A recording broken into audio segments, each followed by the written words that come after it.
Thank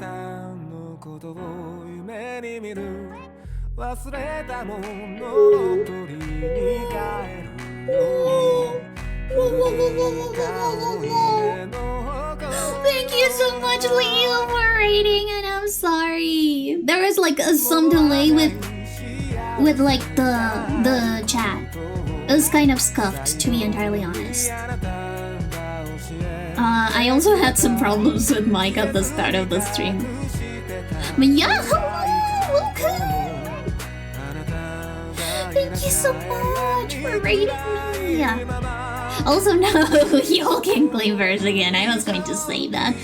But also, hello and welcome to everyone who rated. I am a ghost of a blanket variety, and I am a freelance illustrator. First, totally. Yeah, I am a Colombian part-time freelance illustrator, full-time hunting expert, and today I am going to work on commissions. Yay! Stream delay gone! Hooray! Aw, thank you so much! Yeah, I started stream later. I started stream a little bit later than normal because I was visiting Grandpapa. I was visiting my grandpa on today since he was taken back home yesterday.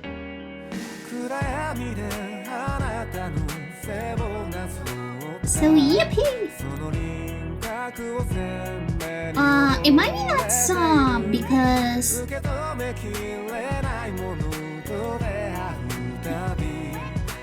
might be that song. Let me check. Because I had it like set up for like karaoke.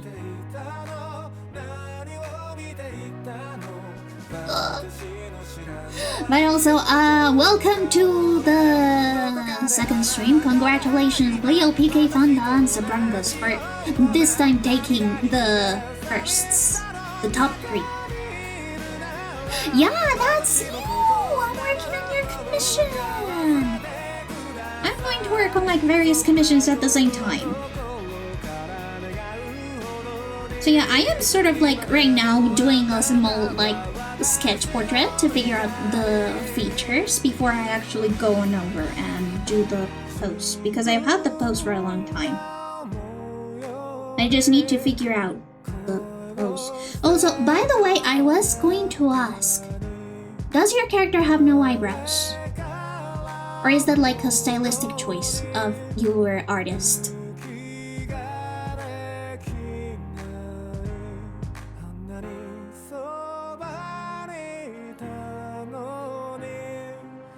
Also, by the way, if you don't know Leo... Oh shit, I forgot to do the shoutouts!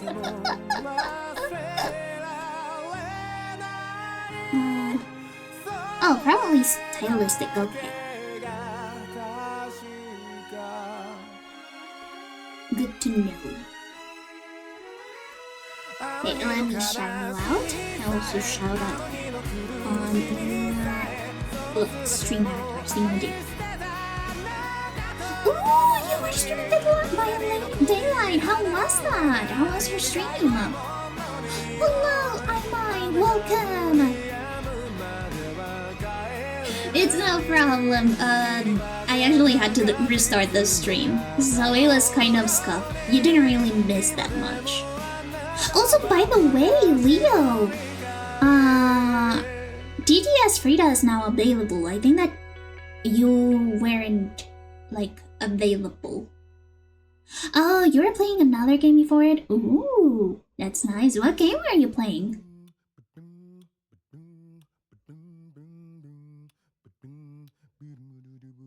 Algunos nacen idiotas, otros aprenden a hacerlo, otros se hacen los idiotas y tratan de convencernos. Puedes pensar lo que quieras, hoy no te salva la aritmética. Crowd Champion, I don't know about that game. What's that game about? Frida? It's okay, Frida, take your time. She'll say it eventually. She's just a little shy. Frida? She's just a little shy, so she'll say it eventually. Yes, that's Leo! I don't know if you know, but Leo's goal is to become the best fanboy twink ever. So, this is his avatar. Aunque suene raro, a los idiotas los escucho. Pa' tener a un listo que no dice nada, prefiero a un idiota que hable mucho. Y de todo lo que hable, alguna buena idea habré escuchado. Oh, that's definitely twink. Maybe not fanboy, but definitely twink. Good to know. Wait, did Frida say skivity? That's okay, Adamon. It's okay, Adamon. Did Frida say skivity, or did I just miss it?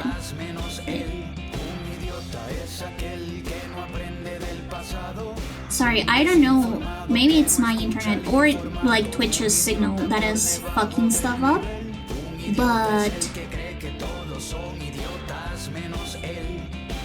But there's a problem with that. My, do you want to see a magic trick? Ooh, what magic trick are you gonna show them? I also want to see a magic trick.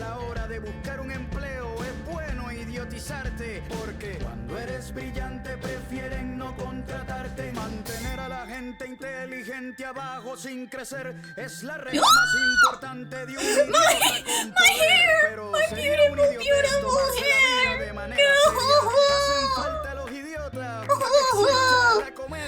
Also, I'm so sorry, but there's going to be a double ad in like a couple of seconds. I'm bald. Okay, let me actually check TTS Frida. It may be a problem with Twitch or my OBS, because I was tweaking for a little bit and that's why I had to restart, because the delay was insane. Guys, let's see.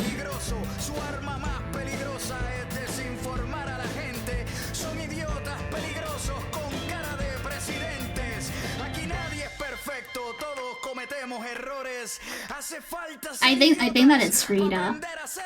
I want a slingshot and I can remember the command, Leo.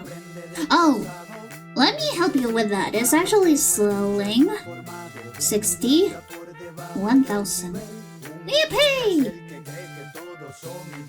Oh, I think that it's actually like that away. I don't know if it's from like either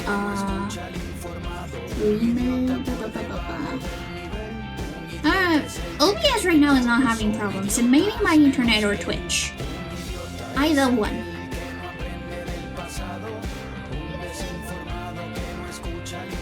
Frida, it's okay. Take your time, baby.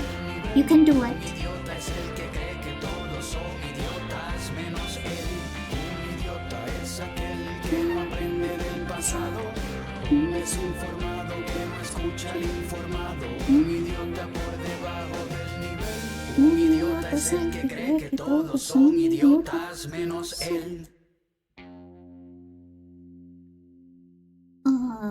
Frida?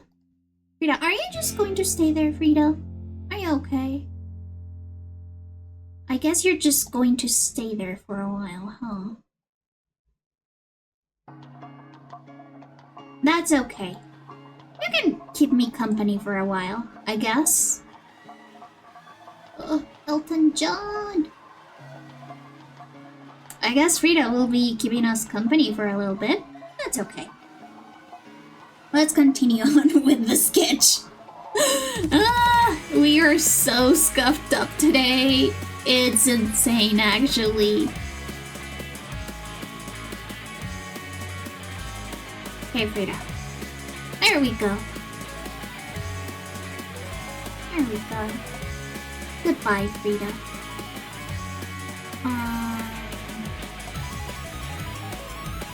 What's a ghost room without stuff? Truly, what is a ghost room without stuff? Let me just do something. Ooh! I think that the TTS rate is just not working very well. Alas.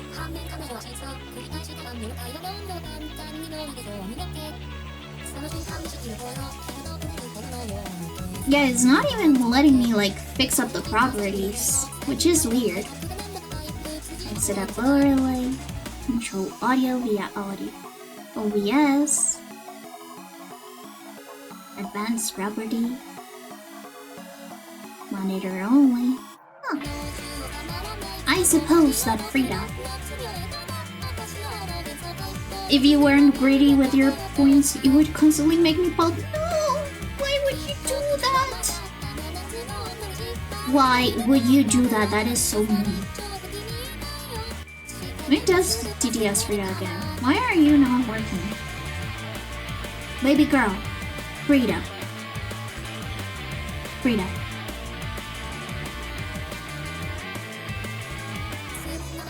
Frida? Okay, let me restart Mix It Up. Maybe it's a Mix It Up problem. Yes, I want to exit and Mix It Up. But yeah, seems that today is going to be a scuff day. Or at least more scuff than usual. I guess it's technically my fault for not double and triple checking everything before stream. But I was panicking a little because my microphone wasn't working correctly. Yeah. It's either a problem with... Okay.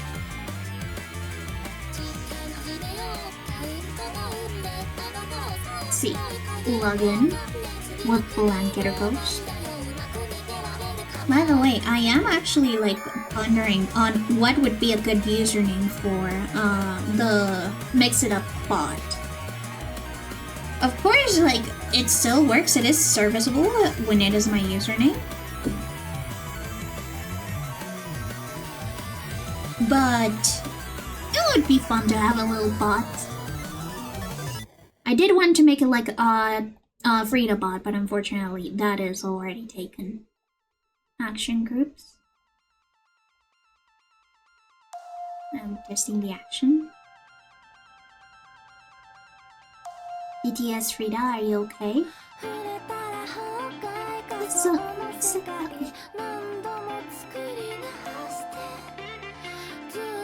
think that TTS Frida just died on us. Cushion bot. It could be like pillow. Like a pillow. Yeah, I think that TTS Frida is just refusing to work today, which is unfortunate. Maybe she just got, what's it called? Stage fright. Yeah, Frida's just got some stage fright. Because she also isn't hiding away. She's just staying on the screen.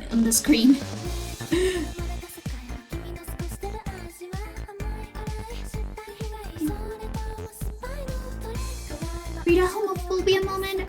Technically. Oh, yeah, technically. I mean, whenever she's being mean to me, it's always a Frida homophobia moment. Yes. Oh, freak, you don't know the lore, but Frida's actually homophobic. She's homophobic and she constantly commits hate crimes against me on the daily.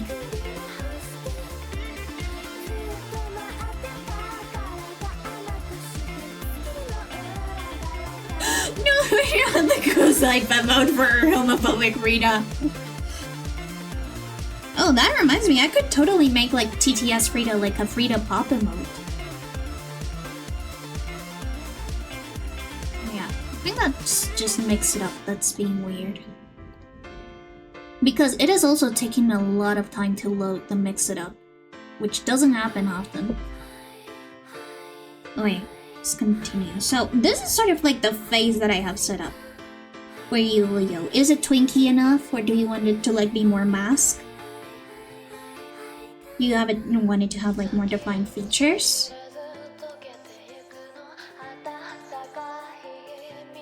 Also, by the way, the reason why this is actually called no, I need feedback. Do you like it? Do you not like it? It's to mute harder. Yeah. Hello, Oh, Boomsy, welcome! Yeah, we're making Leo right now. Thank you. So I'll just use that as a reference to have on this post. Also, by the way, the reason why the stream is called like Ever After High Media Literacy Test is because I'm also going to work on this Ever After High style character design commission that I got. Which is for one of my friends in the Ever After High fandom wiki. I have worked with them for a while, and I really like this story, so I'm glad that they commissioned me. What? Why? Why should I ban Bonesy?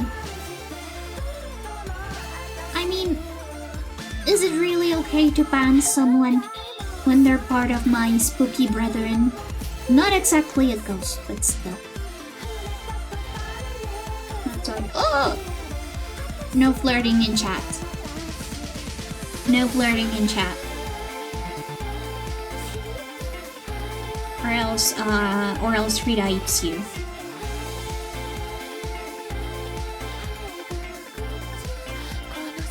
Because even though she is homophobic, she is an equal opportunity homophobe. She dislikes all kinds of love that isn't directed towards her. So if you're gonna be mushy, you'll get the Frida Banhammer.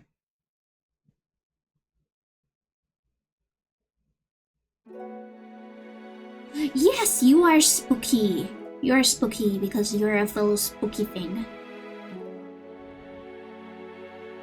Ooh, I think that's a bit of a problem. I'll try and get it to work later. Like, maybe... Let's give her time. Let's give Frida some time to cool off.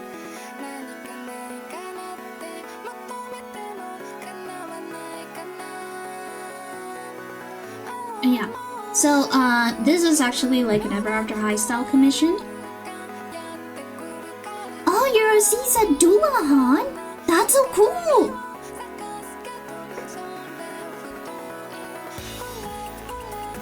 Oh yeah, ban Bonesy for homophobia. He talks bad about himself constantly. Oh! Wisp sacrifice!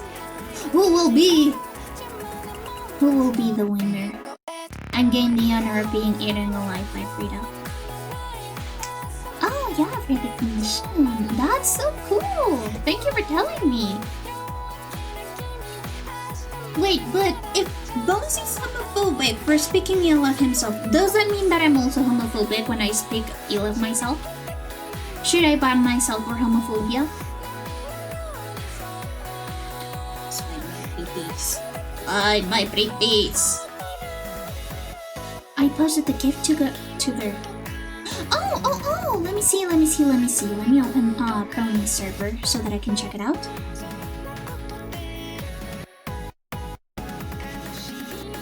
In the meantime, let me get.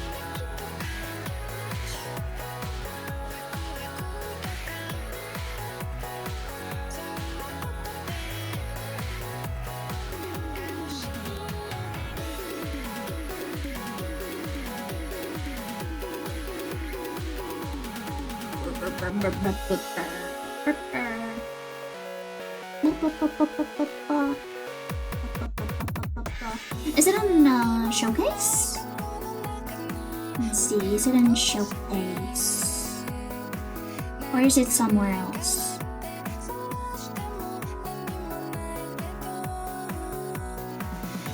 Oh, yeah. Okay, it's in there.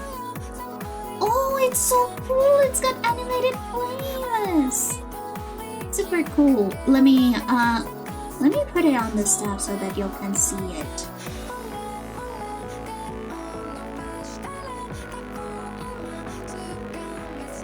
Discord?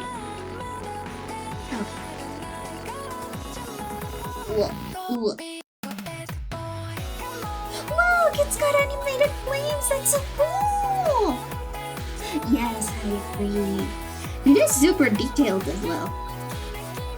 Ooh, and you can toggle. Ooh, look at the little. Yes, another V-head.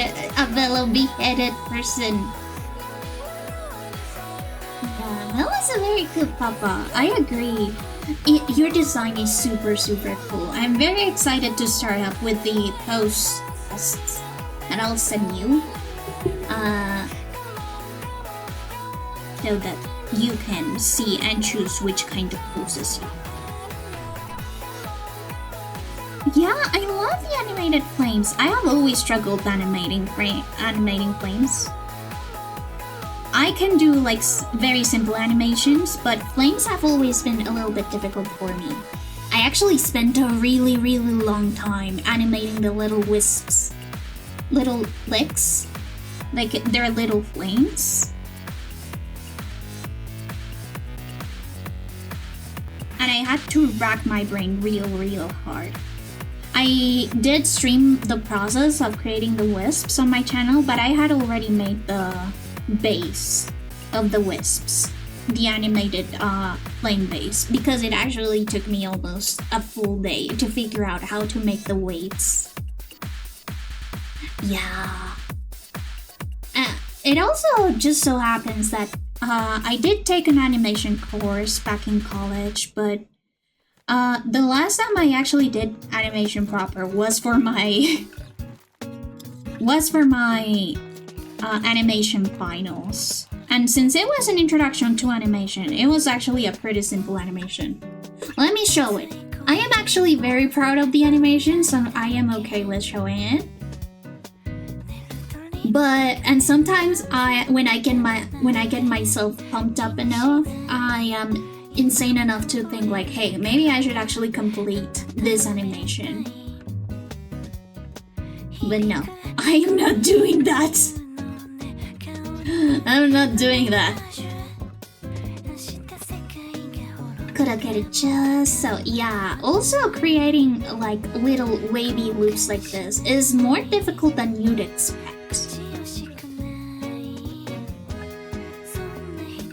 So yeah, in fact, I believe that the animation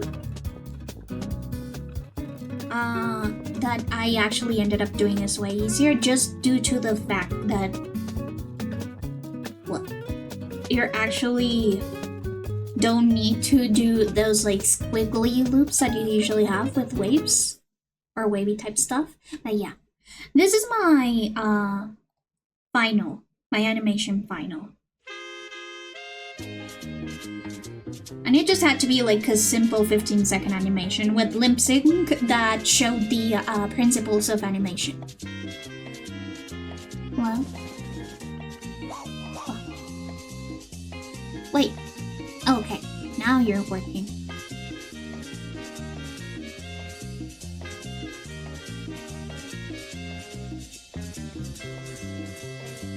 Yeah. Aunque me duela, aunque me duela, dejaría a Daniela. So yeah, that's my final. And I have some animatics that I never published that are there. But this was my final, and you see, here's the thing, and here's the reason why I hated animating that so much.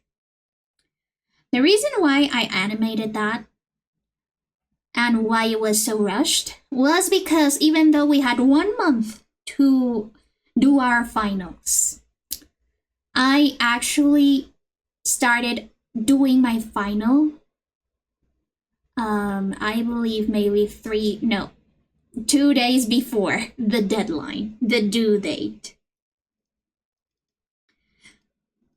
And my teacher was none the wiser.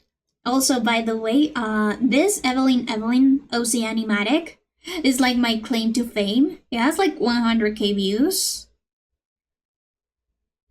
Has 100k views, and it became so popular that it got me 1k subscribers. And I felt really bad because this animatic was just like a test. Yes. I am not very good at scheduling.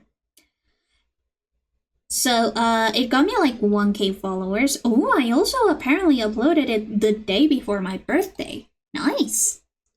But yeah, 1K followers, and they all followed me for the animatic. Yeah, I never did animatics afterwards, and I did have some drafts. I was going to do an animatic of like the Lafayette song, Guns and Ships, that one from Hamilton. And this is the Therefore You and Me, like the first storyboard that I did for Last Legacy before I jumped the shark and before the game got bought by this company that said they would never complete it. But yeah, this is all just very rough draft animation.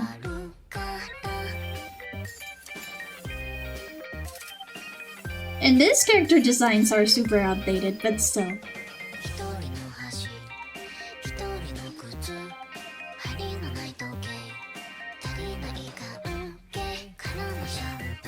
So yeah, it's like my very, very small background in animation.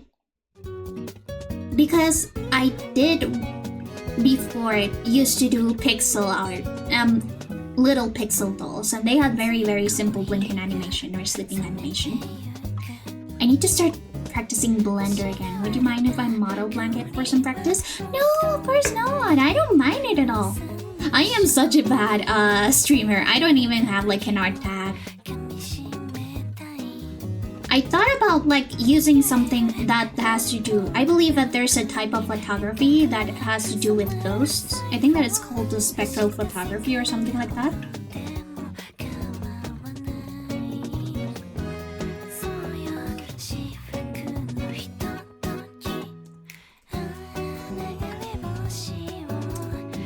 I know that there's a word for it. Or maybe it could just be like ghost sightings. That would be a cute tag. Ghost sightings.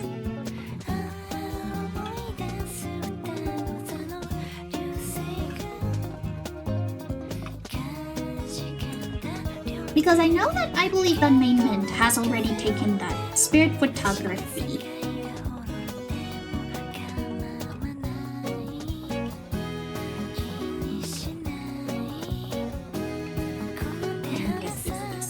Super interesting. Yeah, I think that ghost sightings would be a nice gap.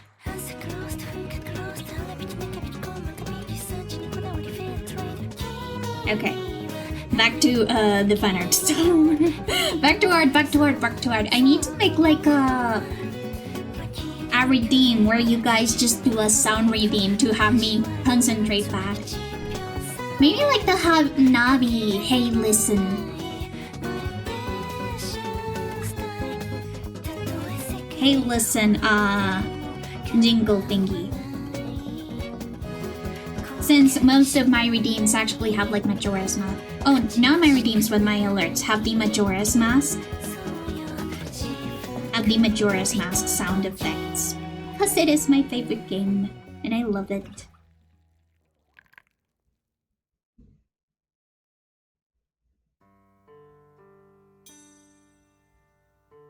Oh my god, this song is so sad. Ghost concentrating! Yeah.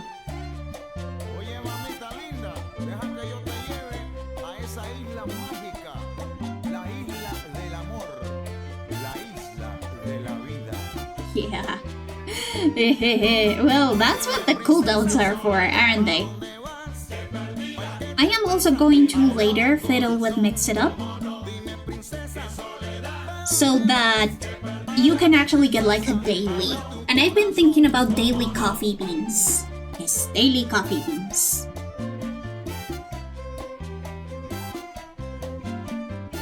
And I can have like the world's... No, wait, instead of actually having like different countries, I could make it like from different regions of Colombia, because different regions of Colombia have different tastes and different like strengths to them.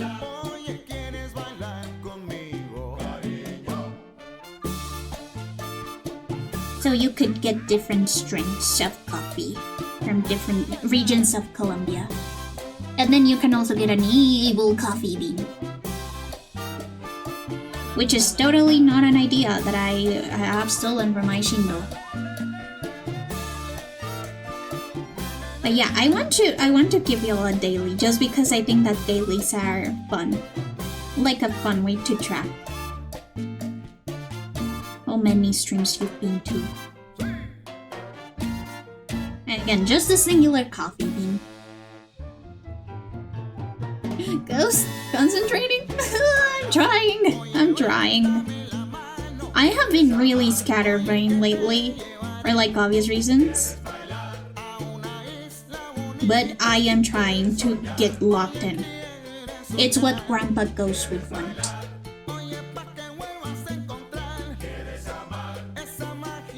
But no, I am being serious. Grandpa Ghost would get angry with me if he found out that I was not being productive because of him.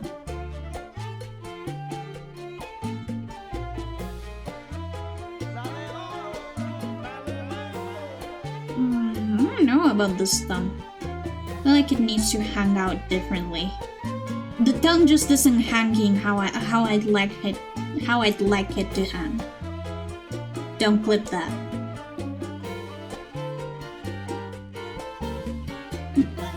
Yeah, I am planning a lot of redeems. In fact, I am actually going to debut a new costume for Hugo and for regular Ghost on the 15th. It is much easier to make costumes now that I have like the regular model done.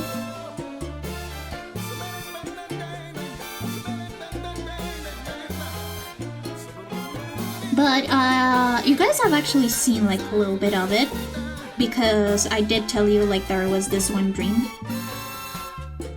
where I got swept away by a prince of the stars. What I didn't tell you about the dream is that I was dressed like a clown the whole time. How romantic.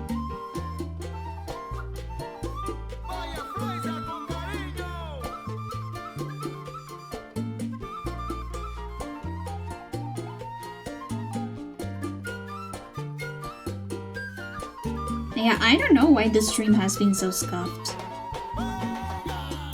I guess it's just the times. I'll have to check maybe if it's the signal. I'll have to check the signal booster that I have in my room. Because without it, the signal in my room is actually really, really shitty.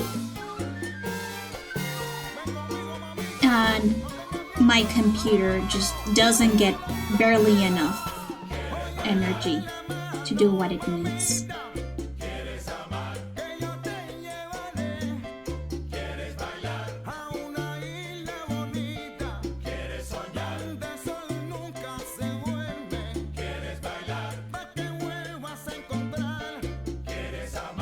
Let's see, does TTS Frida work now? Don't send a TTS Frida. I'm gonna send it myself so that you guys don't waste your points on TTS Frida.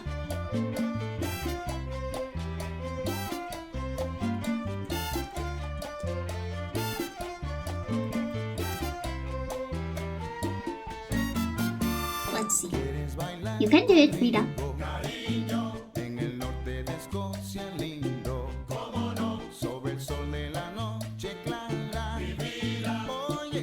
It's okay to be shy, Frida. You can do it.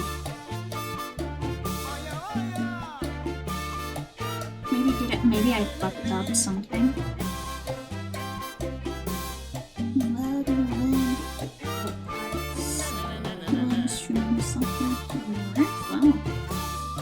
Well, I guess that TTS Frida's work is broken for this stream. Alas. Let me pin the message so that you guys won't waste your points on them.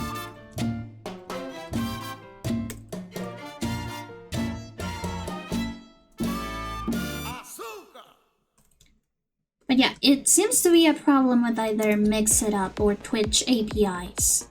I know that there had been issues with Twitch APIs on Crony's stream as well.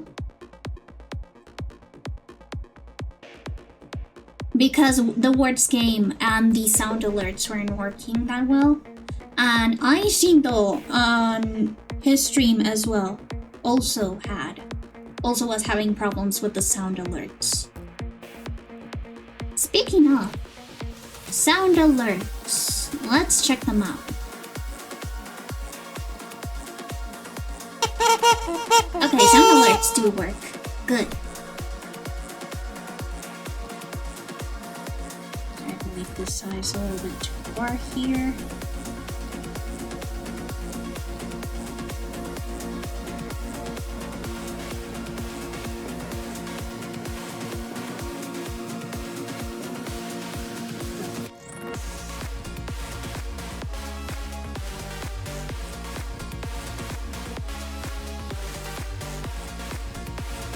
Yeah, Twitch hates. I think that it's also just like Twitch hates integrations at this moment.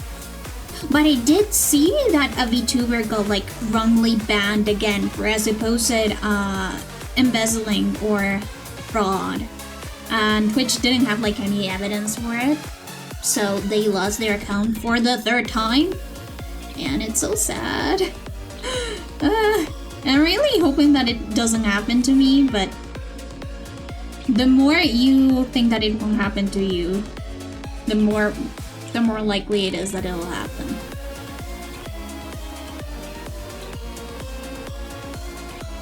But I have seen some very weird bans from Twitch where they just auto-ban and they don't tell you why.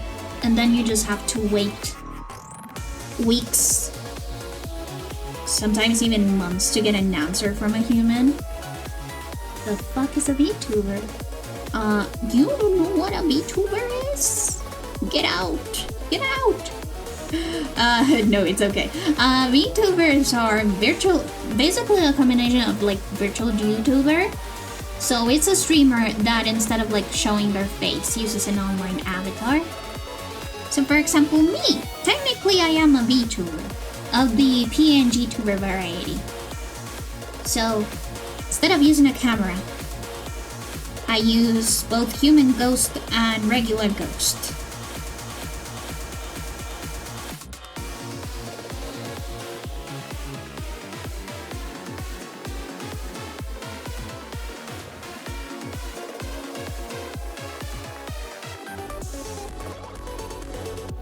And for example, Necronable is also a streamer, which Freaky is actually the mod of. And he is a carnival zombie. It is a very cute zombie design. And then we've got Aishindo, which is A for Love Letter. And he is also a VTuber. So he uses the avatar of a cute dairy cow, like Yijinka anime girl. Well, not anime girl, femboy. And that's also a VTuber. And we've also got Stefan, which is Stefan versus the World. He's also a VTuber and he has his own avatar. I believe that he is using the slime ball avatar for April Fools.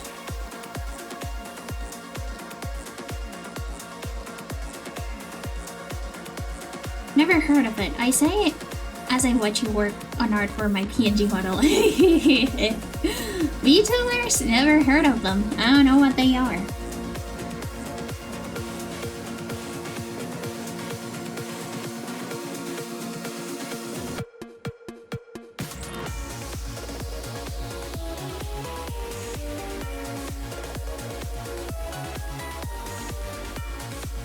The Twitch has been giving a lot of unfair bans to VTubers.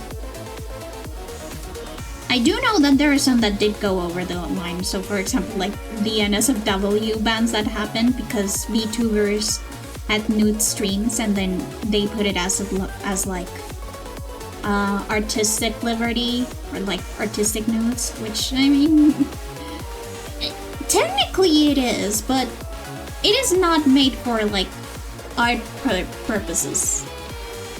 I hope they don't ban my favorite VTuber, Baby No Money.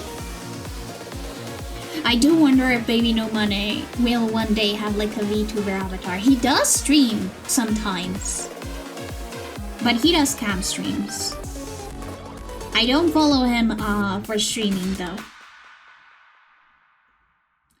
Let's see. Oh, you're just a little guy. Vivo imaginándote, solo imaginándote, pero el amor se escapa aunque yo te mienta. Let's see, maybe like. Yo estaba buscándote, sola aquí esperándote, y tú mirándome sin hablar, y yo hablándote sin mirar, y tú no sé lo que estás sintiendo. It's true, you're just a little thing though. You're just a little. I wouldn't be surprised if he hasn't already commissioned one already. Beaches no finance is my OG. Ooh. He does no finance. Wait, let me look them up. I don't know them. Fetus no finance.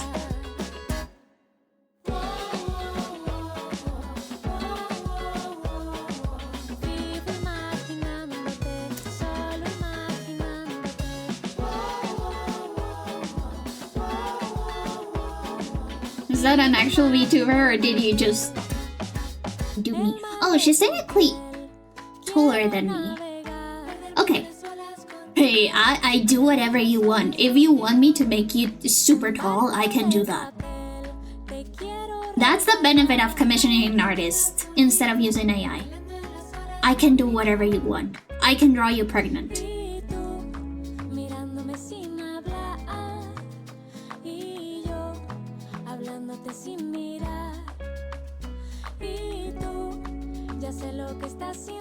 Yeah. Okay. Infant no income. Oh. Vita's no finance. It's a baby no money reference. I'm so dumb. I'm so dumb. I finally understood it when you guys said infant no income. It's okay. I already got pregnant. Or Ayo? Leo Emprek? Leo Emprek Rio?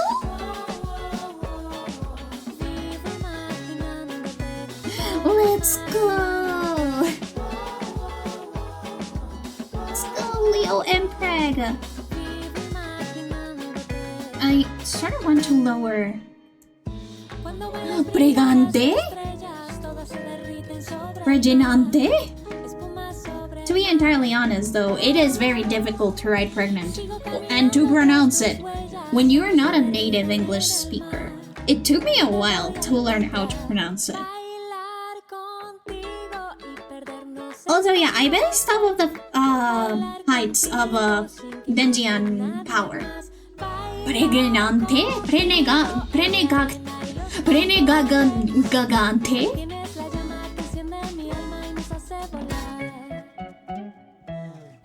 Let's go! Let's go!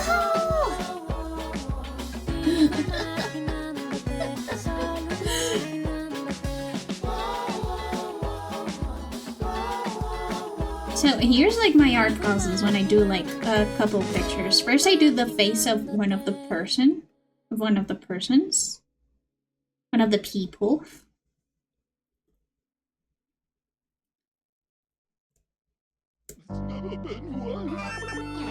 And instead of like drawing one body and then drawing the other, I draw both bodies together. I'm Australian and I can't pronounce it properly. Yeah, same. So here's the thing. English is actually a very, very hard language to learn for us Spanish speakers. Because the phonetics are very, very different. Like Italian, Portuguese, Japanese, even some like Slavic languages we can learn because Korean is also a language that we can learn pretty easily. We can learn them because the phonetics are similar. But English is actually really, really hard.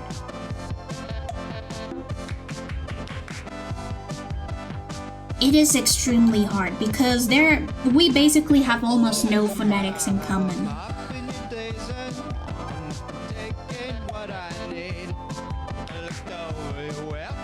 So there are a lot of people who just try to pronounce stuff as best they can while using Spanish phonetics.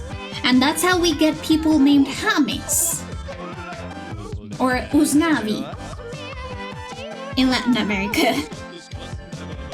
And by the way, that is like the pronunciation. That's how you're supposed to pronounce our names. So yeah, there's actually this famous football player, soccer player, that's called James Rodriguez.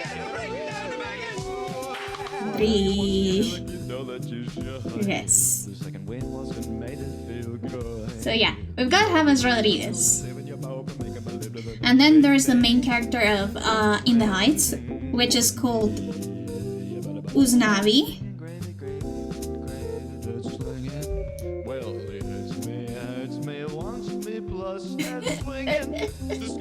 And it just goes off ad nauseam. So for example, my nephew's name is Joshua because my sister married a guy from the US. And it is very difficult for my grandparents and older people to pronounce the SH because it is not a common. Now I'm craving hamon. So true. Hamon. So the SH is very, very difficult to pronounce for us. Whoa! Whoa! Whoa! Whoa! Hello! Welcome in, readers! Oh my goodness! Hello! Welcome!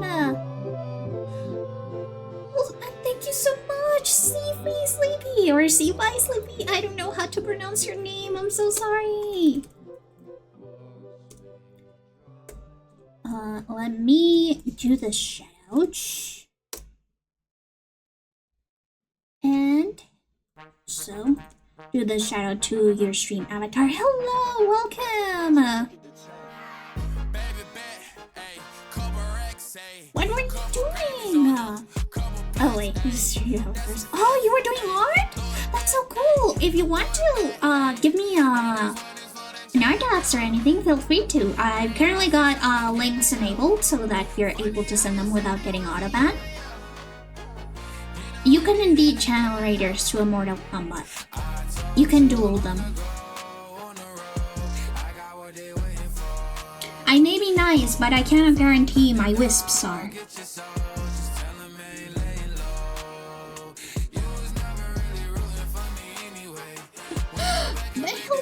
Hello, welcome in, Raiders!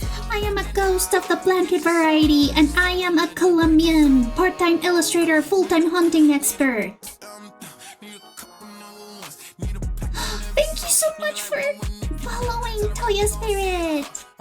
I hope that you have fun. And by the way, no refunds. Yeah, I did a lot of art and we did a little goofy doodles of my mods in chat for Streamversary. Oh, it's your Streamversary! Congratulations! Isn't a kid pics kind of program on itch.io? Oh, that's so cool! That's really, really cool. If you have any screenshots, again, feel free to take them in. Right now, I am working on commissions. I did start a little bit later and we have been a little bit scuffed. So I'm sorry if my stream quality suddenly becomes worse. But I don't know the reason. It may be internet, it may be Twitch APIs because Twitch APIs have been not working correctly this past few days. Yeah. Hope that you don't mind it. Oh, and by the way, the TTS Frida. So our TTS redeem currently isn't working, so please do not use it so that you don't waste your points.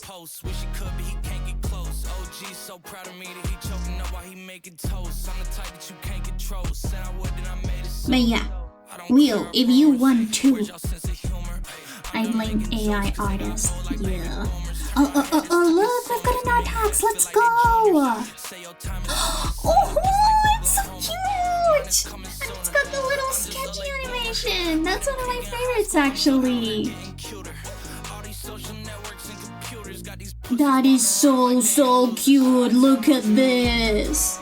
Oh my gosh. And the little dyed hair and the paws. I honestly haven't drawn furry or antro in such a long time. I should probably get to it.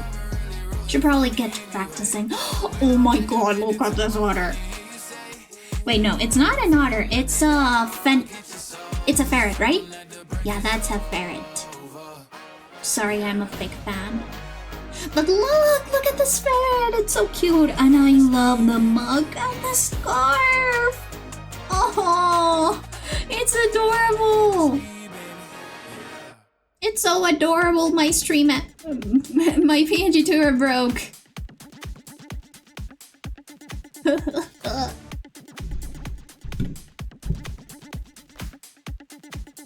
What?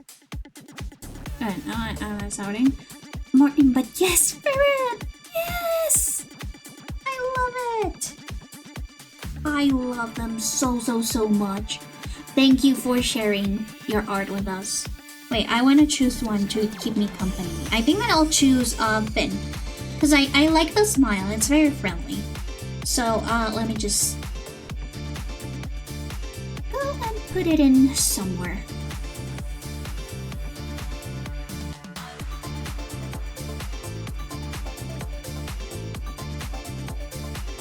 Oh, I know, I put it like a reaction image, that's wrong. Thank you so much for sharing your community with us. And by the way, if you need to raid and run, don't worry about it. I know that streaming can be really exhausting for people. So feel free to go take a break, go to sleep, stretch, get a snack, or whatever you need. Oh my goodness, 14 drawings total, that's so much. Make sure that you stretch your hand afterwards because that is so hot. And you know, you need to take care of your hand unless you get a carpal tunnel and then you're not able to draw anymore. Yeah, I'm gonna keep this here to keep me company. Thank you so much for the poster check, Likely Lazarus, and also the hydrate.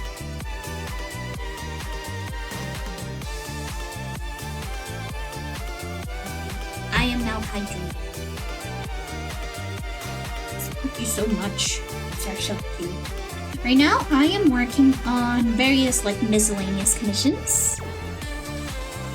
I hope that you have a nice night and that you rest well. Again, thank you so much for rating and for sharing your community with me.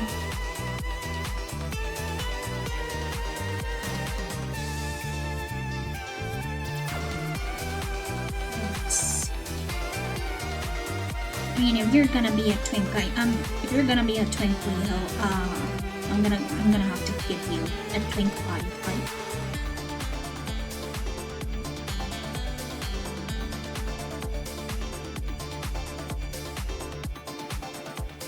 Yeah. Wait, I don't remember what I was talking about before raid. Oops. Well, I guess it doesn't matter. If you don't remember it, it must have not been important, right? Yeah. That's why I'm also twinkifying you on my art. Because I know that your goal is to be the ultimate twink. Oh, by the way, my streams are 18+. Sorry about that. But yeah, my streams are 18+.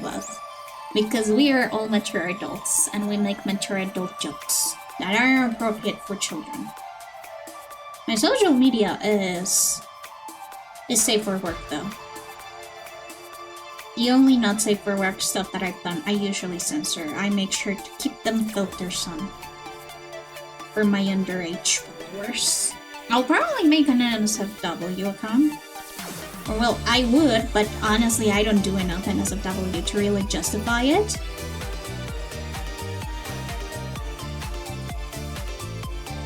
But yeah, so basically this is just the poses, the basic poses. And once I'm done with the poses, then do that.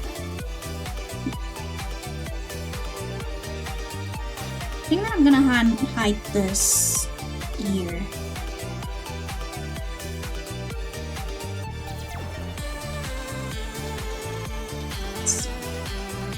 such a cute elf. This is also such a cute design. It's like very cozy. Oh, I'm mature, but I'm somehow an adult. Hey, we are super mature here. Sometimes, to make dirty jokes and to make funny little skits, you have to be mature. You have to be mature to know that it's just a light-hearted banter.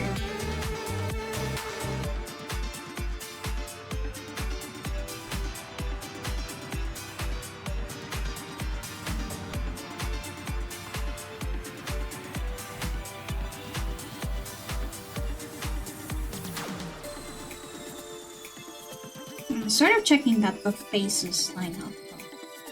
So I forgot your scars. Let me give you your scar. Let me save this commission for Diego. That is almost done.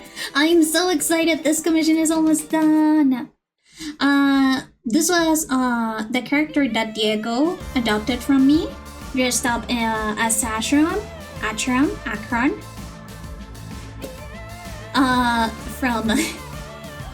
from Honkai Star Rail, and it was super detailed, and it took me a long time to figure out. Yes.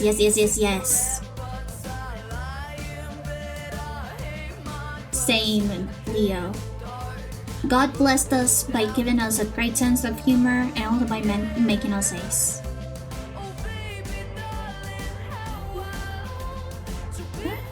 I think that it also matters that I was raised in Latin America, and in Latin America, sex, even though we are a very conservative country, when it comes to sex, we just like know about it. Our songs have always been quite dirty, and people have always been like pretty open about sex up until like after a certain age. So I suppose it's just part of the culture. But also, fun fact, because of my autism, I didn't get the sexual innuendos in a lot of songs until they were like explicitly explained to me by some friends.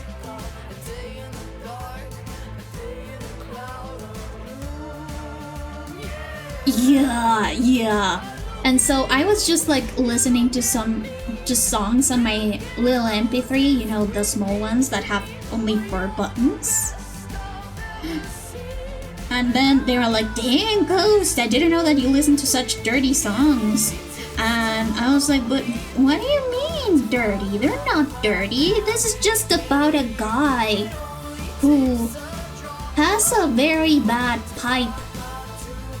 Has a very bad pipe problem in his house. What do you mean it's dirty? It's about pipes. Oink. Wait, the whistle song is not about whistling? What's it about? What do you mean the whistle song is not about whistling?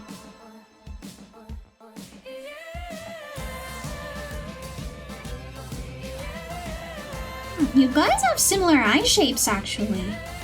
Like, hers is a little bit more square, but guys have some similar eye shapes. It's a mystery. Oh.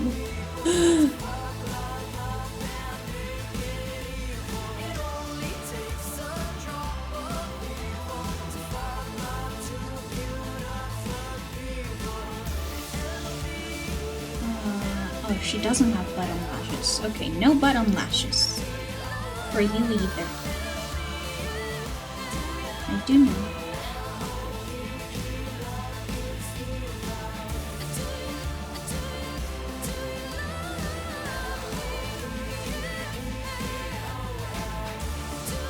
It's a mystery.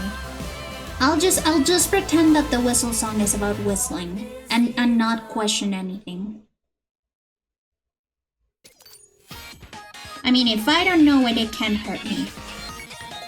But yeah, I had been seeing on TikTok, like stories and people talking about how Gen Z, and I assume like the US, or at least like the English space, was slowly becoming like more moralistic and conservative in terms of like sexuality and expression. And I was like, wait, is this like a US thing or something? And I believe that it all came to the fact that usually like sex icons were like very prevalent. So for example, Sabrina Carpenter is the closest to a sex icon that there is so far, and she is very tame. She's in fact quite the tame singer.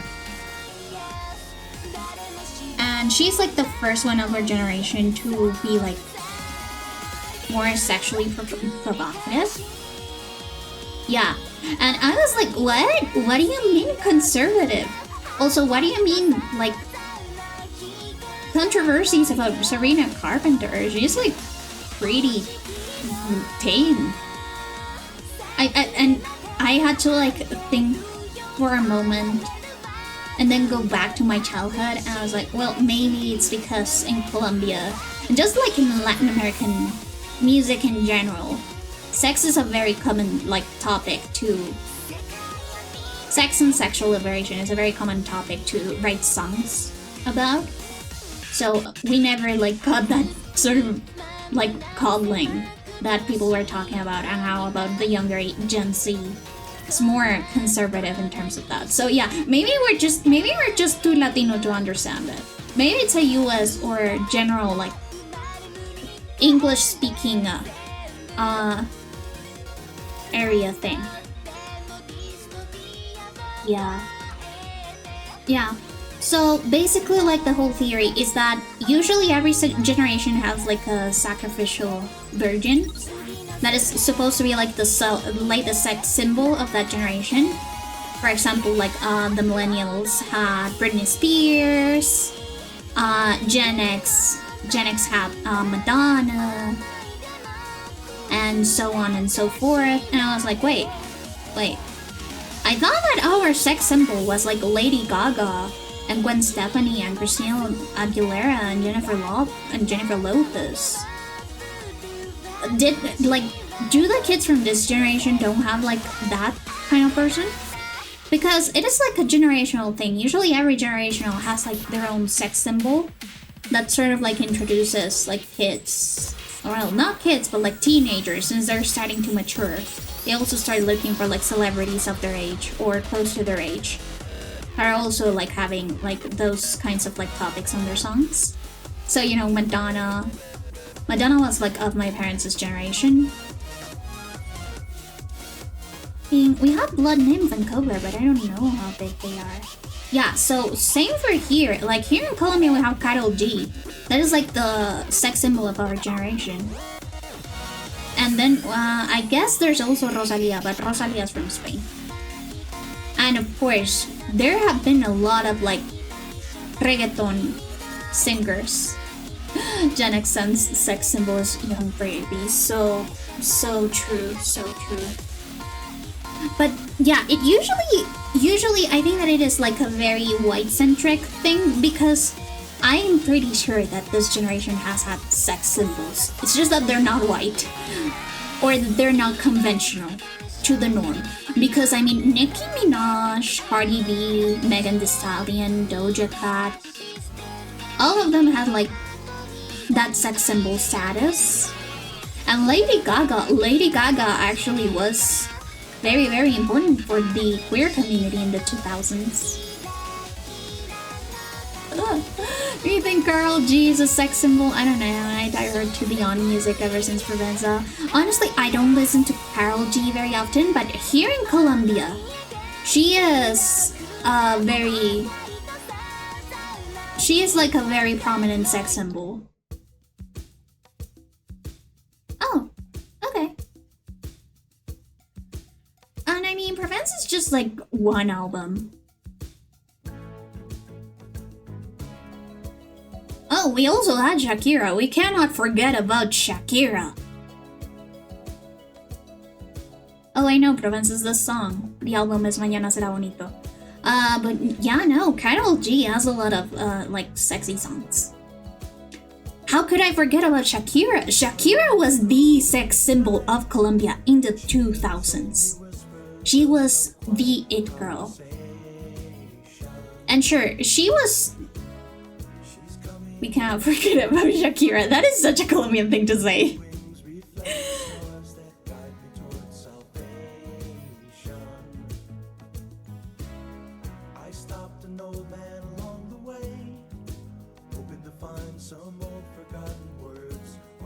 But yeah, I think that in Latin America, since we have, like, even though technically the older generations have a little bit more of a taboo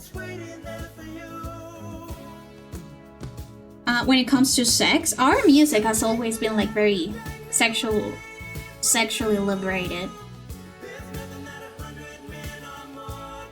Yeah, but Carol's latest music, at least from what I've heard, are really more tame than her sex era. Yeah, but I honestly don't listen to her as much as other people. Like, I don't really like her music that much. I only like a couple of her songs. But she did have an era where she was a sex symbol. I don't know what are her newer music about.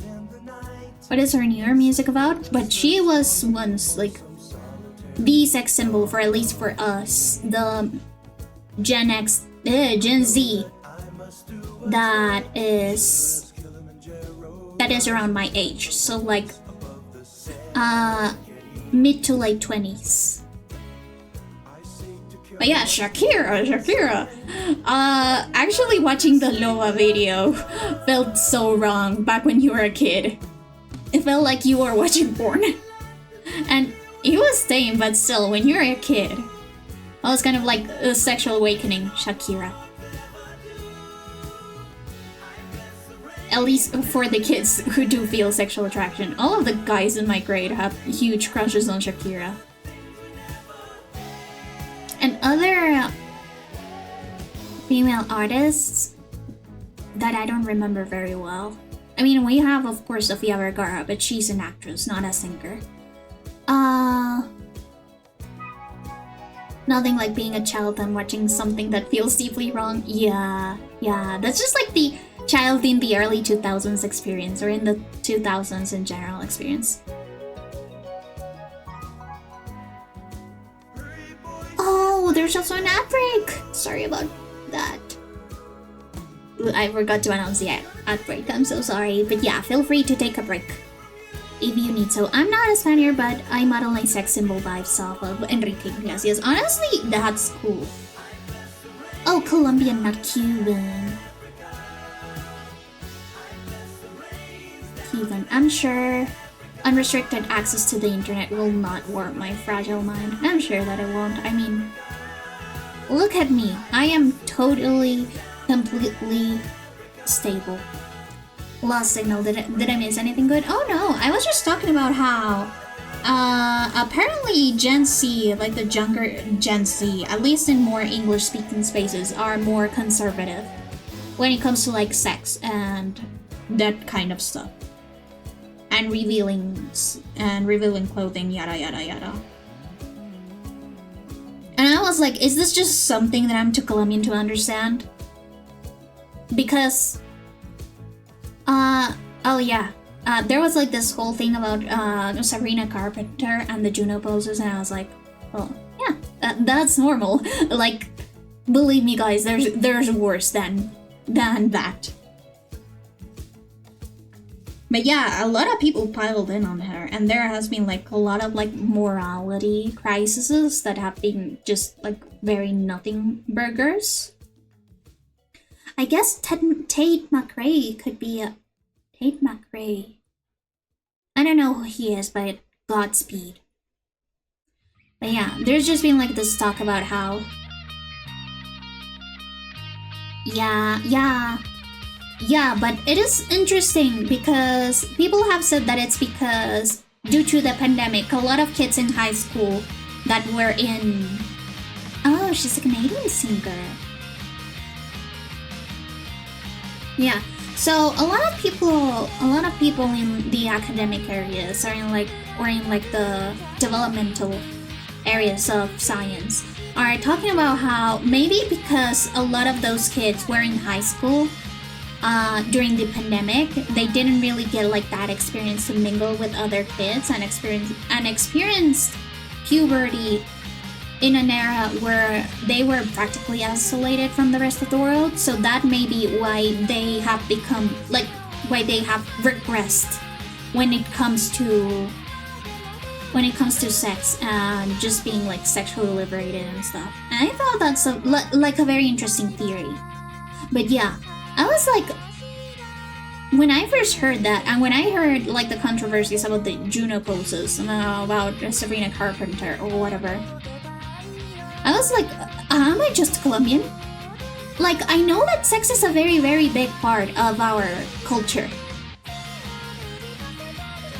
Ironically, since we are conservative, we are a conservative country, but still. So, is this just something that I'm too Colombian to understand? Because every time I see like a new Sabrina Carpenter controversy, I'm like, oh, it's because she's a Disney star. But yeah, she was a Disney star like 10 years ago.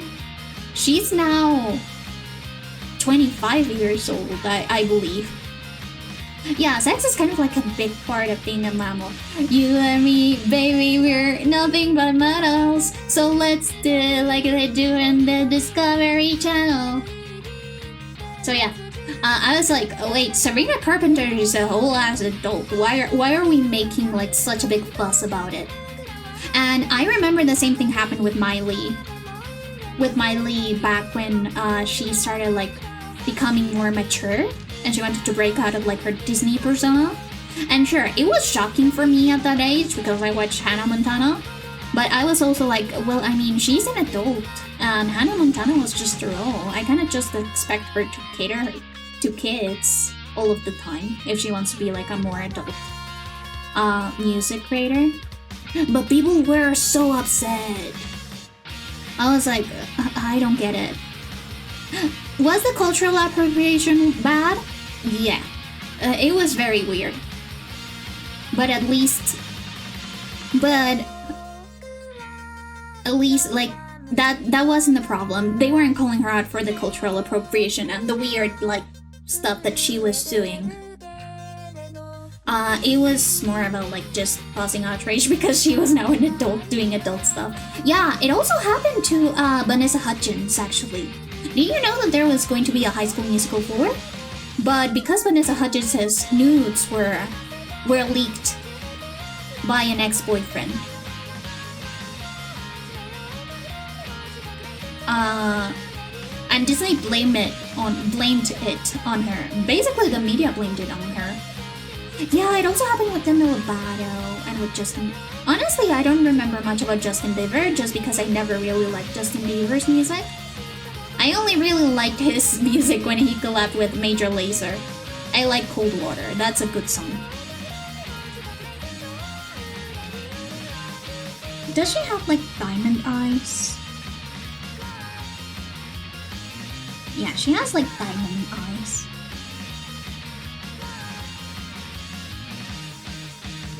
Funny story, my partner at the time got bangers tattooed on her fingers and I just burst out laughing when she showed me. No!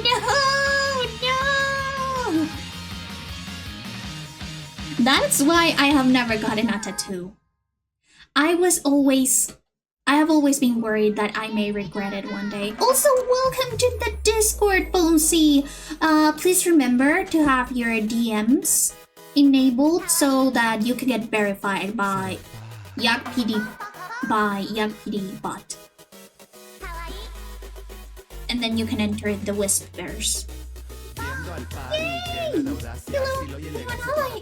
Yeah! That's a commission from Leo! Thank you so much for commissioning!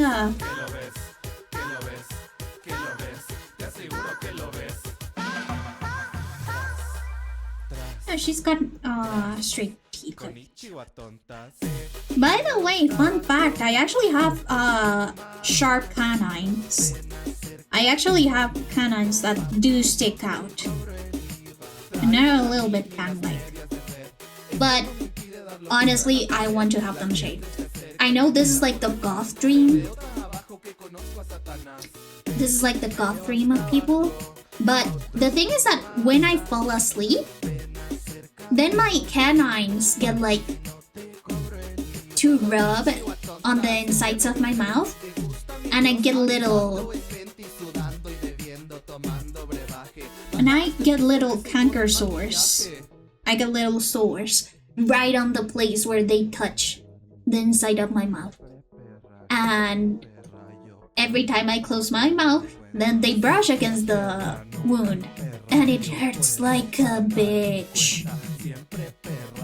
I don't know how people who shave their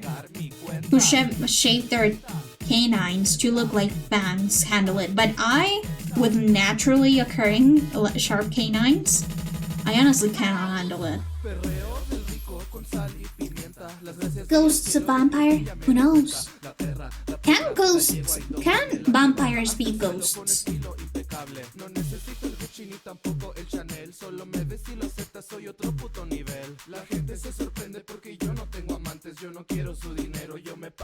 Probably for mouth guards. Mouth guards. My sister used to have braces, so she has mouth guards.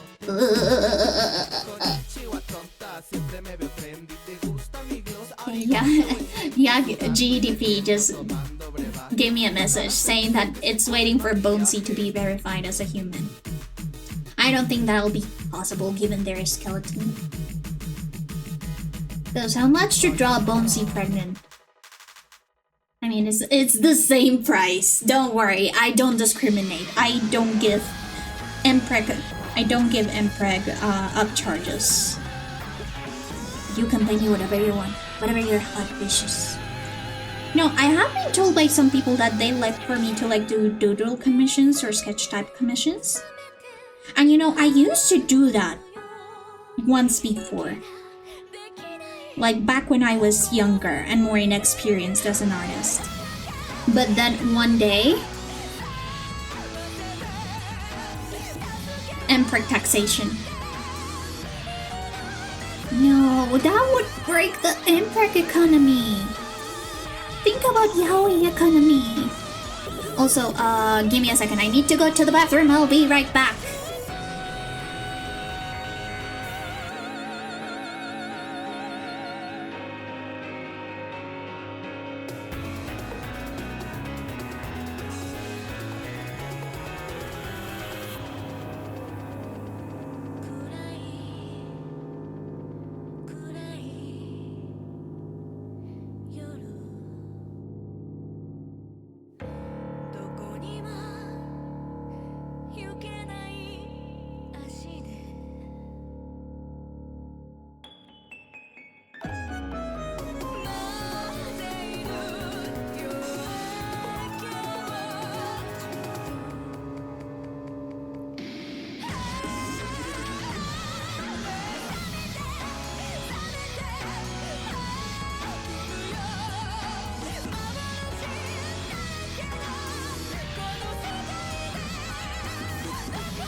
What? No, I am no cheap stealer. That's heresy. That's lies. Do not believe freak.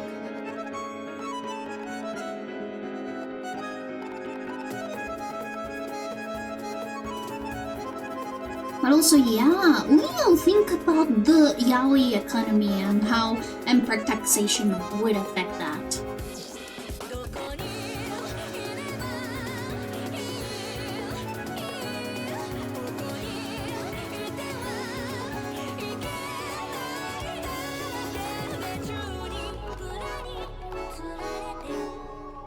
Well, I mean, maybe if your chips were lime flavored, I could have maybe taken a little bit.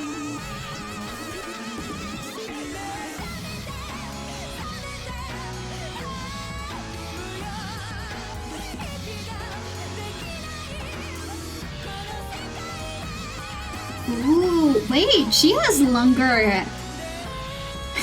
she has longer ears than Leo. And you know what they say about long ears?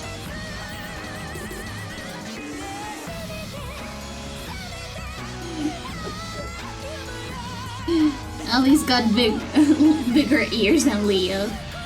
You know what that means.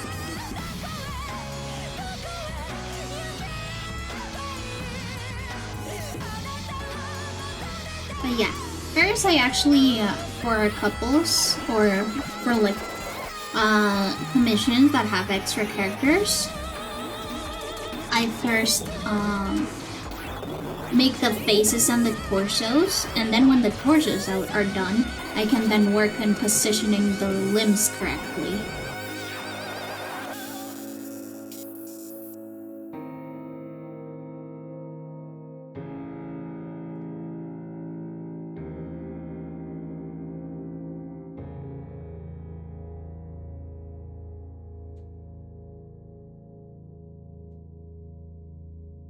And that's why I usually separate them from and do an upcharge.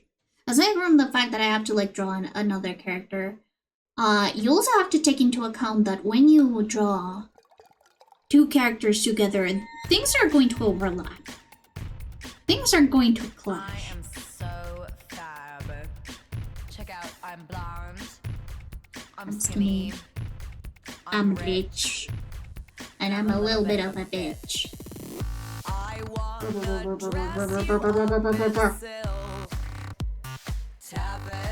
Guys, do you think that I yap too much on drawing streams and that's why I make so little progress?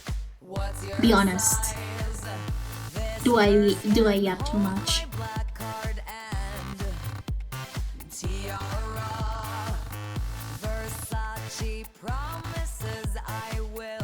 By the way, this song is actually kind of iconic. I really like it. Art Pop was such an undervalued album. I really love it. It's one of my faves of Mystical. But that's okay.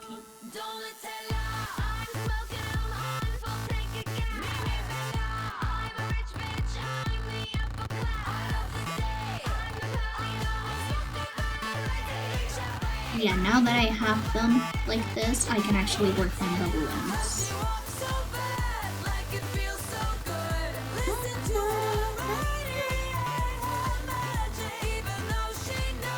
She's misunderstood.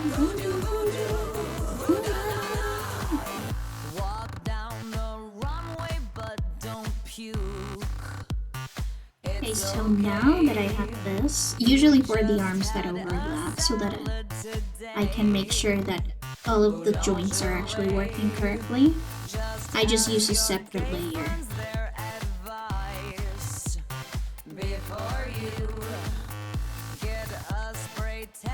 So our arm is actually going to extend here.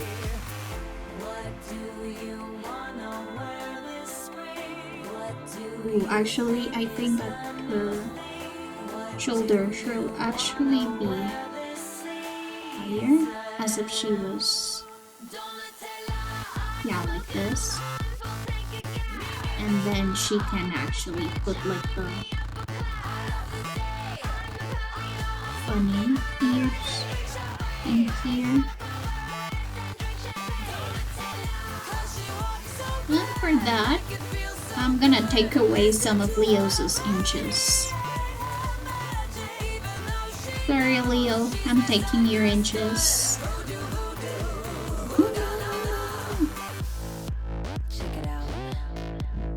How much to give her a mustache? I can do that for free. I can totally give her a mustache. Do you want me to vandalize her for you?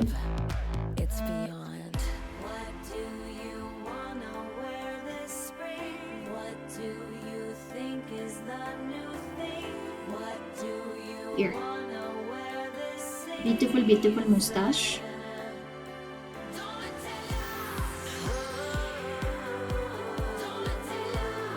Oh, how beautiful. Fuck, I'm already short enough. You're still taller.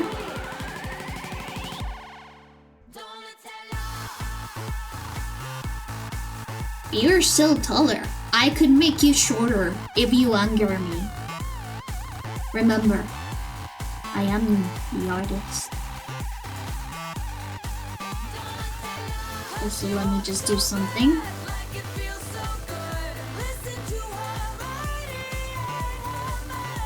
No, don't worry about being trapped. I will soon untrap you. Well, there you go.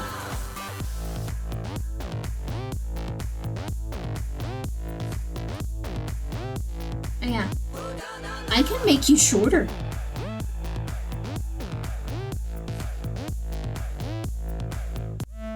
In fact, given that you gave me a chibi reference, I could do some malicious compliance and just draw you as if you were the size of her palm.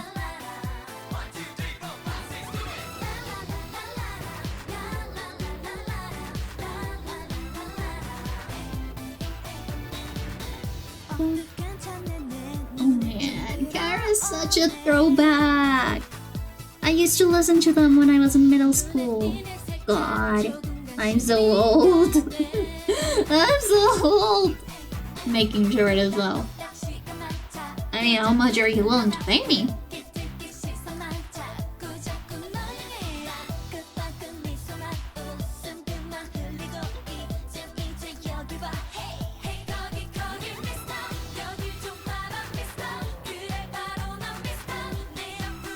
If you pay me more than what Leo paid, I will make him tiny. Yes, I am accepting bribes right now. And I will not accept any complaints, given the state of the economy. Mosey, get the fuck out of here. Go back to your games. How much did Leo pay? 50? No, you didn't pay 250, you fucking liar. I believe that for a couple... Well, let me actually check my VGen. Let me check my VGen. Let's see how much Leo paid. But I think that it was actually 35? No, wait. Was it 40? $35, $40, I believe. Let me check. It's for like a thigh up with an extra character. Let's see. Top body with an extra character. Oh yeah, 45 bucks. 45 monies. Dude, if you had spent $250 on this commission, you would not only get the original, but you would have it like painted traditionally by me. And I will mail it to you, lovingly packaged by Ghost.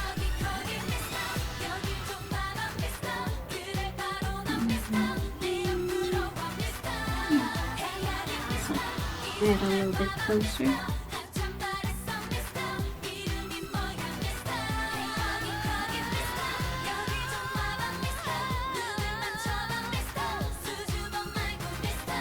Can I get that in writing?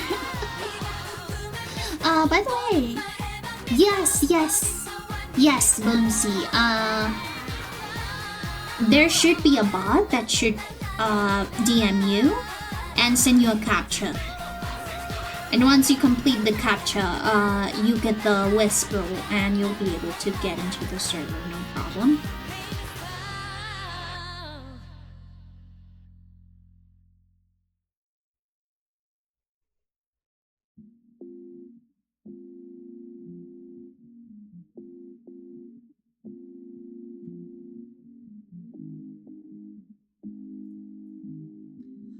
Do you ever do emote packs? I do.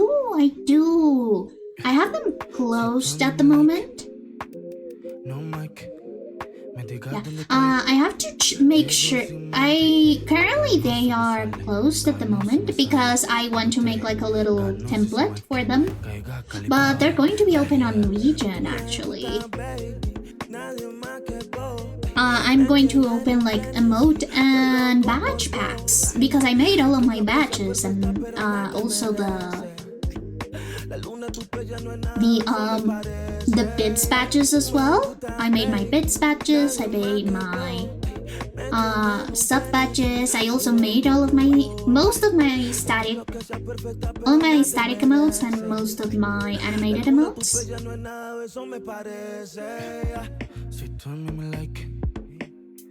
Yeah, 50. Start bidding. Yes. So I am currently fixing up prices. I did have them open for a little bit to do experimental, because I wasn't super well versed on how emotes worked. So I did some experimental commissions. And once I got confident enough, I decided, hey, let's actually move the service to Vegan. And I'll be doing that. So all that I'm missing is to create like a little preview emote pack, so that I can show the commissions that I did and not have the raw loose emote files.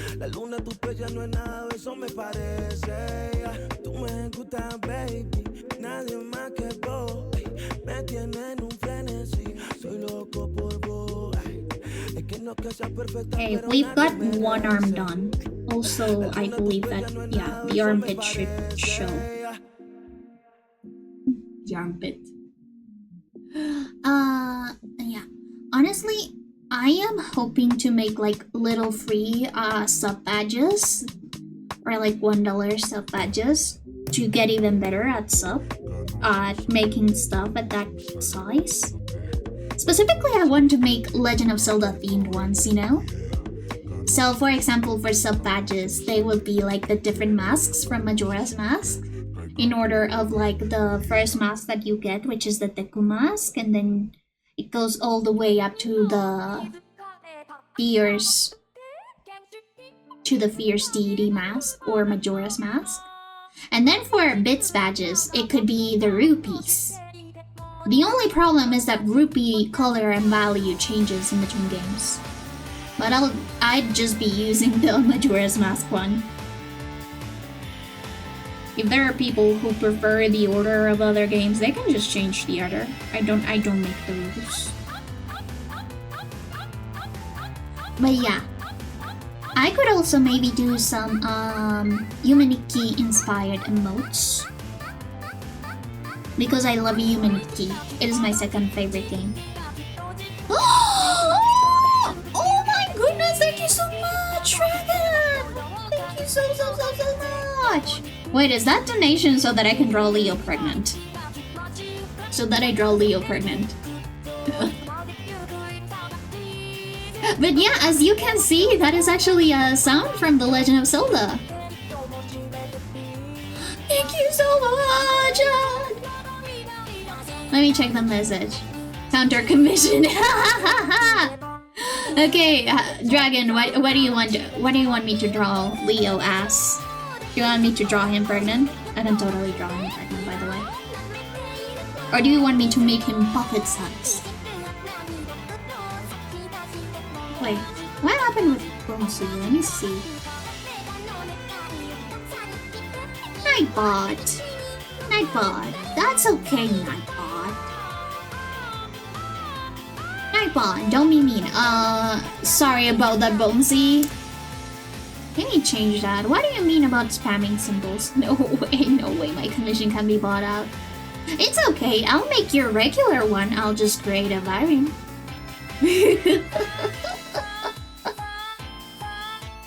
Let me see. It's like spam symbols, right? Yeah, excess symbols.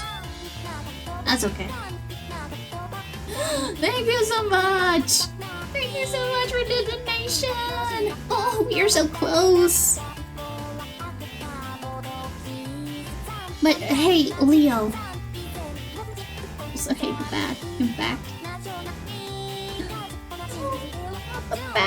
Buenas tardes. Hello. Good afternoon. No, ningún afternoon ni ningún hello. No, ninguno.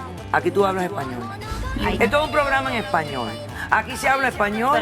Aquí nosotros nos ponemos letreritos. Y tú te llamas Luna. Your name is not Moon. Okay.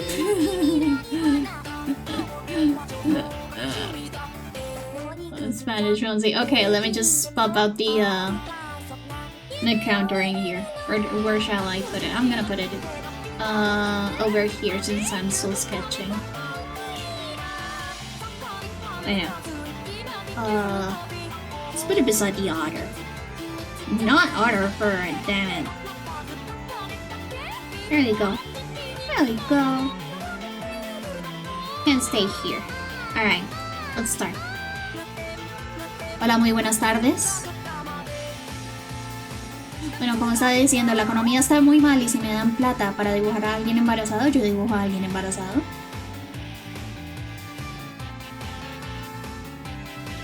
Y así está la economía mundial. ¿No vieron las tarifas que puso la naranja?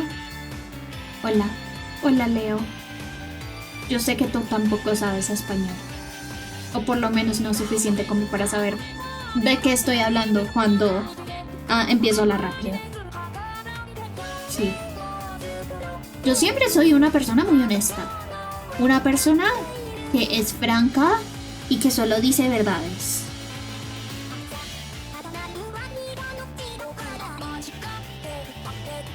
Y por eso es que siempre estoy correcta. No, la naranja. I think I opened... ay, espérate, que tengo que hablar en español. Creo que abrí DMs para tu servidor específicamente, entonces solo necesitas que el bot te mande un mensaje otra vez.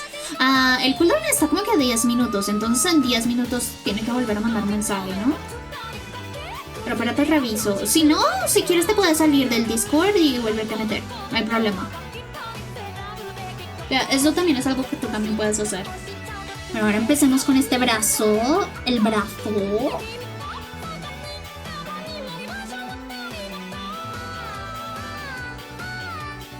Hablando inglés en Japón y viendo un streamer hablar español. Wow. Wow. Pero sabías, en Japón usualmente cuando ven que tú estás hablando en inglés, tratan también de hablarte en inglés. O sea, uno, porque piensan que tú no sabes japonés bien. Tú no sabes japonés suficiente. Y segundo, porque también quieren quieren practicar inglés. Porque en japonés, el japonés, como no tiene las mismas fonéticas que el inglés, para ellos les es súper difícil aprender inglés. Also, ya te mando el link del Discord. ¡Oh! Y con el nuevo emote de Cos Love. ¡Ay, me encanta! ¡Ay, es muy tierno! Deberías aprender español por tu amigo. Deberías aprender español para mí. Por mí. Obviamente. Eso es lo primero que te preguntan cuando la gente se da cuenta de que tú sabes un idioma diferente. Lo primero que te van a preguntar siempre va a ser cuáles son las groserías.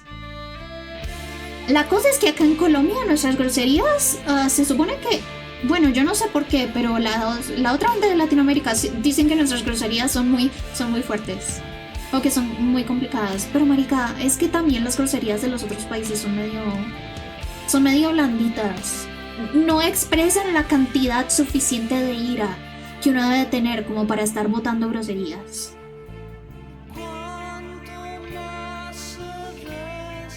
Y hay groserías que suenan muy graciosas. Por ejemplo, gilipollas. El gilipollas suena demasiado chistoso como para poderme tomar a alguien en serio cuando me dicen que soy un gilipollas. Si me dicen que soy un gilipollas, yo simplemente les puedo decir Catri fue puta malparido, aborto de mico y se queden callados. Porque no hay ninguna manera en la que me puedan decir algo peor. Twitch, no me banes, es un ejemplo. Si me banean es racismo porque así hablamos los colombianos. Twitch, si me baneas es racismo.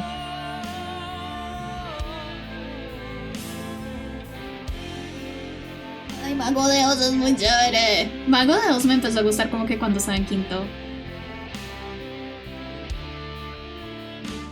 Cuando veas una voz en tu corazón, para los suyos amor. Cuando oigas a un niño preguntar por qué el sol viene y se va, dile porque en esta vida no hay luz sin oscuridad. Yo nomás sé español para hablar con latinos y para ordenar chicken nugget. Restaurantes mexicanos. 18 segundos. Wow. Solo para... O sea, Leo solo sabe español para echarle los perros a las latinas. Eres como Shadow. Es como Shadow, tú amas las latinas.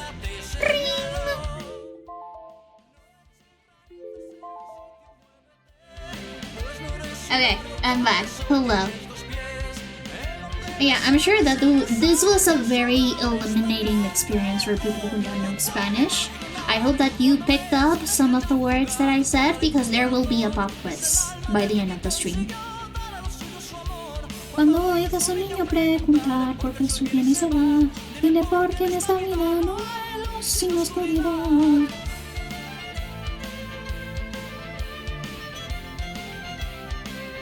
You understood everything? I don't know if you understood everything, Gimli. Leo, give Gimli a question to see if they actually understood it. If they actually understood my super good awesome Spanish. I always keep forgetting to put the daily Spanish word. The Spanish word of the day. Dang it.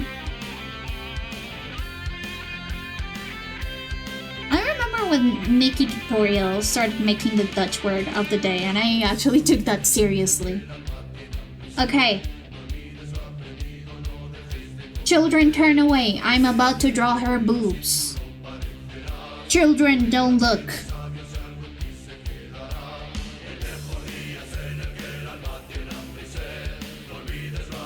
I'm about to draw a woman's bosom. Service on and off on the train. Damn. Oh, right? Because you're in Japan, right? That's okay.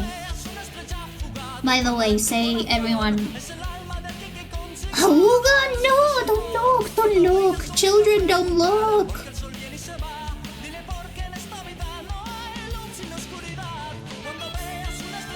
I can think of a good question, dog.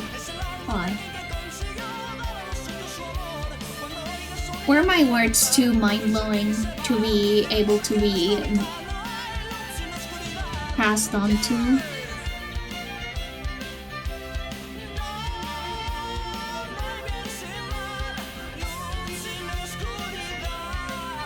Oh!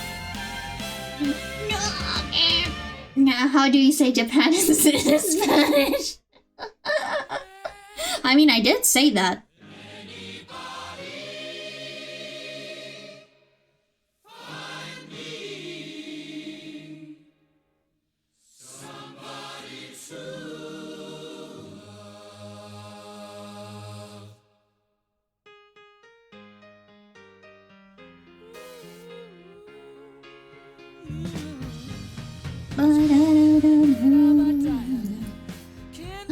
Yay! Bonesy! Welcome! Welcome to the Discord!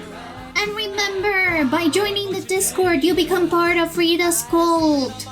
There are no refunds. My name's Bonesy. Bonesy the bad dude. Oh, you're a bat.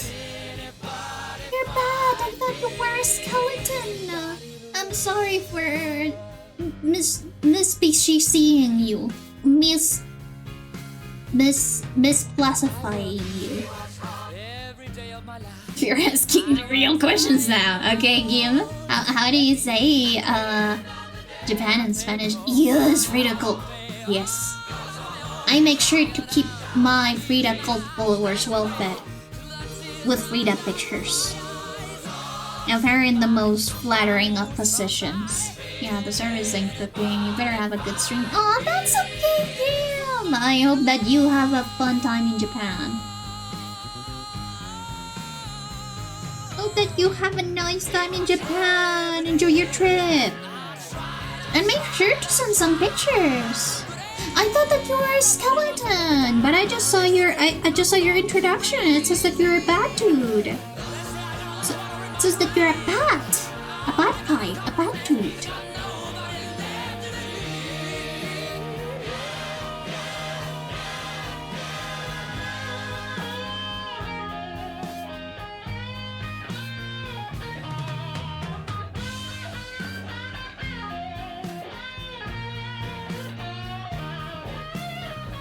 Yes, I am very, very sorry. I will punish myself later. Yes, thank you, Kim. I'm looking forward to that.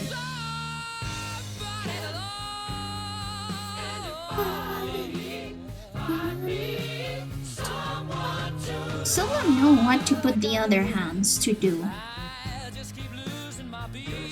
I'm just gonna keep them as little knots in the meantime, and then we can talk about that later. Now I will. That was very speciesist of me. Fact, Bunsy rebrand right now, motherfucker. Yeah, Bunsy rebrand right now. Oh, but your model is so cute. I mean, there are VTubers that have like complex characters. It's okay, it's okay. I don't have any mods, so the auto mod can sometimes be a little bit finicky.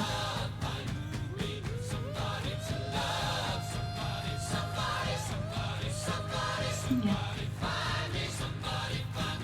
I'm gonna... To a skeleton? No, do you have powers relating to my skeleton? What powers do you have? I'll be the judge of that. I'll be the judge if you are skeletonian. Also, by the way, the Henry team now has a little bit more head physics, like hair physics. Look, now I float. It is like a very subtle flow. Power to irritate the fuck out of me. No! No!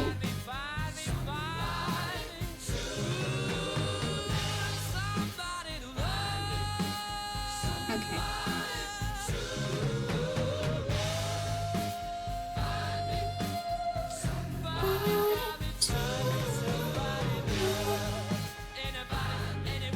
Oh my gosh, I've been yapping so much. I have done barely any progress on the sketch. I need to lock in.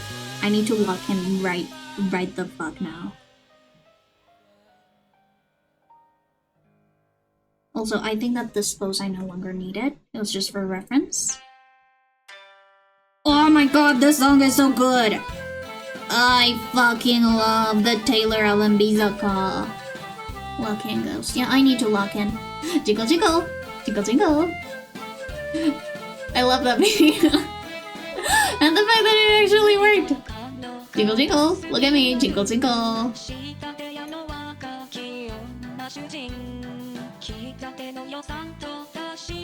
Do you hear? I said the backrooms. Backrooms. That's something that you guys like. Jingle, jingle, jingle, jingle. Wait, do I have my keys on me? I do not, but I have my coins. Jingle, jingle, jingle, jingle. I have the power to turn my entire or parts of my skeleton and bones hard. I already thought that bones were hard. Do you just get a boner?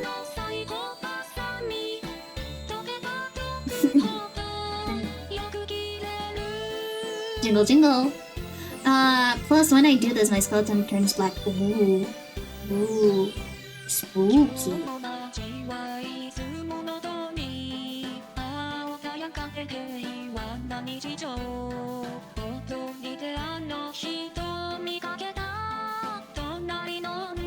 There was a jiggle, jiggle, jiggle, jiggle, jiggle, jiggle. Well, my hair has jiggle physics. If that's what you're talking about, that's the only jiggle physics you'll get from me. I'm afraid. Also, by the way, Leo, do you have a mullet, or is your hair all like cut like all fucked up like?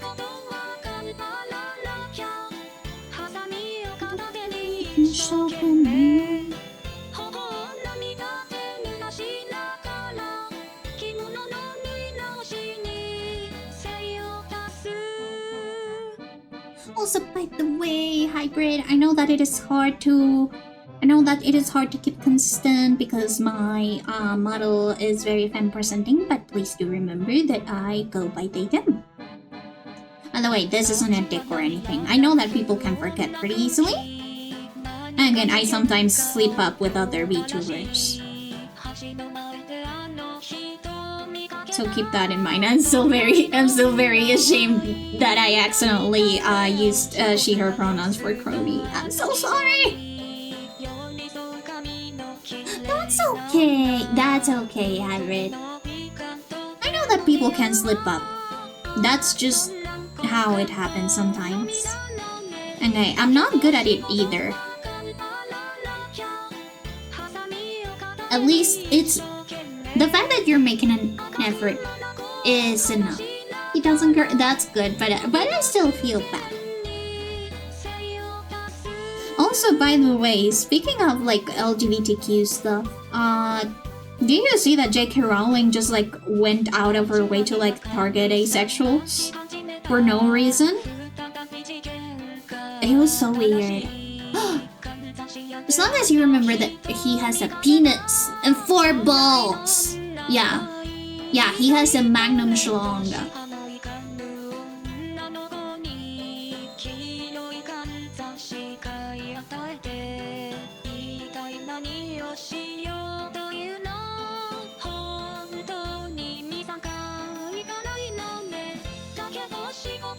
Yeah, J.K. Rowling, more like joke Rowling.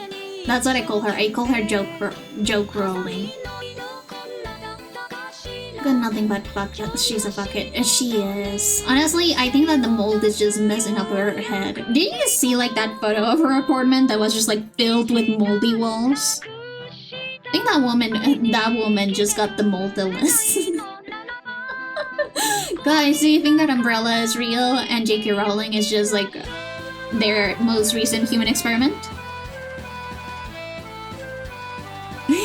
Yeah, so I was talking about how, I believe like yesterday or the day before yesterday, J.K. Rowling just decided for some reason that she would get into a fight with asexuals on the International Asexuality Day.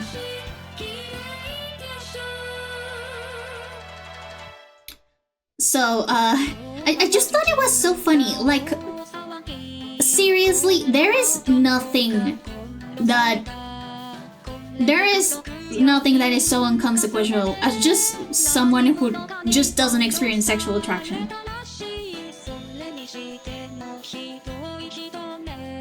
And also, I believe, honestly, as somebody who's asexual and also as someone who just like likes to research queer history, it is very factually wrong to say that asexuals don't experience discrimination.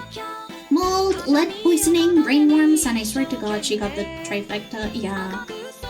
I would love to be a fly in the wall in J.K. Rowling's house just to see the state of like where she's living, because it looks rough.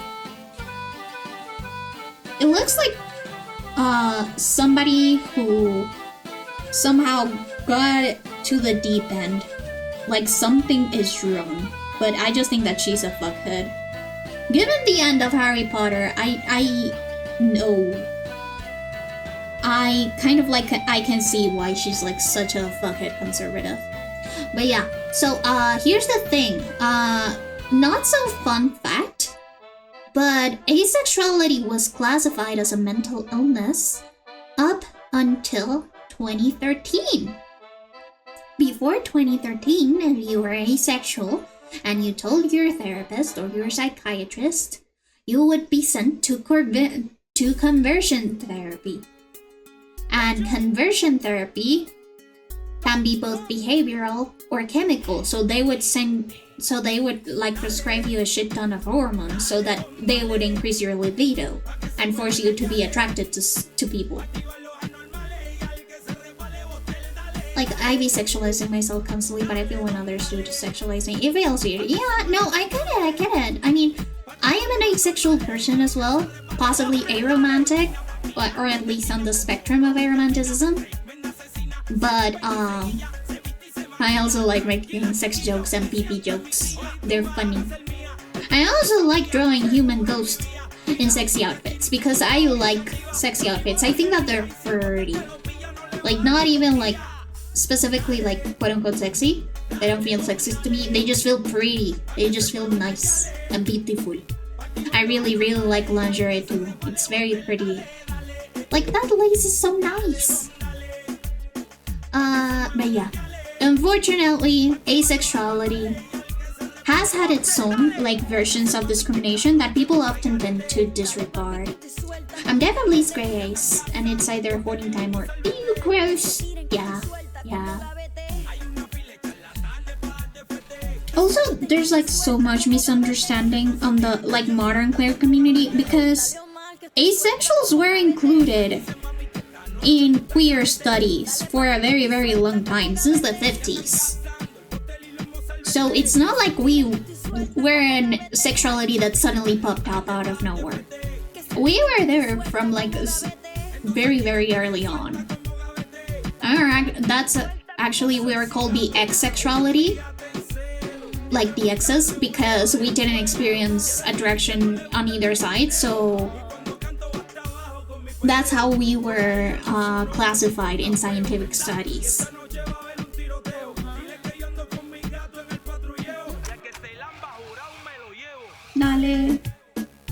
Dale, don, dale.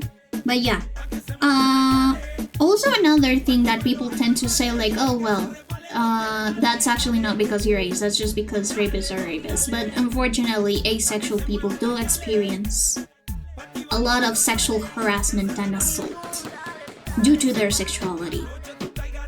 In fact, around 30% of aces, probably more, have experienced some type of sexual harassment because of their asexuality. Like, when you come out to someone and you're asexual, and because of that coming out, they start sexually harassing you. And unfortunately, I have to cut myself in that 30%. I got sent unsolicited explicit pictures when I came out as ace to sort of like disprove or to try and convince me that I was actually sexually attracted to others. And I had to actually like end friendships because of the like harassment that I was getting. Yeah, and in fact, more than 10% of aces, I believe that it has gone up to 15% of aces. More than 10%, I believe it's 15%, but I don't want to like artificially inflate the numbers because I don't remember correctly. But more than 10% of aces have experienced sexual assault or corrective rape due to their sexuality, which is extremely unfortunate and obviously very, very gross. But there are people on Twitter that were arguing, oh well, they didn't rape you because you're ace, that totally doesn't have to do with it. It's like, that's not true. Rape can be motivated by hate. Rape can be a hate crime in on itself, and that's why corrective rape is an actual like definition, because usually people do that to either force somebody to not be queer. But yeah, the discourse on Twitter was insane. I still haven't decided if I'm grade A, STEMI, or Baby No Money, but fuck it, we will. So true. Honestly, I'm not even out as non-binary here in Colombia because our country is very conservative, unfortunately, when it comes to transness. But ever since I was little, I was like, yeah, I'm neither a boy or a girl, I'm just a thing. I am a thing. But yeah. But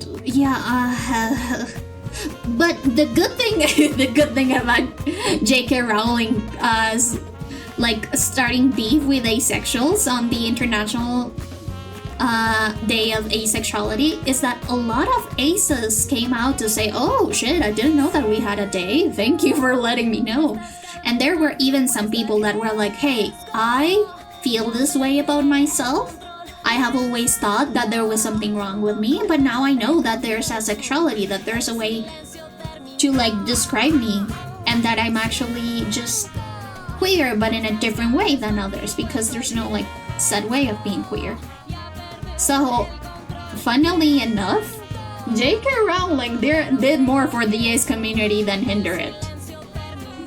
Because now there's a ton of faces that now know they're part of the LGBTQ community. They know that there's a day for them. And they have like started meeting other aces. The most fucked up way of raising awareness, like for real. Also, fun fact, I actually have like the full-on collection of the Harry Potter books. It was a Christmas gift, and the only reason why I still have the Harry Potter books on my bookshelf is because they're a gift from my grandpa. If it were a gift, if it were a gift from like somebody else, I probably would have thrown them out by now.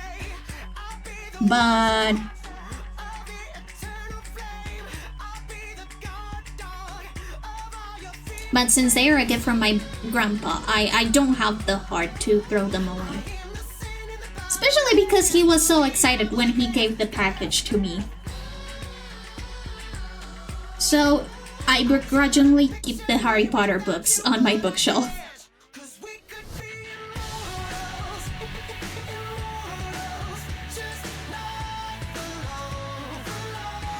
But yeah.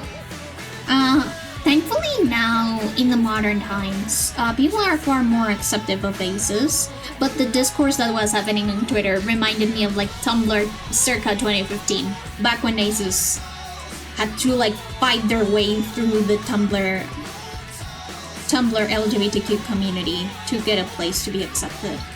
Some people still not consider aces to be part of the LGBTQ community unless they have a romantic orientation that aligns with being queer. But hey, honestly, being queer has been like such a malleable experience that it is difficult to like just put on a set of requirements to be queer enough to be in the community, you know? And usually being exclusionary works against us. Like for example, like all of those conservative gays that voted for Trump, thinking that they would just take out the trans people and then they would not come for them. But voila! Now they're trying to overturn gay marriage. It's like, guys, what did you expect? Gatekeeping, boo! Dog. Now that I'm hot, I've had a lot of people match with me on dating apps just to sleep with me even though my bio clearly states otherwise. That sucks. That sucks so much. I experience attraction in general super rarely. And I do feel bad when I do this. But when I sense that somebody is attracted to me, whether it is romantically or sexually, I basically just start distancing myself.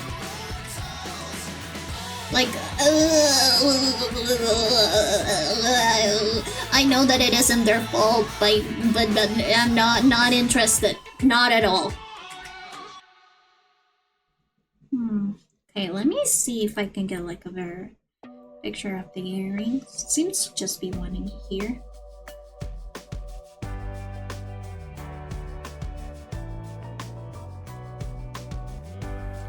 But also, hey Leo, at least take this away. You are hot.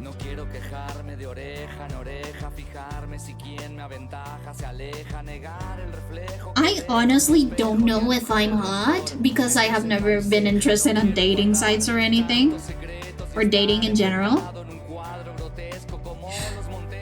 So I wouldn't know if I'm hot. But hey, now you've got confirmation. You're hot, Leo. Congratulations on your hotness.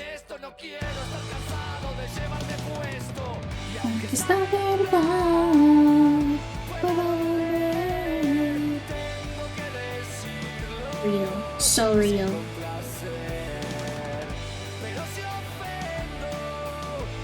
your hotness as a badge of honor. Honestly, there's nothing more iconic than a hot asexual person.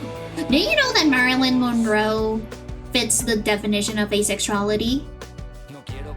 Marilyn Monroe, in various interviews, had said that she never really understood sexual attraction or why people were attracted to others, nor did she understand sexual attraction overall.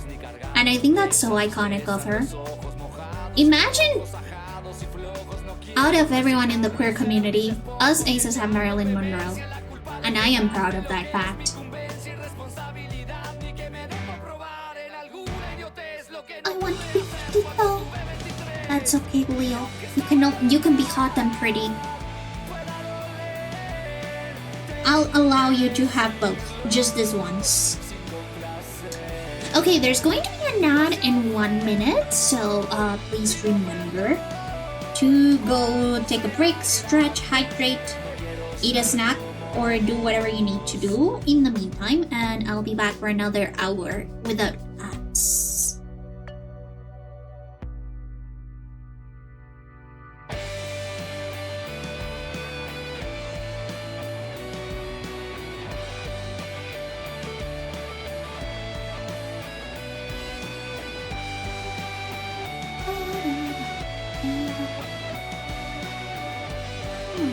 I wonder, what does it take to be pretty?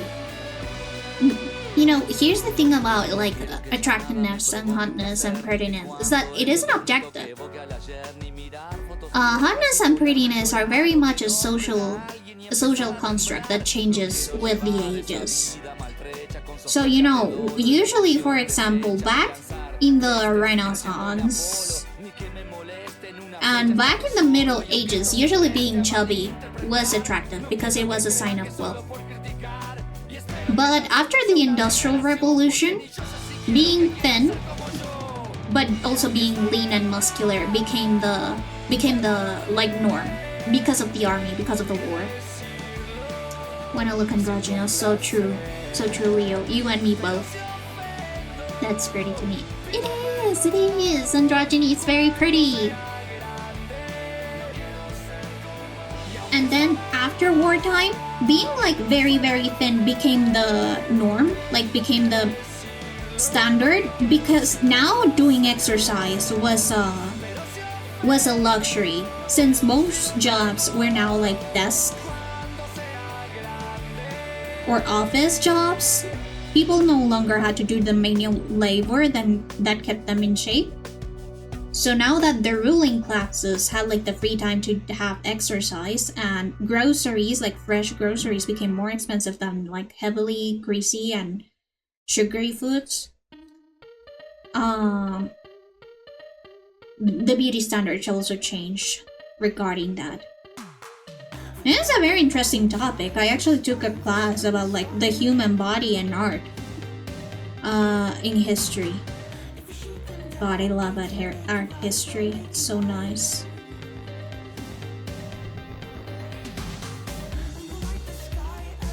You know, one funny thing is that anime usually is pretty obsessed with boobs. It's pretty obsessed with the big naturals, with the big jugs. But you know, traditional Japanese art actually was way more interested on huge genitals rather than huge boobs. I wonder what changed. They also really liked octopus sex for some reason. This may be just because of Katsushika Hokusai, which did draw a lot of tentacle porn, but that needs to be studied. I don't know if Katsushika Hokusai is just the outlier. Oh, as a consequence of censorship. I mean, here's the thing. When the Meiji Restoration did so much censorship, there was a lot of work that was lost, including the shunga art. Including the shunga and more sexually explicit art. It also erased a lot of queer history in Japan. For example, Shonen Ai is older than BL and Yaoi by a lot. The earliest The earliest shonen ai written work was from like the 1800s, but unfortunately, we don't know if there were any more earlier because of the burnings that happened with the censorship. But you know, boobs suddenly appeared.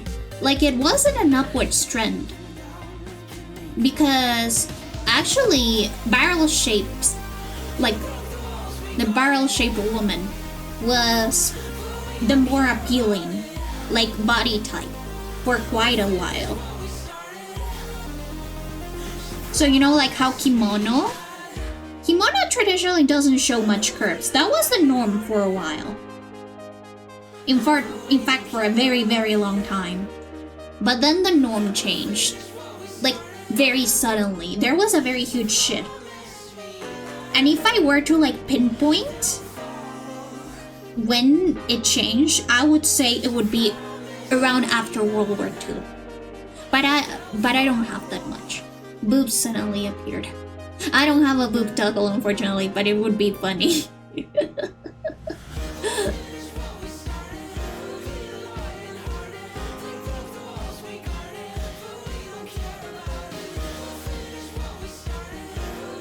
Okay, yeah, Smith pie.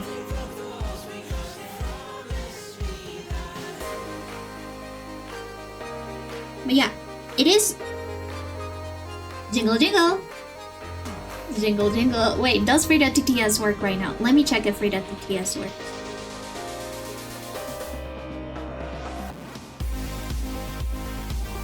Don't redeem Frida TTS. I'm gonna do something. I'm gonna test it locally. Frida? Do you have something to say? I think that she just stays there frozen. I gotta go see ya. Thank you so much for coming. Hi. Thank you so much for coming, Dragon. I hope that you had a nice staying here. I hope to see you again someday. I mean, there's also a reason why Japanese people like twins so much. Frida's just staring into the abyss. That is true. She's just a little shy this stream. She had her debut last stream, and I suppose she got a little bit scared.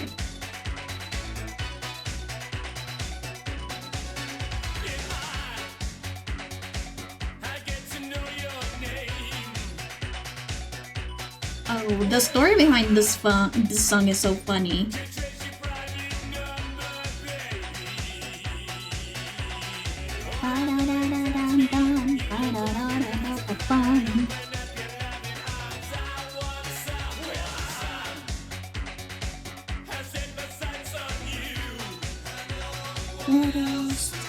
Maybe it's the old arts. That's. How do I change it to message? Oh shit. No, not this. And then.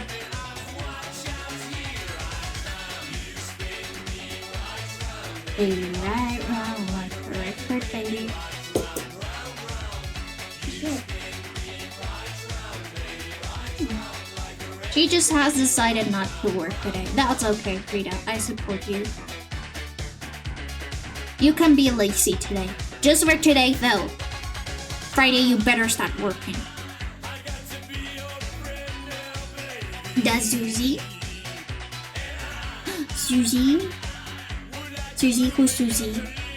Is it another cat? Is it another baby?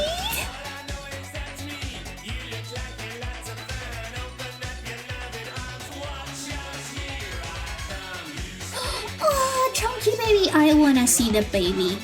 I want to see the baby.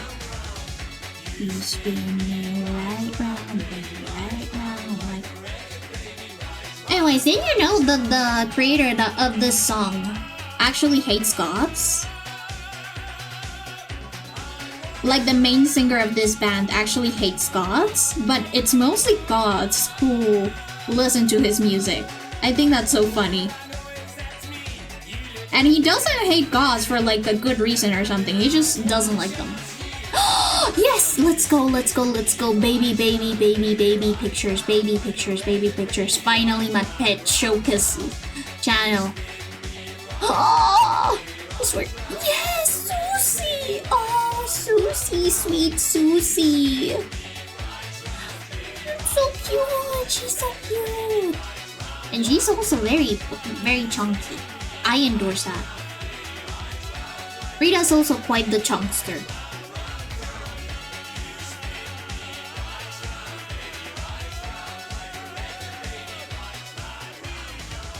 Frida, are you just going to stay there? Are you just going to stay there? I mean, oh, okay, you just left. Okay.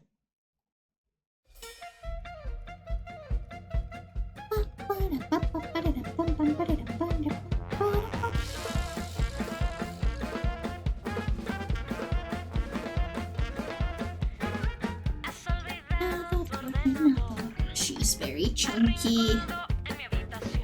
Just like me for real, so true. Ah, yes, I love her. She's so cute. Also, of course, I would love her. Rita's also a very big chunkster.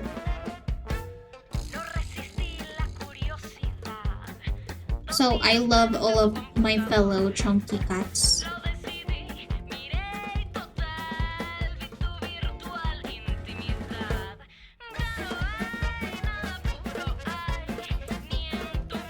Let me see.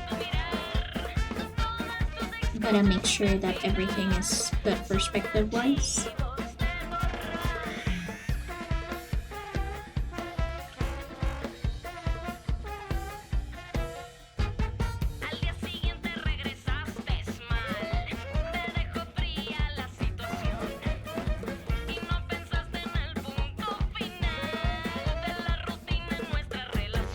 Also, I think that maybe I could like this expression more exaggerated with the other one.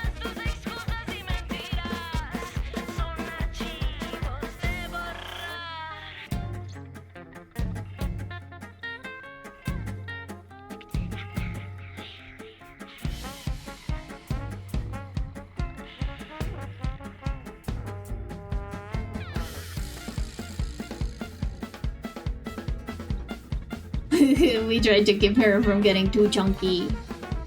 Yeah. So here's the deal. I also try very, very hard to keep Frida on a diet because she is on a diet. And I have little charts and stuff where I take every single time that I feed her or that my parents feed her. I force them to use the chart to know when Frida gets fed because she just likes eating. She's not necessarily an inactive cat, it's just that she likes eating. And when she gets her eyes set on food, she acts as if we had never fed her in her entire life. She acts like the most pathetic cat on earth. Just to make sure that she gets some food. And the reason why she actually became overweight, or more overweight than she was before, because she actually was just a little bit overweight before, and now she's very overweight. The reason why she became overweight was because during Christmas season, we were also focused doing like Christmas stuff. And sometimes I had to go out, so I asked my parents to like get her the food, and they didn't use the charts. And guess what? She ended up being fed like twice a day, sometimes. And of course, she suddenly gained... She gained like 2 pounds. And for cats, that is a lot.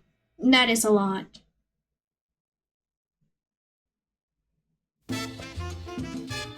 My little sis is a wizard. She manages to keep such a detailed look on the amount of food, snacks, and water Susie gets to make sure she's unhealthy. Yeah, same. I try to make sure that Frida doesn't get doesn't get too much food, and that she always has like her water refill. And I used to give her churros. Now churros are banned in this household.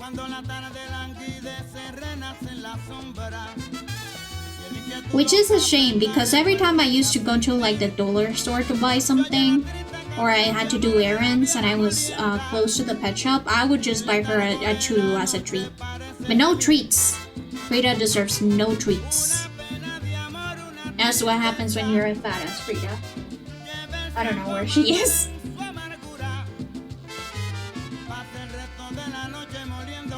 Yeah. Frida has now been banned from eating any treats and snacks until she gets her way back on track.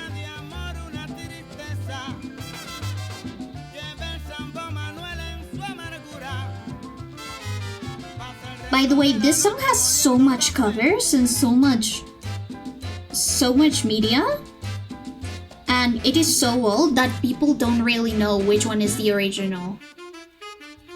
I believe that this one is also a cover. But yeah, it is such an old song that the original recording just doesn't exist. But it's such a good song, I really love it. There are some songs that have just disappeared out of the earth because of the fact that they were never able to be recorded, which is really sad.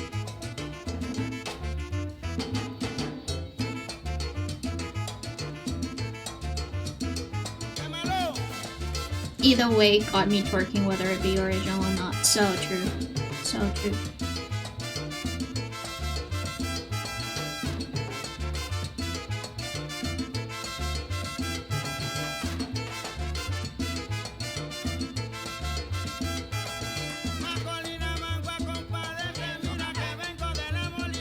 Okay.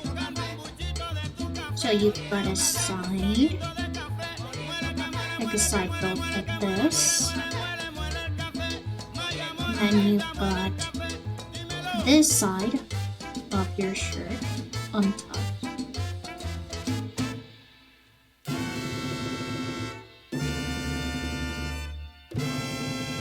And then, is this another belt? I assume it's another belt that's over the oversized shirt as well. So yeah, two overlapping belts.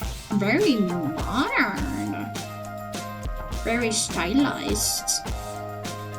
Character designers love unnecessary belts. It's not even your official OC design. No!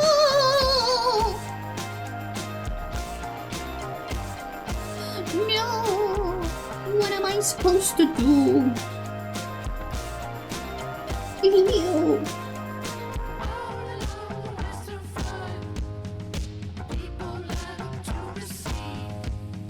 I mean, if you later update it and there isn't that many tweaks, I can always just like tweak it up for you.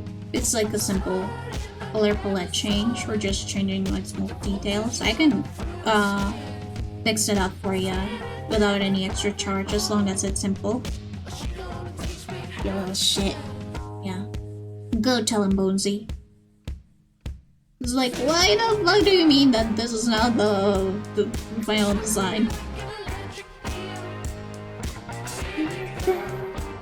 It is a cool design though. I'm not gonna lie.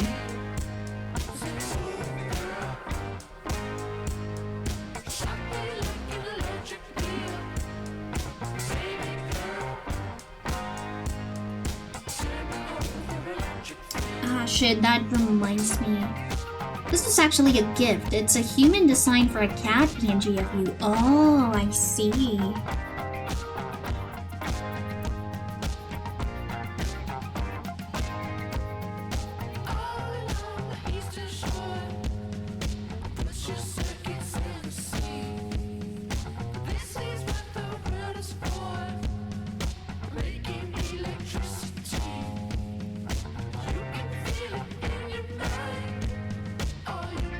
It's cute though. It is a very nice design.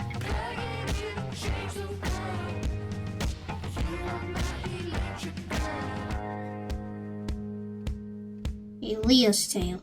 I think that I'll have it like go around like this. This is the tailbone, actually. By the way, did you know that tailbones are actually useless in humans? We should not have tailbones.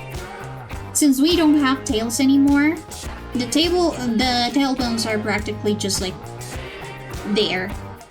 They don't serve any purpose.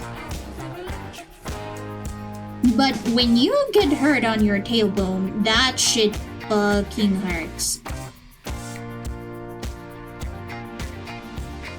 Still haven't started the process for my OC. I haven't even decided on the concept yet. Oh!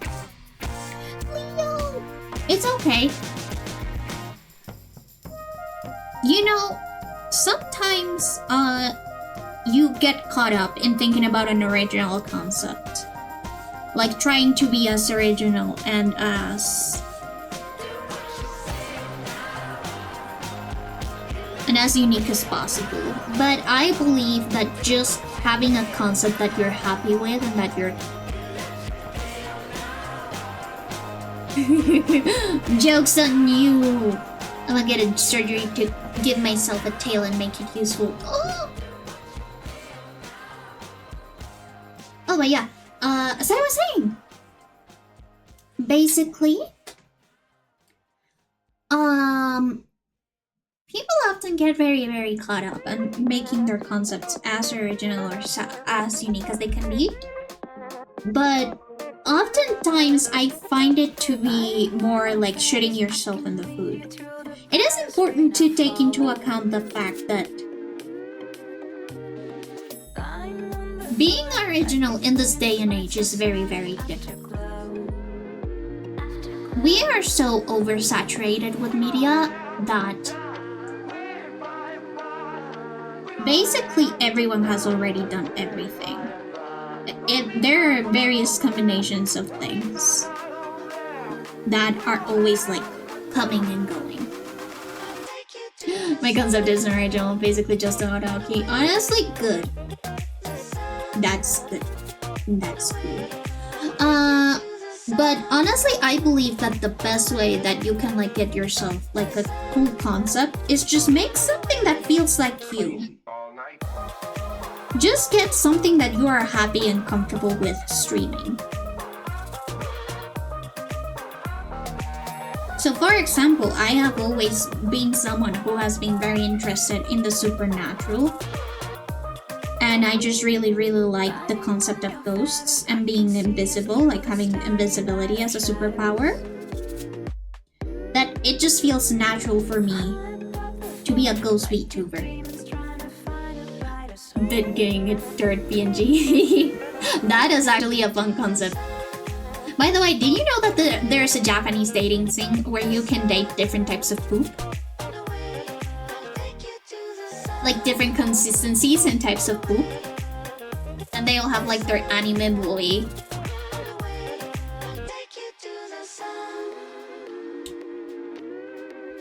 Their anime boy gijinkifications. That is a thing that exists in the world.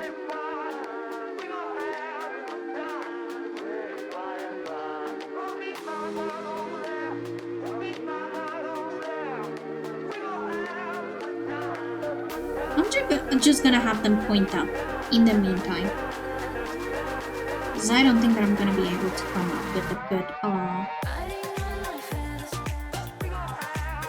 hand position without discussing it first.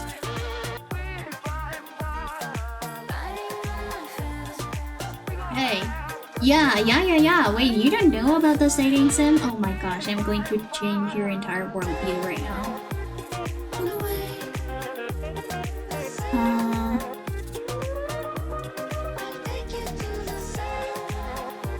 I don't know if it was like an April Fool's project or whatever, or if it was like actually...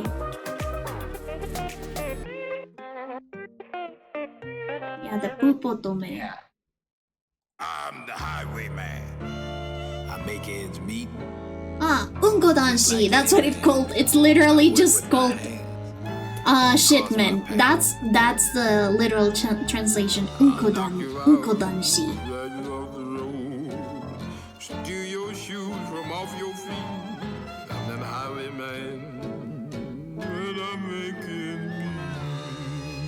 Hey.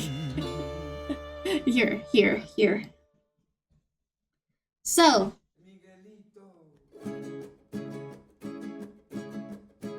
this is the poop otome. So we've got surly poop, we've got hard poop, we've got runny poop. This is runny poop, by the way.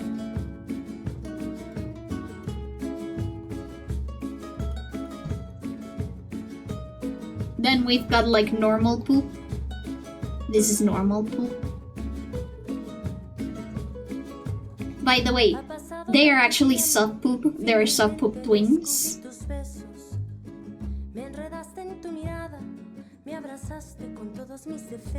This is like diarrhea. This is loose poop. And then there's barium poop. Barium poop. Just a reference to white poop after a barium swallow test.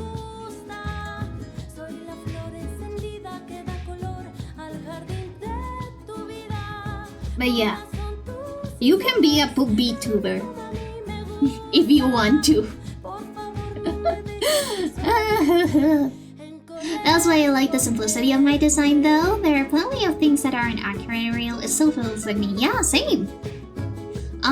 Fun fact, I actually have the same haircut in real life. And I based off my glasses, of my real glasses. And this is actually my real eye color. I've got hazel eyes. Ooh, have us touching tips. Oh, touching tips, that's cute. That's cute actually. I'd have to change like the arm position, but that can be done pretty easily.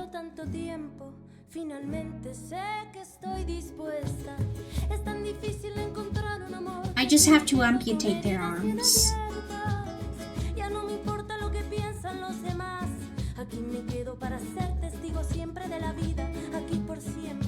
Wait, what if I did it like in Fear and Hunger? In Fear and Hunger, they get these stumps like this.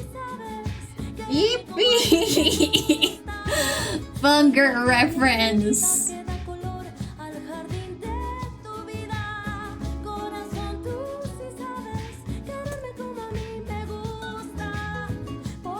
But yeah, let me just once again do the hand references just to make sure that I don't draw the arms exceedingly large for the sake of the position.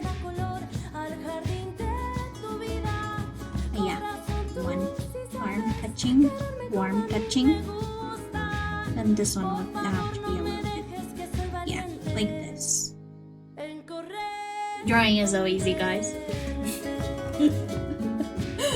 Do not actually do not trust my word for it. Drawing is not easy, like at all.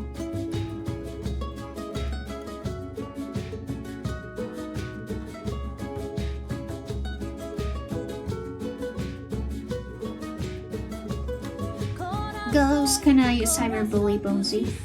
What? What? Whatever is in charge of the Twitch mobile apps needs a choking. Dude, Twitch? Like in general? Not even just the mobile app, but also the website. The website is super fucking broken. There's so many things that if you go to like into the affiliate program and customize some stuff. So like for example, customizing your affiliate bio for ads so that you get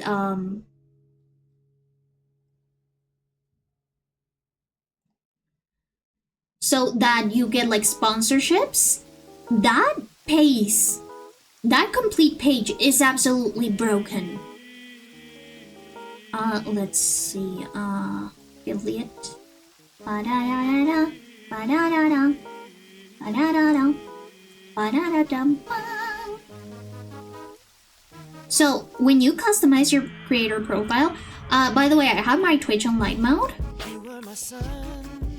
So, sorry if I burn your eyes. But this is like my regular creator profile. It looks pretty normal, right? So it looks normal.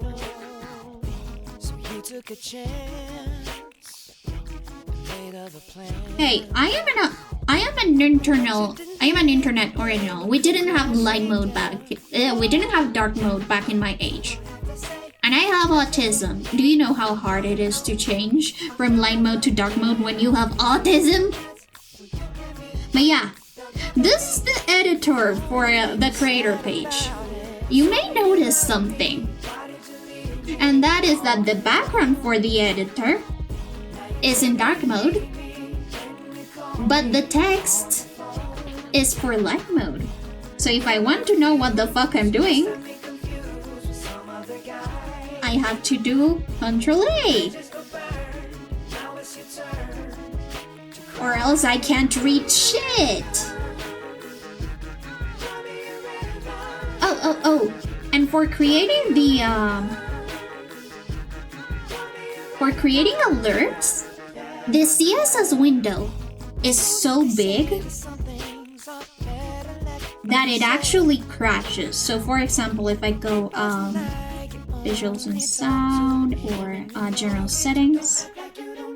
Wait, how can I do custom CSS? Oh, customize HTML CSS. So look at this window, the CSS window. You can sort of edit it. You cannot switch to CSS because the button is broken. So the only way that you can edit this is go Control- until the CSS and the HTML fit. Like, I don't know who the fuck is in charge of Twitch coding in general, but my god, it's so bad. It's so bad. Light mode. I am a complete dark mode convert. Never look back. Hot launched dark mode one day and it stuck after a while. Yeah, no. I've always liked light mode more. I don't know if it's just because I'm used to it, or because my parents really had it hammered on me that I should never read with the lights off, or that I should always have like proper light levels on my electronics. They shouldn't be too dark, so that I wouldn't strain my eyes. But I have always preferred light mode, and it actually hurts my eyes more the high contrast that dark mode has. Shit, I'm getting confused with Chada's pinkish colors. Oh, you're all pink things today! You're pink things! Let's go! Anyway, I think I'm gonna leave this sketch right now as is, because we've only got 1 hour left of stream. And I want to make sure that I also make some progress on other commissions. So, Leo Black 31, body. Also, by the way, Freak, you were asking about emote commissions? These are the emote commissions that I have done so far. So we've got the emotes for Puppy. So we've got Puppy Boba, Puppy Jail, Puppy Snack. Then I did 2 emotes for Kirin Tenshi, which are hype and angry emotes of her bunnies, of her bunuis. And those are like the commission emotes that I have done so far.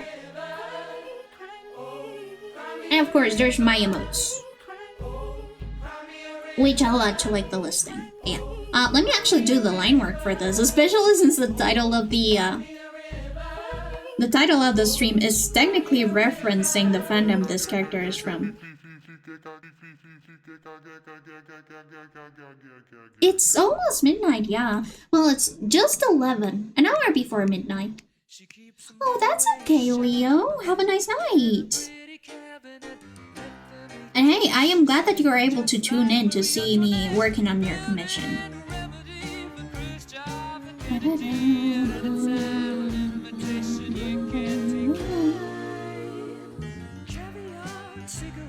Yeah.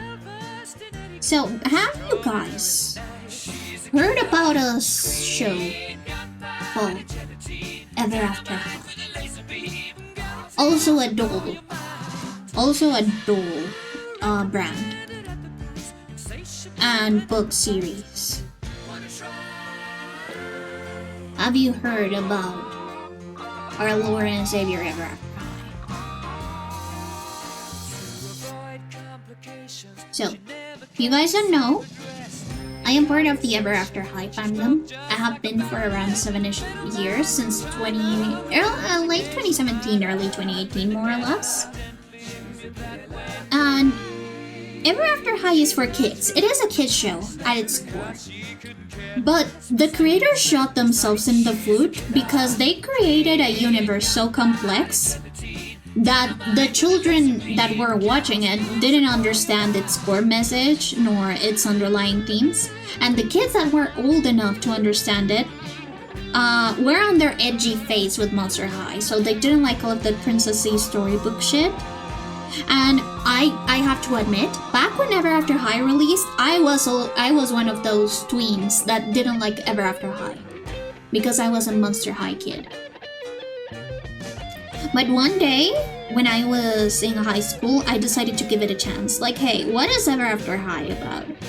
Monster High right now, it was in Gen 2, so it wasn't really that nice. But then I checked out Ever After High. I watched this show, and holy fucking shit. This show is so good and so complex. It tackles so many topics that honestly, I get why people love it so much up to this day. And hey, I love it up to this day. I love Ever After High, and a lot of my designs have like that very Ever After High feel to it because I am a fan and I have Ever After High fan characters. So here's the thing. Since Ever After High is sort of like in this weird middle ground where usually the kids that get into it still don't have like enough critical thinking abilities, they don't understand the underlying themes. Also, there are some things, like there are books that of course people won't watch over the original show.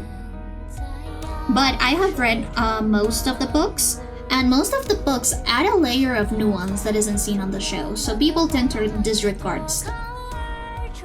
And ever since I became a very big fan of Ever After High, I have been collecting the dolls. Those dolls are my retirement plan. I'm pretty sure that I have $1,000 worth of dolls. But the price has, of course, the price has like gone up, so that's why they're like $1,000 worth. But I have spent some good money getting those dolls. And they're going to be my retirement plan.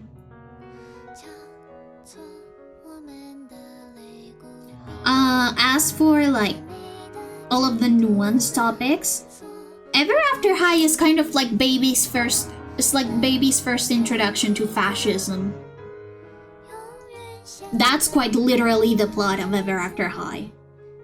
And maybe that's why it flopped. It's because the kids didn't get all of these issues being brought up about class and about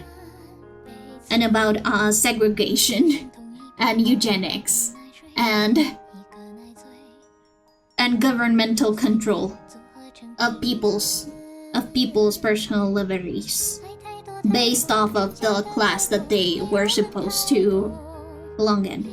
Okay, so what I'm going for with this is that the two main characters, Applewhite and Raven Queen, are the daughters of Snow White and the evil queen from the story Snow White. But here's the thing, in Ever After High, in the world, those Snow White and the evil queen and all of the roles of fairy tales, they aren't specific people. They're not unique people. They're roles that are given out, and they're passed down through families, through family lines. They're either inherited, or maybe if one character doesn't have a child or it just doesn't fit with the current storyline, they get an apprentice and they get assigned that role. So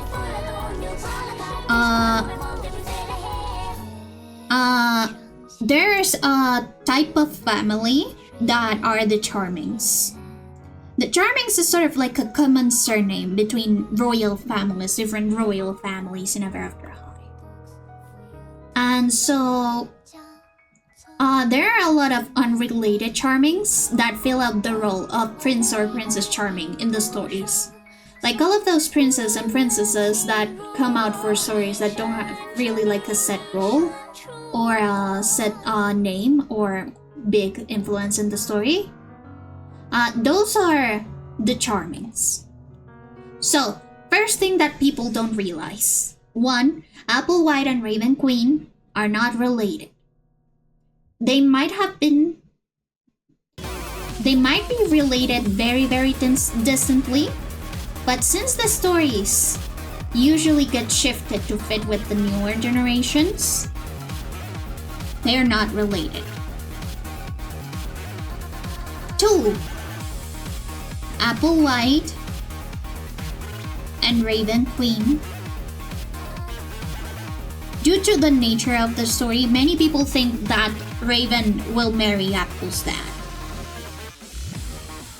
But, again, the story is never after high.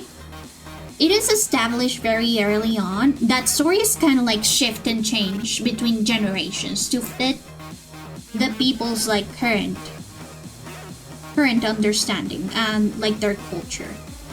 And in fact, the story of Snow White takes on a more modern take in Ever After High, since you know it's not more about like royalty and inheriting family lines and royal power, and it's more about overall influence, sort of like companies and entrepreneurship. That's the take that the Snow White story takes for their generation. It's more like being a celebrity of sorts, and the evil queen trying to get like that sort of like queen bee role.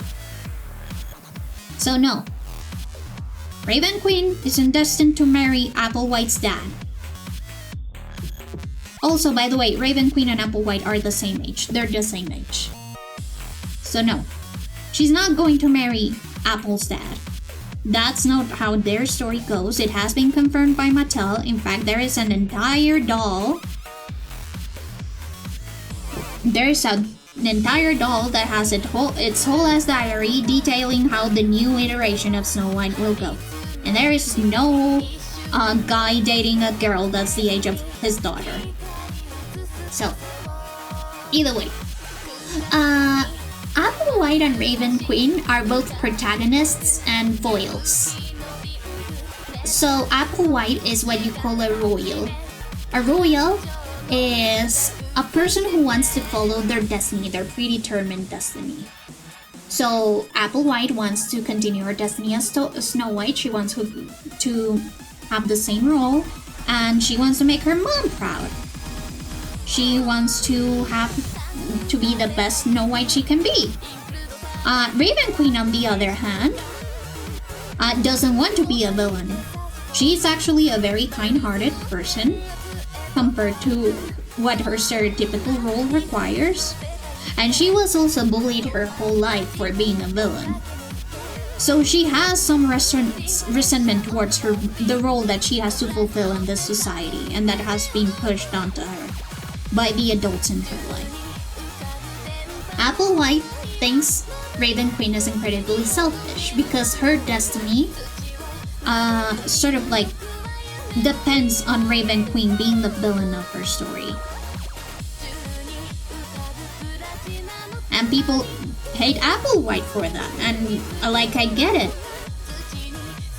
Since we see most of the story from Raven's perspective, it is normal that we feel like Applewhite is the villain of the story. And she is indeed an antagonist. What we don't see, though, is Apple's perspective. Apple's perspective is only really explored in depth in the books. And people tend to forget that Applewhite and Raven Queen at the start of the story are just 15-year-olds. They're 15-year-old girls who have been raised in this system for their entire lives. And we have to always remember, these two girls didn't choose their destinies, just as much as like how Applewhite didn't choose to be Snow White. Just like as much as how like Raven Queen didn't choose to be the evil queen and be evil. Applewhite also didn't choose to be Snow White and be the heroine of their story. That is something that they had no control over deciding, and they have been raised to fulfill those roles, and they have been raised to think that what they are doing is good, especially Apple. If you get raised by people who constantly tell you that you're the heroine of your story, that you are a hero, that you will do amazing things, and that you are right no matter what, because you are the heroine, you are the princess, you're the ones that gets the happily ever after. That fucks up with your mind as a kid. And sure, Applewhite has narcissistic tendencies, but we also have to remember, and this is something that was discussed in the book that wasn't shown in the series, but Applewhite almost died once. She actually went off. She was actually a very tomboyish girl once in a while. And she went off to play in the woods and accidentally fell on a well and almost drowned and died. And she developed PTSD due to that near-death experience. And the first thing that her mom told her is that as long as you follow your destiny, as long as you are Snow White, you will be safe. You will never have to worry about anything bad happening to you, because in the Snow White story, nothing bad will happen to you as long as you follow your destiny, follow like the story's outline. Imagine how fucked up a kid would be that was told that. So, is Apple selfish? Yes, she is a selfish person. But that selfishness was learned and was made out for her, like, to survive in the environment that she was raised in. She truly does believe that her life depends on fulfilling that destiny. And in her eyes, Raven Queen must seem incredibly selfish, especially because before the series, people were told that if you didn't follow your story, you disappeared from existence, you died, you poofed, and every single trace that you left, every single person that you knew, it will disappear. You will be forever forgotten. That's sort of like the biggest part of like the first arc of Ever After High. And sure, people are taught that from a very early age. So imagine you're Snow White, you get like the good destiny, one of the good destinies. And then the villain of your story is like, no, I'm actually not going to do that. I'm gonna do my own thing. It doesn't matter if people, and then you're like, wow, this person is incredibly selfish. Sure, they got a bad destiny, but if they don't fulfill that bad destiny, they'll be dooming every single other person inside that story to basically having the worst fate possible, which is a true death. People say that people die twice. Once when their body leaves, when they're not alive anymore, and the second time when they're forgotten. And having your entire friends and family lineages of destinies and other side characters that maybe weren't even that consequential in the story but were just thrust into that specific destiny just because you don't want to follow your specified role seems selfish. And is Applewhite selfish and bratty and mean? Yeah, she is. But I hate that people often make Apple to be like this extremely vilifying mastermind that is just purposefully obtuse. She's not purposely obtuse, she's just heavily indoctrinated. But yeah, I think that people tend to often conflate villains with antagonists. Applewhite is the antagonist of the Ever After High story, but she is not the villain.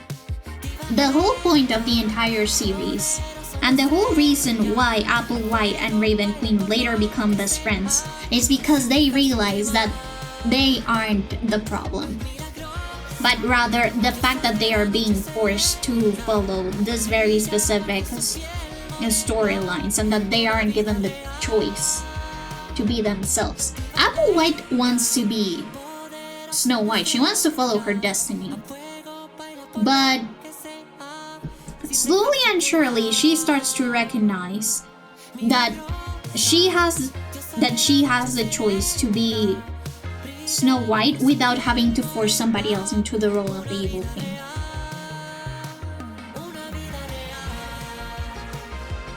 And that maybe if she had been given the liberty to choose before, she may not have chosen to be Snow White.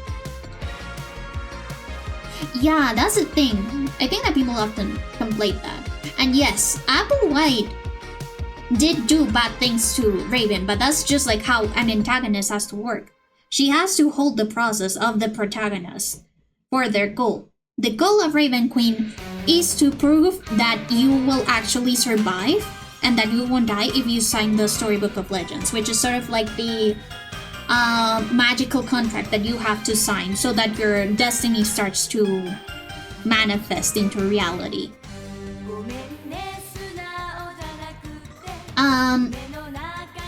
And unfortunately the show was cancelled. We were never able to get basically what was supposed to be the final season of Ever After High, their senior year.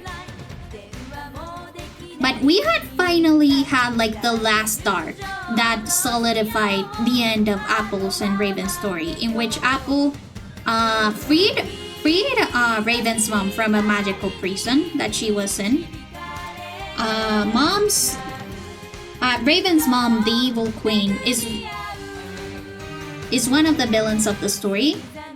And basically, the whole reason why the evil queen is in magical prison is because she started hopping through other stories and taking over other villains' roles. Which, you know, as I had told, it is very risky business. And then she started like trying to consume the magic of Wonderland, which is an alternate dimension that's connected to Ever After High, and that actually is a very essential part of the fairy tale world because it brings it all its wonder and fantasy elements. Since the whole point of Wonderland is that it is a world free of logic, so fairy tale logic also works with the help of Wonderland. So since she started corrupting Wonderlandian magic, they were like, okay, lock her in. So Apple was so desperate to fulfill her destiny and to convince Raven to fulfill her destiny that she freed Raven's mom, thinking that way in like her own warped mind that if maybe there was an evil queen, that way she could save not only her own destiny but also the destinies of the other peoples involved in their story. Oh, that's no problem, Bonesy. That's totally okay. Oh, thank you so much, Bonesy. But it's okay. Usually, you only have to pay once I accept the commission. That's no problem. That's no problem. I also need to read chat sometimes. But yeah. So, Apple freed Raven's mom as like a last-ditch effort to make sure that her story goes through. And her story does go through. In fact, she does get the story of Snow White. The story of Snow White happens during the time Raven's mom isn't there. Because Raven's mom takes the mantle once more of the evil queen to complete the story. But then she starts going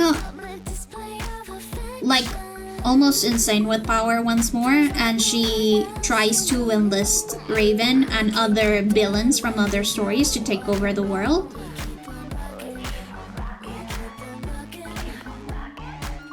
And so what happens is that Raven and her friends and the others have to figure out a way to get her back into Mirror Prison while Apple is in a magically induced coma.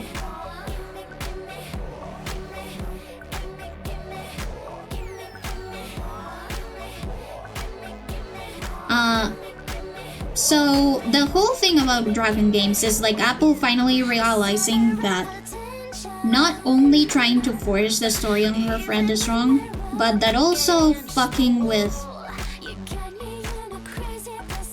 others people's lives, especially when you don't know like the full context, can actually be very dangerous. And that was like the second to last special that they had. Then there was the Epic Winter, which was not good. I don't like it at all. And since Epic Winter was a flop, and Dragon Games was starting to like... the dolls were starting to decrease in quality. We never got like the grand finale of Apple like going full circle and realizing that not only that Raven has like her own choice and that she should be allowed to choose to be evil or not, especially when it comes to the fact that usually being evil or having a role that's stereotypically evil is going to have you stigmatized from society. I know that's bad. And you shouldn't force people to get into a role or to have roles that actually doom them from birth.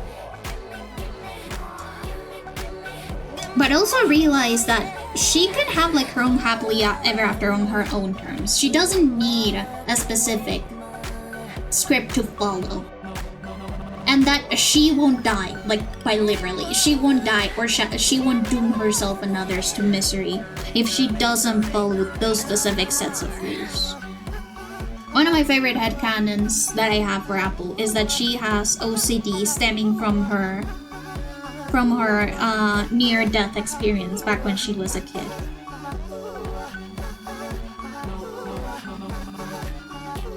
But yeah, we never got that ending. And also, here's the fact, is that actually, after Dragon Games, there was an implication. I'm saying implication, but it was pretty overt. There was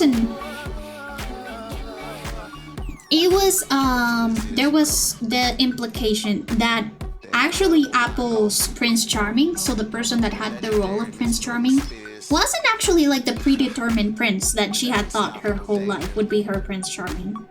And the one that we saw throughout the entire like series and books that she didn't really feel attracted to and was just with him because they were predetermined lovers. So in the end of Dragon Games, we realized that in fact her soulmate or her predetermined prince and the person that actually gives her true love's kiss isn't actually that guy, but the guy's sister. She is what we call a cumphead lesbian. Her true love has been a woman all along. And not only that, a woman who, in order to save her, to wake her up and give her true love's kiss, had to subvert her own stereotype of being a damsel in distress. Because she was a Princess Charming. So sort of like a generic princess.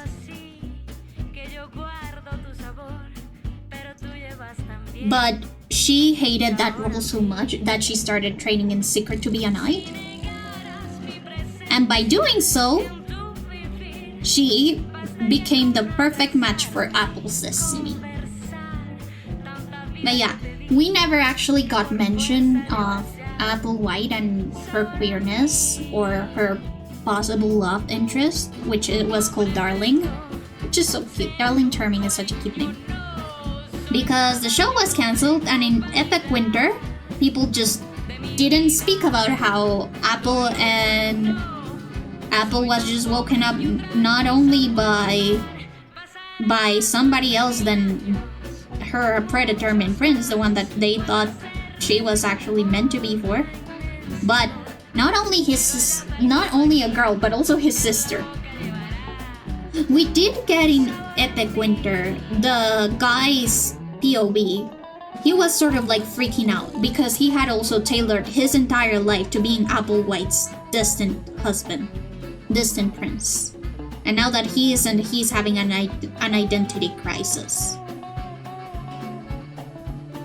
But we never saw like Apple's perspective. And that was such a wasted opportunity, but Mattel is pretty conservative. So I guess that the showrunners had to halt that through line. Which again, is sad.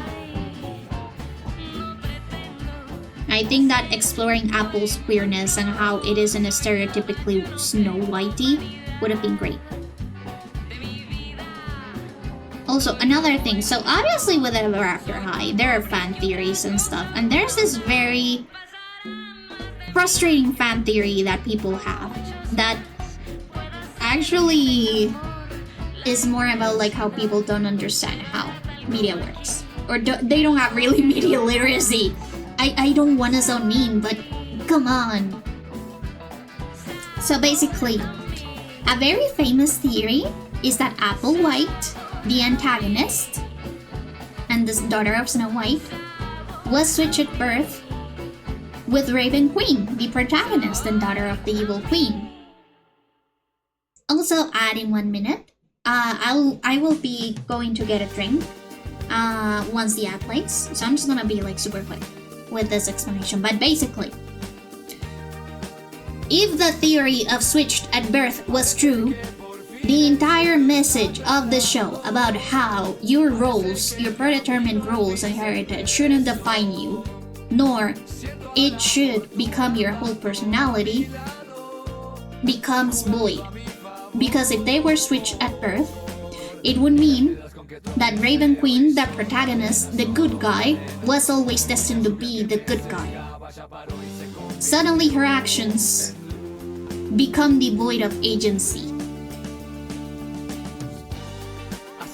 Okay, so if Apple being villainous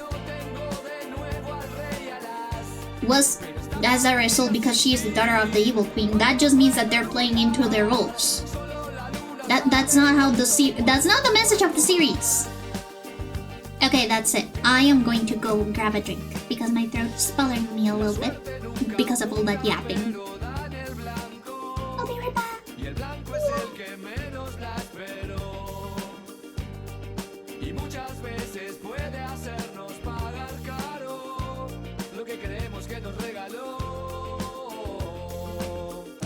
Cuando cambia la pisada no me pongo a cuestionar, porque antes de cambiar de nuevo nunca me lo va a avisar.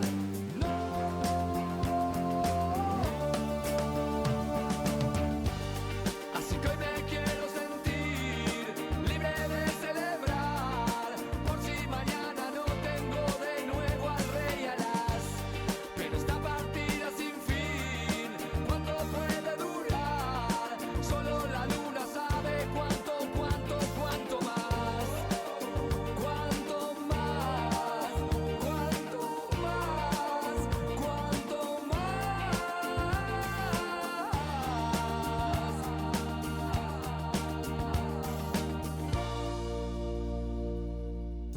Dicen que lo que ha de suceder, entonces sucederá, pero es dueño de su destino, quien nada espera del azar. Y aunque me cueste creer que todo tiene una razón, la suerte es un desenlace, pero no una explicación.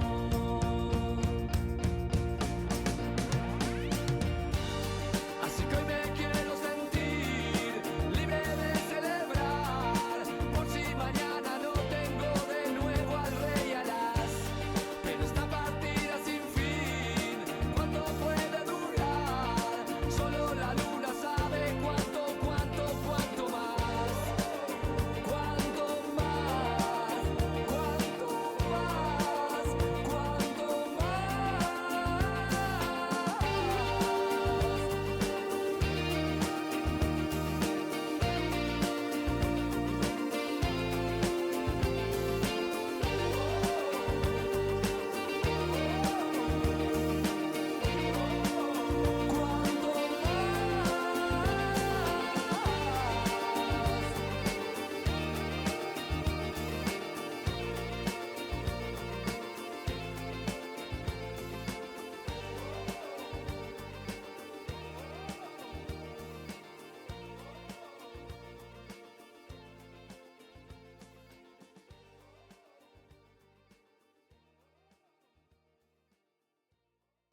Okay, I'm back.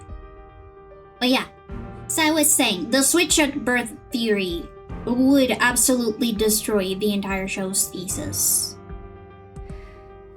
And I know that people say like, oh, but it's because Apple doesn't look like her mom and Raven also doesn't look like their mom. They look more like each other's moms because Apple is blonde and her mom has black hair. And because Raven has black hair and her mom has white hair. But that's the point! That's the point! They don't look like their parents. Because the whole point of the story is that your parents' decisions shouldn't be factors for you to develop your own personality. You shouldn't base your whole life and whole identity on your parents' actions, nor the predetermined life that they want for you. So yeah, that's a theory that I really, really dislike. And again, it doesn't make sense because it breaks the entire show's thesis.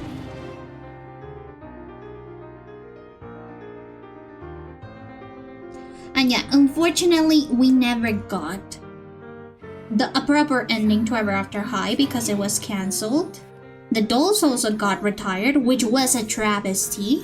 The dolls are gorgeous, and my collection isn't complete yet. And now the dolls are worth a fuck ton of money, and I cannot afford the dolls that I'm missing. Especially one, which is Lacey Hearts. The first edition of Lacey Hearts.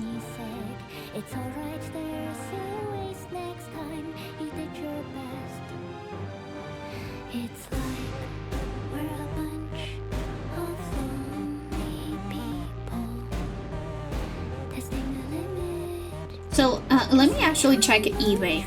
I want specifically the first edition Lacey Hearts because she has her full accessories. The other editions of Lacey Hearts do not have her entire accessories. And her other accessories are a bitch to find because people upcharge for the accessories. They like separate the doll into parts and sell the separate doll parts, which is insane. But yeah, Ever After High Lacey Hearts is kind of like one of my grail dolls. Just because she is so difficult to get, both at like a regular normal price, with all of her accessories, and also new in box, or at least at a good condition. So for example, I am looking at prices right now. This is I'll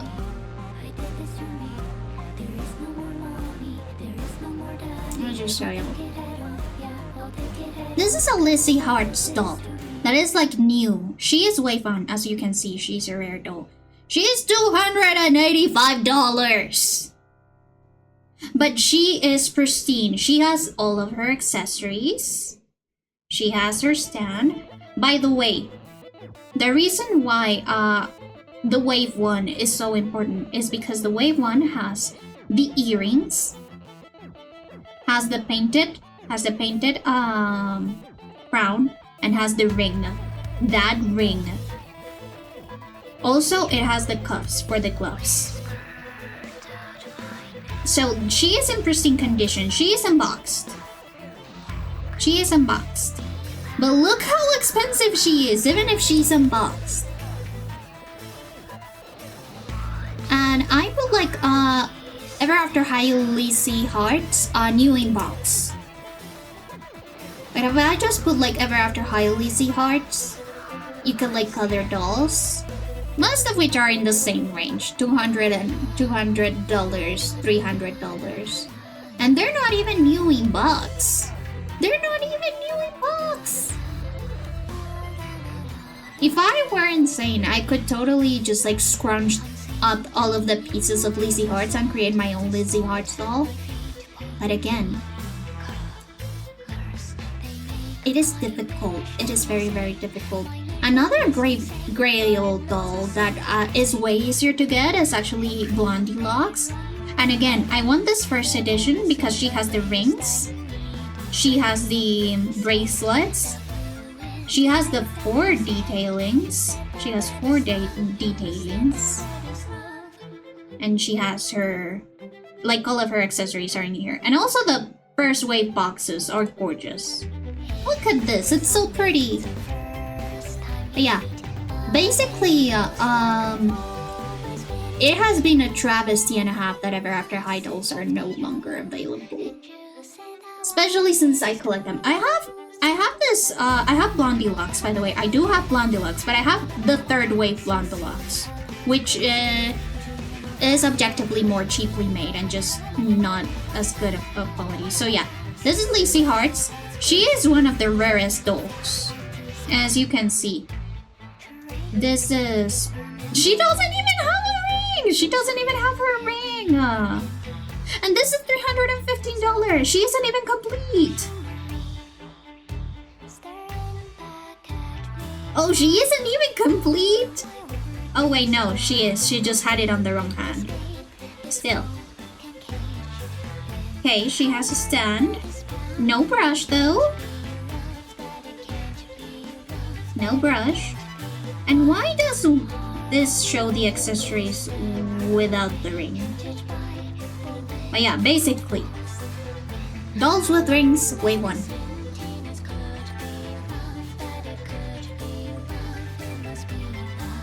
And basically, I have most of the wave 1 dolls. I am missing a few. I am missing a few of them. So for example, Blondie Lux is a wave 1 doll that I don't have. I don't have Dexter, which is another wave 1 doll. I don't have Holly and Poppy, which is a wave 1 2-pack. That is usually pretty expensive because 1, it's a 2-pack, and 2, they're pretty rare in the box.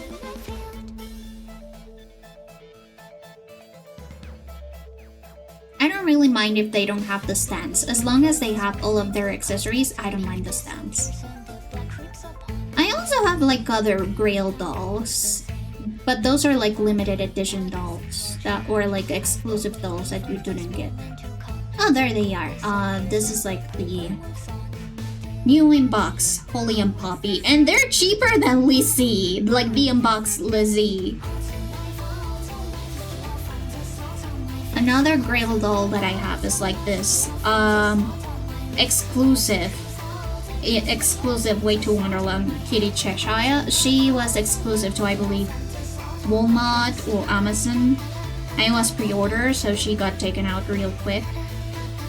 But yeah, it is a travesty and a half that Ever After High not only lowered the quality of their dolls, because these dolls were gorgeous. They were of amazing quality and craftsmanship,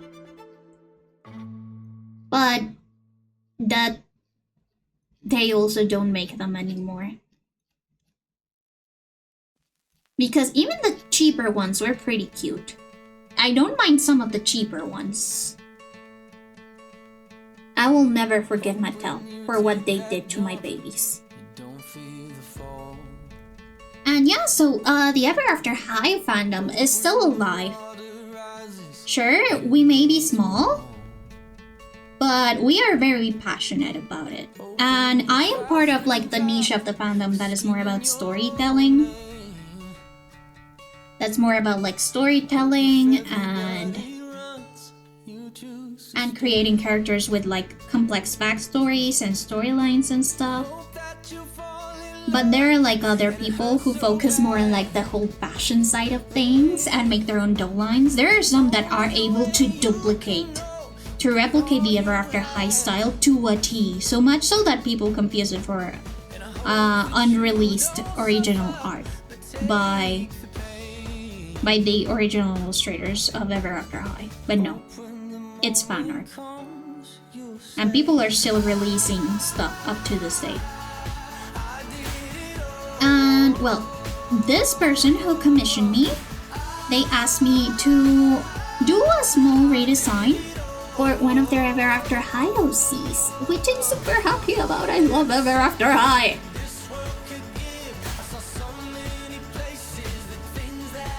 And let me remember, her her story is actually part of the Arthurian mythos.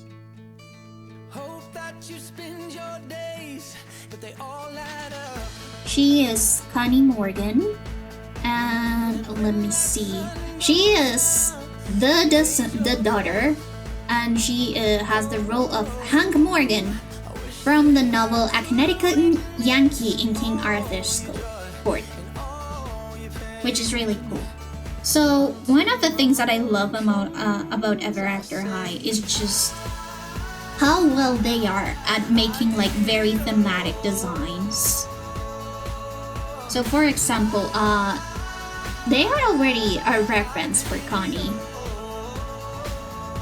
And in fact, it is very detailed. I based off a lot of my details on her. So as you can see, very nice. And that's why they got like the base price. My starting price is $50 for character designs. And I basically kept it. Yeah, I just kept it at the base price because I didn't have to design anything complex. In fact, I actually asked them if they didn't want like a discount or something. Because all that I was going to do was make changes to the original design. Yeah, I can also replicate the Ever After High style. I used to do it more faithfully, but I eventually just wanted to experiment more, so I started deviating from it.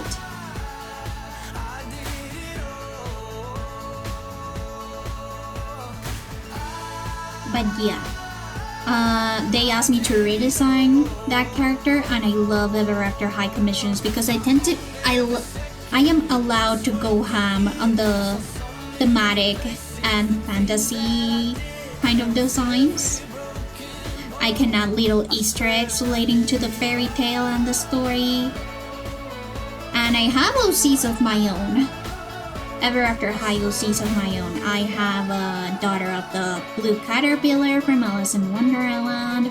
I have the twin children of Merlin. One of them gets the destiny, the other doesn't.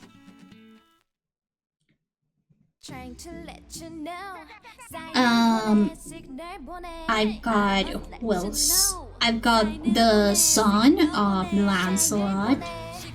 I've got a daughter of Morgan Le Fay. I've got a daughter of Momotaro. I've got a daughter of Kaguya Hime. I've got a daughter of like Colombian stories, so like Rin Rin Renacuajo, Mi Ringa Mi Ronga, La Pobre Viejecita.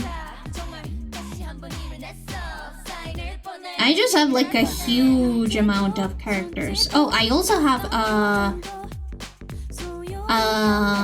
the next Tan Song Song from the Journey to the West. He is a reincarnation. He isn't a child of anybody. You know, because of Buddhism rules. I've got the son of Donkey Skin, which actually has like a very complex and mature story that I'm a little bit scared of, like, speaking of in here, because it does deal with childhood sexual assault and sexual abuse. I just love how Ever After High actually is a great blueprint to have really complex stories about generational trauma and crippling expectations. And yeah, the designs are all just fun to make. I love making designs for Ever After High. In fact, one of my children of Maryland won character of the month, I believe on December. And I had been itching to give him like a proper redesign. Or well, not a redesign, but more like a redraw so that he looks better.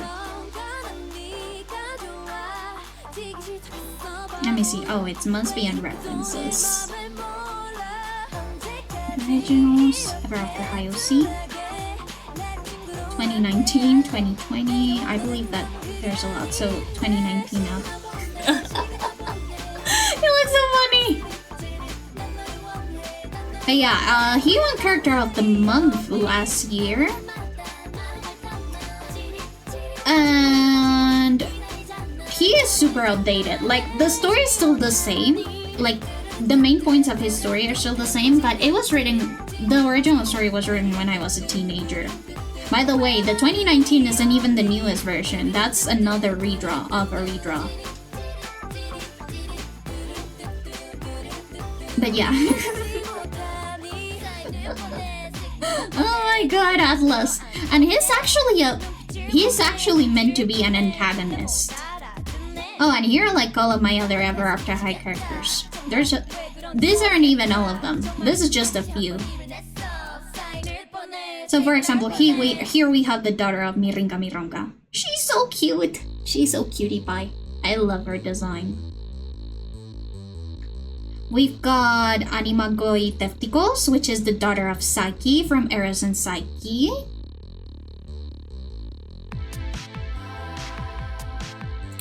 We've got Alexanteri Hyacinthus, which is the son of not the son of Hyacinth. The next Hyacinth is actually the son of like one of Hyacinth's younger siblings that later inherited the throne. We've got my design of Brooke Page, which was for a contest.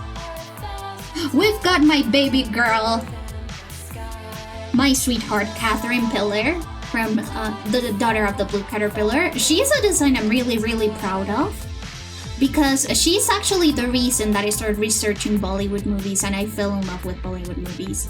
Her design is heavily based off of dresses that Aishwarya Rai has worn. And I also really like the Mumtaz Sari because it looks like a caterpillars, like little sections. So I sort of like fantasified it. So Catherine Pillar, daughter of the Blue Caterpillar. Let's see who else. These are just the completed references. I have more characters. Oh, we've got Changda Gujo, which is the next Tang Sanzang. So I wanted his design to be like purposefully simple because monks are supposed to dress humbly. So he is simple compared to the other characters. This is Io, which is Atlas's twin sister. They're both children of Merlin. And of course, they need like a small redesign because they don't look similar at all. And they're supposed to be identical twins. Let me see.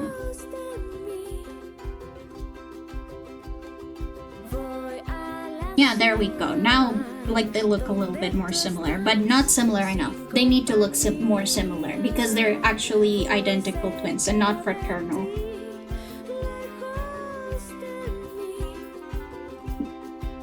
Let's see. This is Liu, which is the daughter of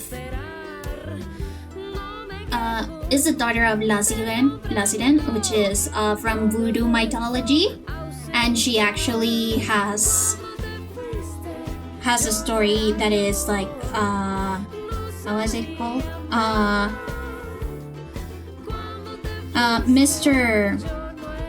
Mr. Money and Mrs. Fortune. So that's that. Then we got Junji Onigawara, which is the next Oni King.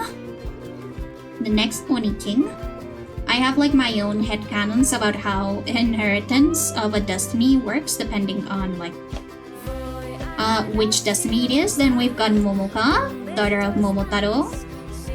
So these two will fight to the death. Also, this is the old reference of Momoka. Where is the newest one? There we go, that is the newest one. Chicken legs. They've got chicken legs. But that's because the Ever After High style also gives them chicken legs. Let's see, who else? Oh, we've got Nadeshiko Taketori, which is the next Princess Kaguya. This is also like an old design. Her design has changed.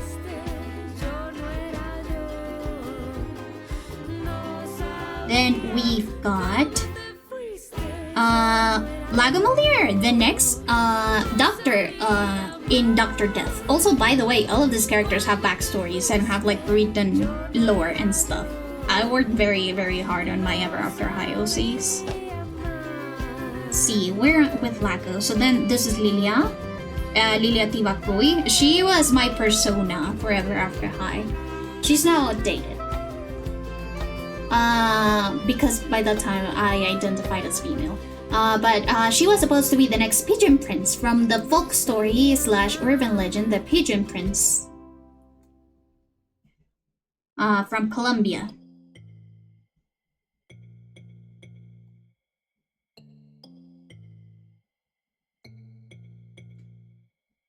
Then we've got Mirame Hair, which is the next which is the next March Hair.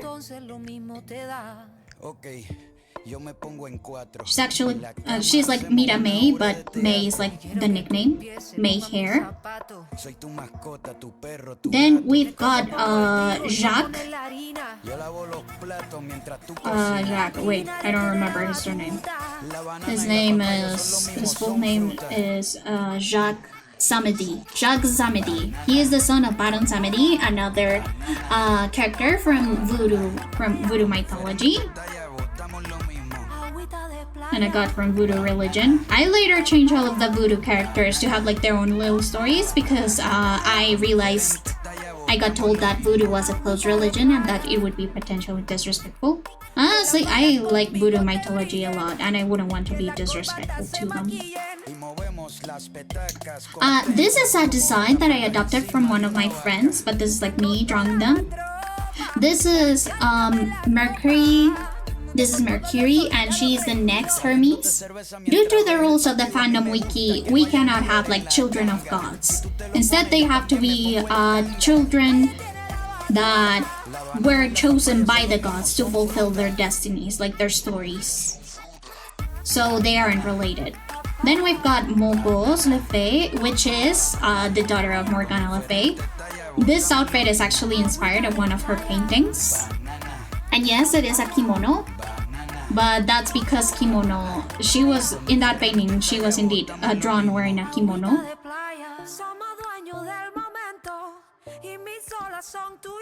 Then we've got Rei, which is a daughter of Zeus. Not a daughter of Zeus, but the next Zeus in one of Aesop's fables. So she was chosen to be the next Zeus, even though she is like very motherly. Like she doesn't look like a Zeus character, and that's what I wanted to do with her design. This is Rosa from the folktale Love and Madness. Oh wait, no, it is the Rose and the Onion. The Rose and the Onion. Yeah. So this is a Rosa from the Rose and the Onion. She is the daughter of the Rose and the Onion, but don't tell anybody.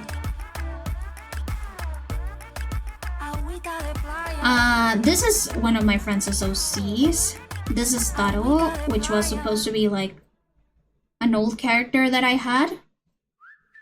That was supposed to be the next Red Oni in the story Red Oni, Blue Oni. And then we've got Yoshi, with full name Yoshitaka. His name is Yoshitaka Ueno, and he is supposed to be one of Kaguya's attendants in the Princess Kaguya story.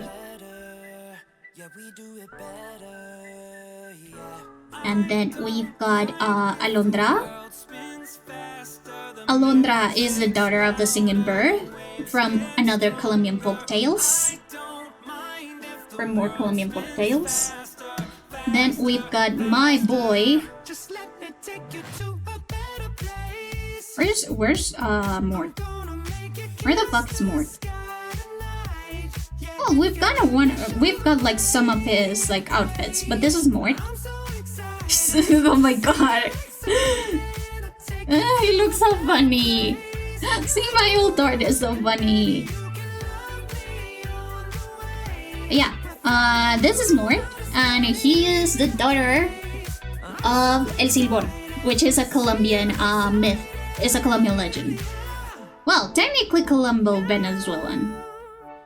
This thing is done in the Llanos, so I love that stuff. So this is like all of my characters. Oh wait, I forgot about Daphne!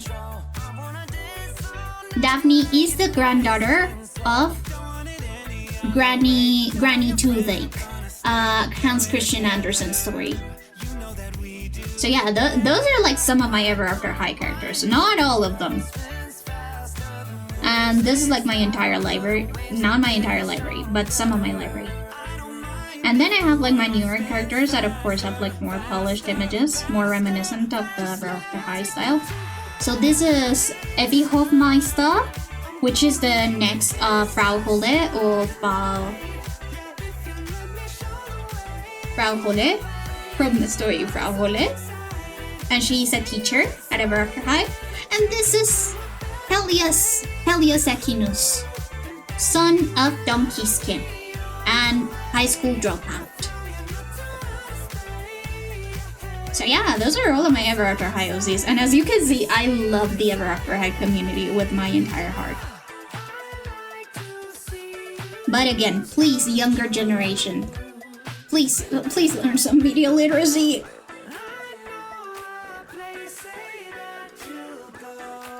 And yeah, designing Ever After High characters was my bread and butter back when I was in high school and the earlier years of my university. And a lot of my character design has actually been influenced by Ever After High characters. Because they are very cleverly made, and I love them. I love Ever After High. Mattel, please hire me. I will make an Ever After High revival. You don't even need to pay me.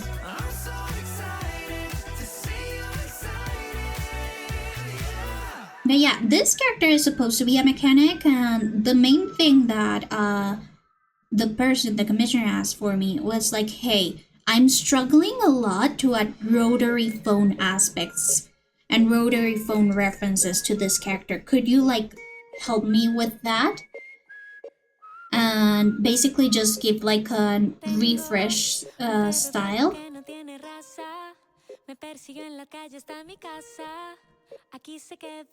And well, we did some like passes for designs. I talked to them, showed them different models of rotary phones, and we settled on the old candlestick phones, and also just like the very vintage old phones, to sort of create different types of accessories. As if since she's a mechanic and a metal worker, it's as if she had taken like these old phones and had repurposed them into accessories. And so I added all of the rotary phone aspects. I added some references to nuts and bolts. So for example, the buttons of her shirt are nuts and bolts instead of just like regular buttons. And at first I thought that the cog on the shirt was a shirt pattern, but no, it's actually like a kind of like plate necklace. So I fixed that for this pass. And we worked on the overalls, and then the design is going to have electricity and blueprint inspired patterns, since they also requested that. They requested that I keep some of those patterns. And yeah, I love brainstorming Ever After High character designs, because it goes a little bit into the camp side of things. You can be as overt as you want with your character's design, as long as it like brings the point home that this character is this role from this story. And that's what I love the most about Ever After High, is that they're not afraid to go camp. They're not afraid to go obvious with character design, which is okay to be obvious with character design.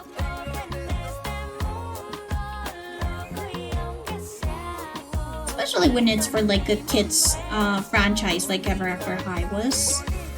It's okay to be obvious, it's okay to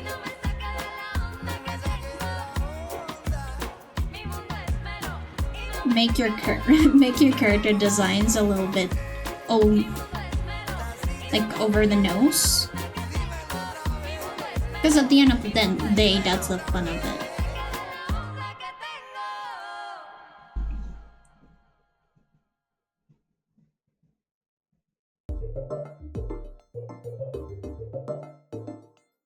But yeah, I'm later going to work on creating some patterns because the character design commission does come with me maybe creating custom patterns if necessary. And then we can work out some of the details. So for example, I'd like to give the palette a slight tweak. Still keeping the earthy tones, but making them more like cohesive in a way.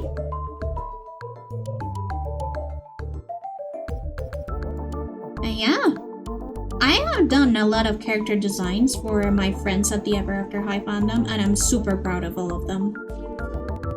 Of course, my art style has improved, so if I could, I would redraw them.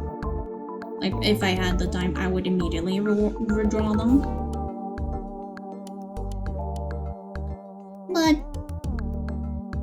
I am very happy with the design elements, and I hope that the people that commissioned me for those designs were also happy with the design elements.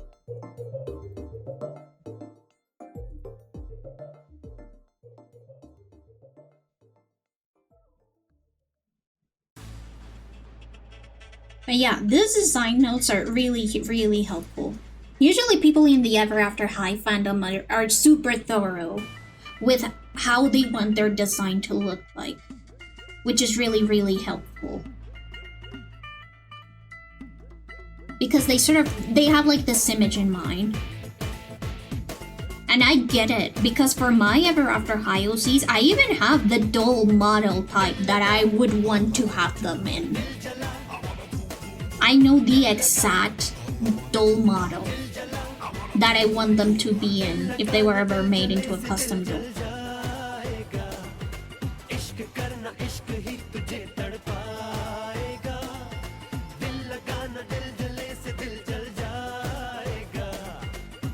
So for example, Atlas, the character that won the Character of the Month, he actually would not be an Ever After High male model. Actually, I specifically want him to be done with a Jackson Jekyll Monster High model. Why? Because Atlas, though lean, I have always thought of him as someone with very sharp features, and I am so sorry. This was chosen before all of the controversy, but Atlas's face claim is actually Ezra Miller from the time he was in the movie We Need to Talk About Kevin.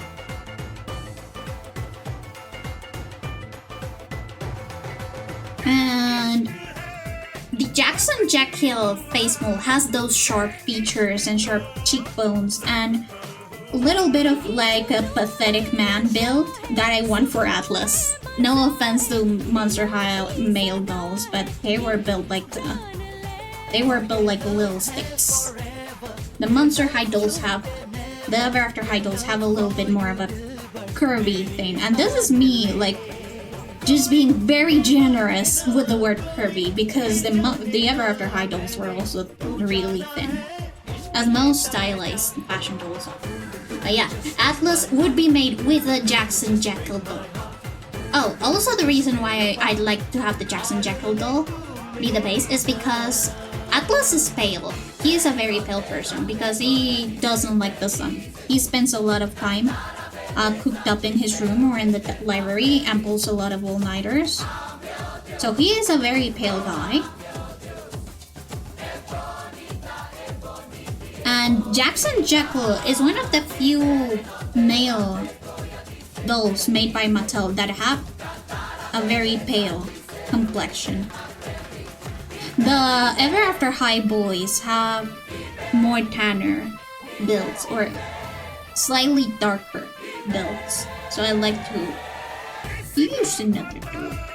I were to make a doll for my darker skin character, so for example, Jacques. The sun is evil, so true. So for example, Jacques, which is a dark brown. He's a dark skin black character. I would actually just get one of the Ever After High dolls and use the chalk pastel coloring method to color him into the appropriate skin tone. Because unfortunately,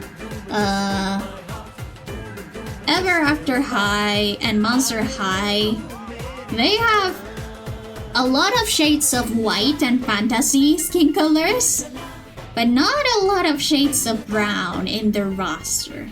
And that is actually a complaint that a lot of us in the Ever After High fandom have. That a lot of our fairy tale characters are very white. We only have two whole-ass black characters in the world of Ever After High. And one of those two black characters as dolls is super expensive, which is Justine Dancer. In fact, we were talking about the Dream Besties line, the Barbie Dream Besties line that just released, which actually uses the Ever After High face molds, just slightly edited. And I was like, hey, actually one of the Dream Besties dolls, maybe it could be a good dupe for Justine Dancer. And then we checked out, we made the comparison with one of the people that had the very rare Justine Dancer doll. And no, unfortunately, the Justine Dancer doll is darker. And also fucking expensive. So if you want a dark-skinned Ever After High doll, you better either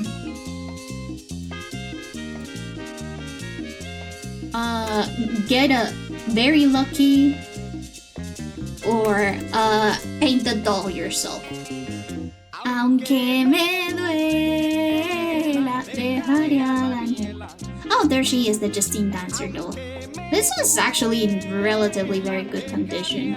I would buy her if I had the money. Oh look, Justine Dancer!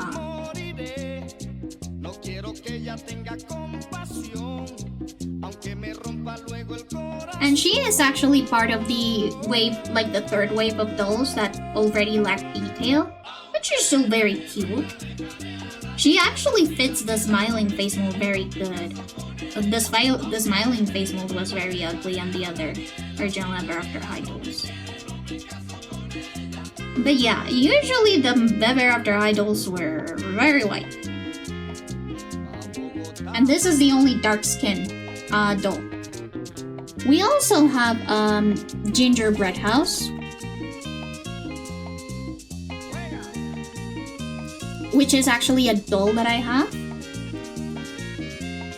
By the way, all of my dolls are unboxed. I know that it lowers the value, but so I have this Gingerbread House doll. She is also canonly black. She's also canonly black. And she's the daughter of the Candy Witch, but as you can see, she is very mid-toned. And then we also have Cedar Wood. This one I don't have. She is one of the dolls that I need to get.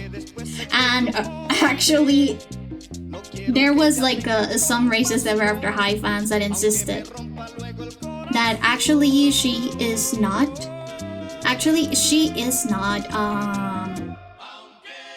black because she's made of wood, so she totally is not black. But no, she is a black doll. Also, this is wave 2. This is wave 2. I want wave 1. Let me see if we can find a wave 1 cedar wood doll. It will be hard though.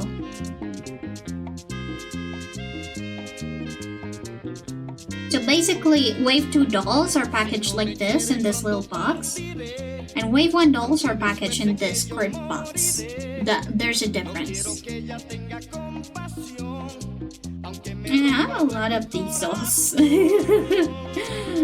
What can I say? I am a Never After High aficionado. I'm actually missing some. I'm missing this one. I wanted to get like at least just the basic dolls. So like the core dolls. decor collection.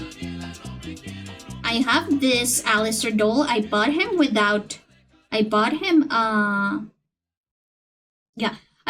new in box, and he was so expensive. He is my most expensive doll to date.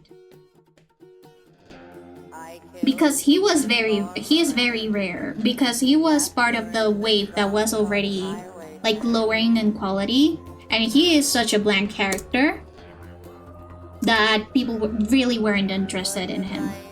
And you know what angers me the most?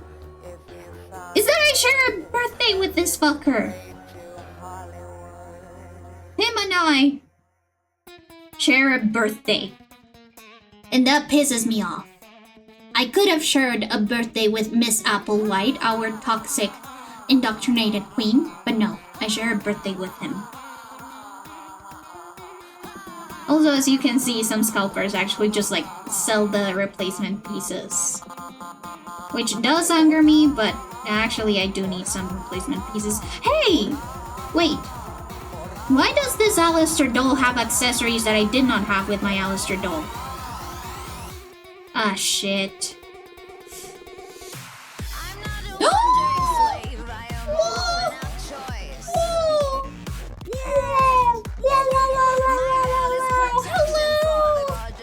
Thank you so much for raiding! How was your stream? Oh, I was going on a tangent on...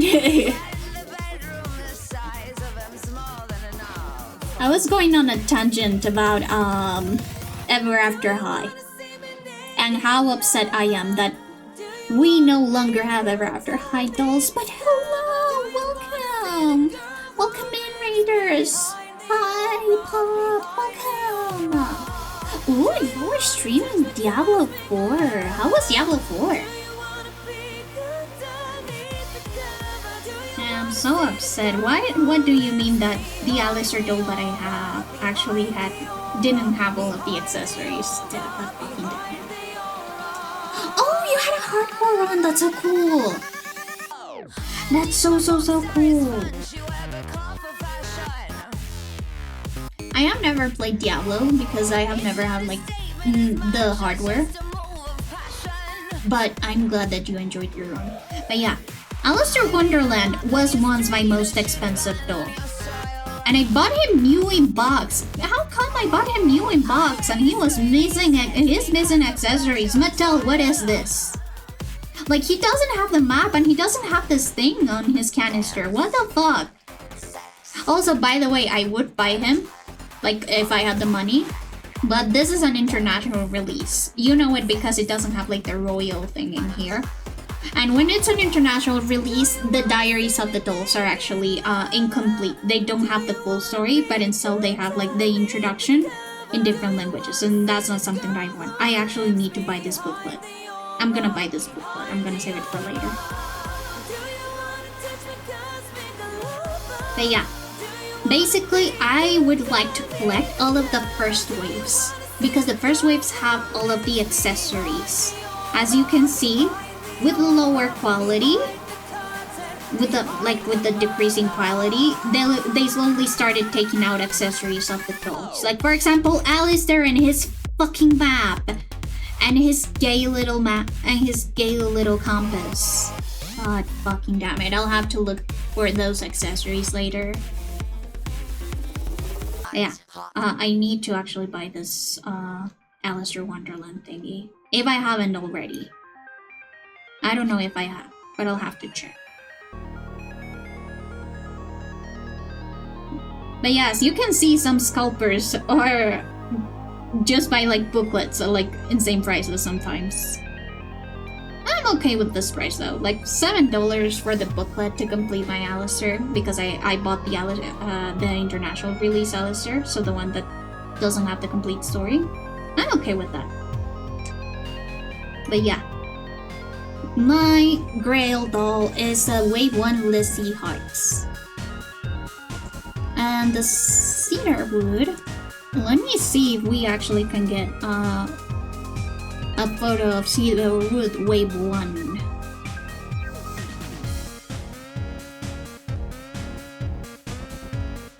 there she is. Cedar Wood, Wave 1. She is not new in box, but it doesn't matter as long as she has all of her accessories. So Wave 1s are very important because they have the earrings. Some dolls in Wave 2, they remove their earrings. She has the ring and she has the bracelets. But yeah, these dolls are gorgeous, amazing. Look at the work. Look at the sculpting. And as I said, the people that have commissioned me for Ever After High characters, for me to draw their Ever After High characters or have them design them, are so thorough with their research that it is so fun to like create their character together. I love doing commissions for Ever After High characters. In fact, let me show you. I did tell you that the doll that I wanted for Atlas, if there was ever an Atlas doll, it will be a Jackson Jekyll doll. And the Jackson Jekyll dolls, unfortunately, are fucking expensive. Oh my god, look at that face! Look at this fucking twink. Look at this fucking twink. Wait, actually? Wait, shit, you're cheap. Oh, it ends in 6 days. I'm gonna keep it on my radar, but yeah. This is the Jackson Jekyll doll that if I were to like have it, I would do a custom doll of Atlas. Even though he's rare. I'm sorry, doll community.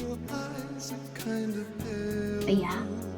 By the way, the reason why I'm calling this guy a fucking twink is because just look at the Ever After High boy dolls. Ever After High. Let's see Hunter Huntsman. Hunter Huntsman is the most common male doll.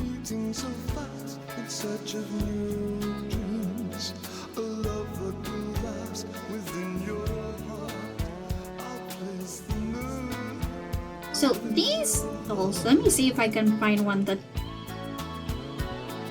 Okay, this is like just the body. Then look at the body of the Hunter doll. It's like a regular Hunter doll. It looks okay, it looks pretty nice. And then look at this guy. It's because he is. Yeah. Sorry, I get so excited that I sometimes forget to complete my sentences. It is a bad habit of mine. But yeah, look at this fucking twink. And look at him compared to the other Ever After High dolls. Monster High male dolls are just sticks. And as you can see, they at least have some meat in their bones. Poor guy. I would probably have to shrink the head. Yeah, I will have to shrink this guy's head.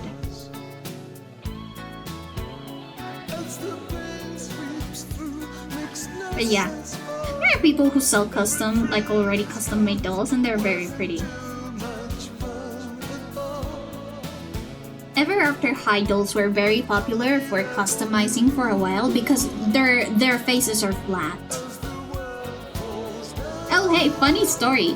So my sister bought me for my birthday the School Spirit 2-pack of Apple White and Raven Queen, and by that time it was relatively cheap.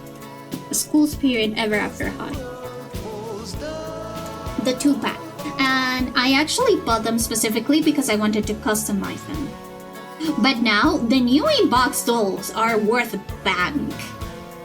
And I destroyed them to make customs that I haven't completed up to this day.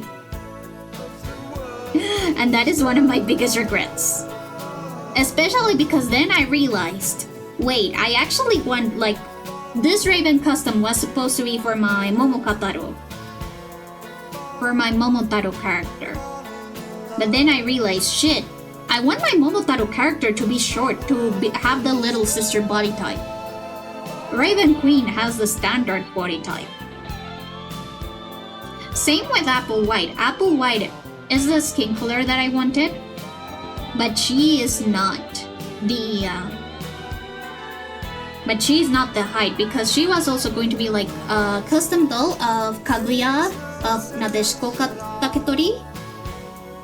But I wanted her to be the tall doll. And the only tall doll, well, the short dolls are both Nina Tumble. Oh, I forgot about Nina Tumble. Everyone forgets about Nina Tumble.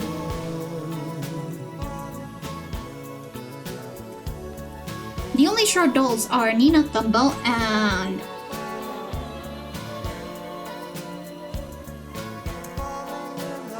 the Wonderland dolls.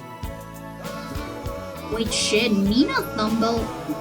There isn't a Nina Tumble doll? No listing of a Nina Tumble doll. Oh, that's weird. But yeah, the only short dolls are the Wonderland dolls, which only have 2 regular natural skin tones, and Nina Tumble, which as you have seen is just not there. And the tall dolls, which is the one that I wanted for my Kaguya Hime custom, there's like certain dolls. So there's Raven Queen's mom, which was a limited edition. It was like a teenage disguised version of Raven Queen's mom, which was called Mira Sharps. But that one's a rare doll, and I do have her in my collection, but I'm not willing to customize her because she is technically a rare doll. So I would like buy one of these that is like a secondhand. Or Duchess Swan, which is the daughter of the Swan Princess, one of the very few dolls that does have a tragic ending to her story, even though she's a protagonist. And Duchess Swan is an expensive doll. So I'm also not willing to customize her. I don't remember if I have her. I have to check if I have her. I think I do. If I don't, then sorry about that. Wait, actually, I think that I do not have her. Oh yeah, I do not have her because back when I bought Gingerbread House, I was like, okay, I have just enough money to buy Gingerbread House or Duchess Swan. So I decided to buy Gingerbread House instead of Duchess. But yeah, these are like tall dolls of the same skin tone that I would want Kaguya to have. But yeah, so these Ever After High dolls are my retirement plan. My collection is pretty large. I have like 50 plus Ever After High dolls. Some of them customized with like a face redraw, some of them not. In fact, I have a CA Cupid that is customized, but I want to re-buy the original CA Cupid. And as I was saying, Ever After High dolls are designed with so much purpose, and the people who commission me to design their characters already have like a very clear image of their character and have so many references. It is very fun to work with people in the Ever After High fandom for commissions. Yeah, I guess this is the end of me yapping about Ever After High. I'm sorry that you came to my stream mid hyperfixation rant. But let me introduce myself actually, because I have not introduced myself. Hello, I am a ghost of the blanket variety, and I am a part-time Colombian illustrator, full-time hunting expert. Today I am working on various commissions. I actually finished the sketch of this commission. Well, not finished. I need to redraw the arms. And right now I am doing the line art of another After High style commission, which was technically a redesign. They asked me to design their character, but they gave me such a full reference of their old design, and we already discussed what they want to change, that to be entirely honest, I didn't do much in here. Aside from just translating it to the Ever After High style.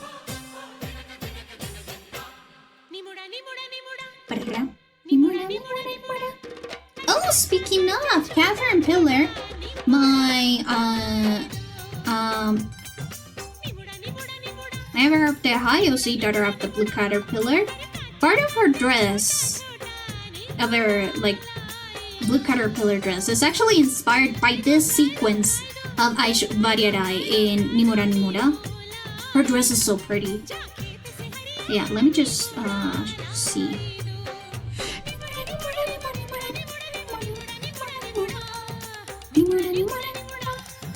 By the way, I just really like Aishwarya Rai in Hum Dil Chuke Sanam, which is the movie that this song is from. And let me show you Aishwarya Rai in Nimura Nimura.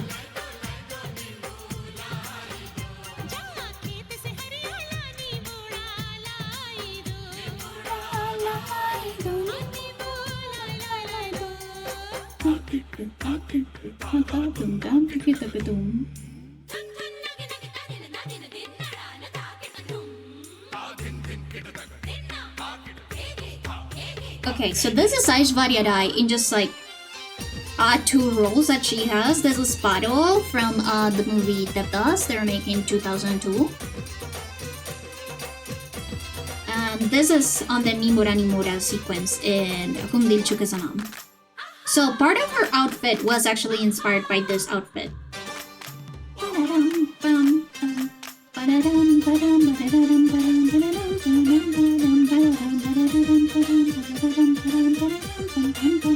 So she's super pretty. And another of the inspirations for Catherine. So you can see like a lot of the patterns I wanted to like take from this. I had to simplify them because I wasn't as good at patterning as I am now. But the top is heavily inspired by it, like the little trims. And the other dress that I took inspiration is Aishwarya Rai in the Cannes Movie Festival. I believe that it was in the 2022 Cannes that she came with that iconic. No, not this one. I believe it was in 2023. No, okay, wait. Aishwarya Rai blue dress. It was like a blue, very Cinderella-ish dress that I really, really like. Wait, sorry, blue. This one, the Cinderella dress. Oh, it was in 2017. God, I'm old. But yeah, this was also inspired by her look in the Cannes Festival. And this is specifically, it wasn't inspired by Aishwarya Rai, but this is a style of sari pleating called the Mumtaz sari that I like because it kind of looked like, I could repurpose it to look like a caterpillar, so Mumtaz sari. And for a reference picture, I believe that I used these. Specifically the one with Priyanka Chopra. So like I had the top be inspired by those two references, like Aishwarya Rai in Nimura Nimura and the Cinderella dress from the 2017 Cannes Movie Festival, and I had the bottoms be inspired by Priyanka Chopra in this Mumtaz sari. And of course poofed it up to sort of like fit the Ever After High aesthetics. Though now I'm wondering if maybe I should make it more like the regular Mumtaz. But yeah, I wanted it to like wear out like this.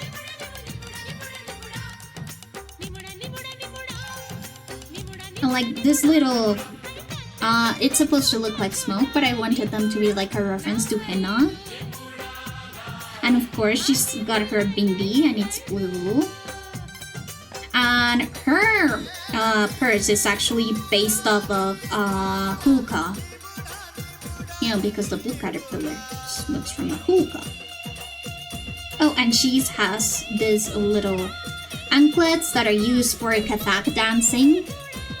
And she of course has her little shoes, which is a mushroom with a butterfly. Yeah, I want to like draw my Ever After High characters so much again, like and again, it's not like changing their designs, it's more like elevating them, because I am very satisfied with their designs. My favorite character designs that I have ever made, most of them are actually Ever After High characters. But yeah, Catherine is based off of like the Nimura Nimura sequence. God, I love Aishwarya Rai. She's such a great actress.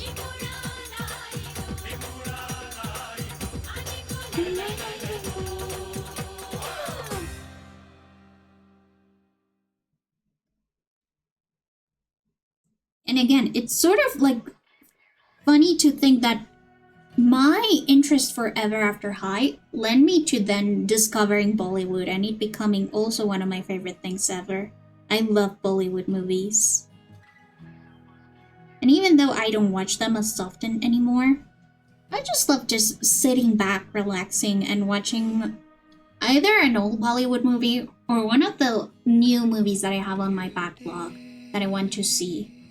So for example, Padmavati, I need to watch Padmavati. I also need to watch the Doom trilogy. I really need to watch the Doom trilogy. I'd also really like to check out some of the Chandramukhi, like the Chandramukhi movies.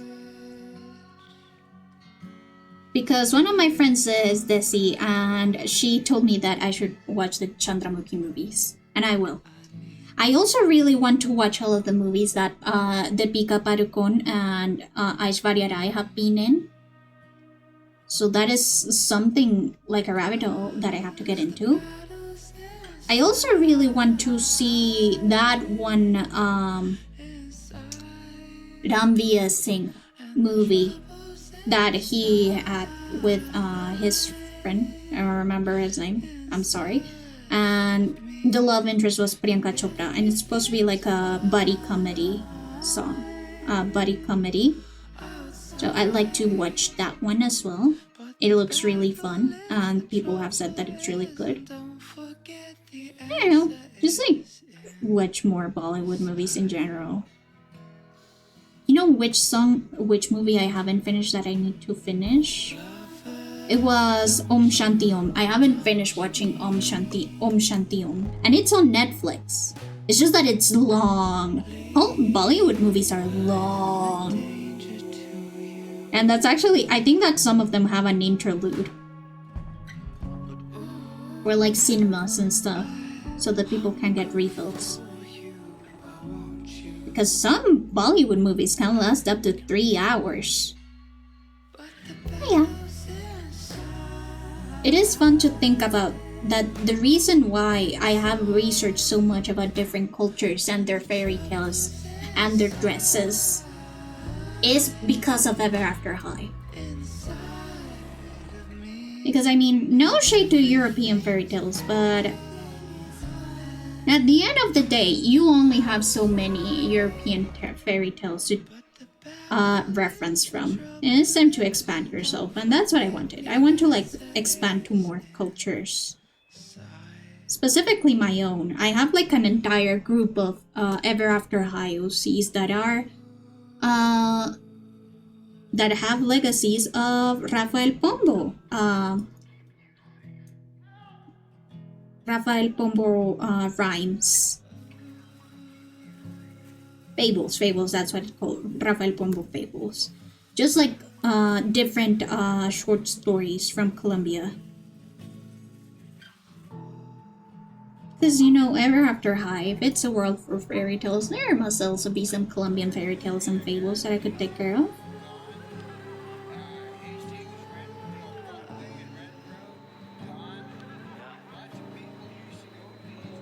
Of course, there are classic fairy tales that you'd like to see, maybe.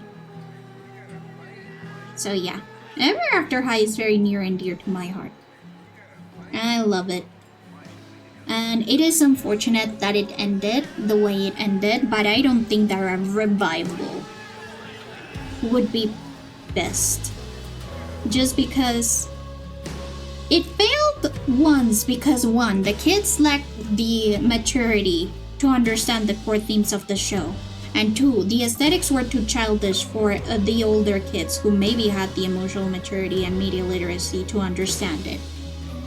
But also, I think that it will fail because the new people in the fandom are not even able to get the core message of the story.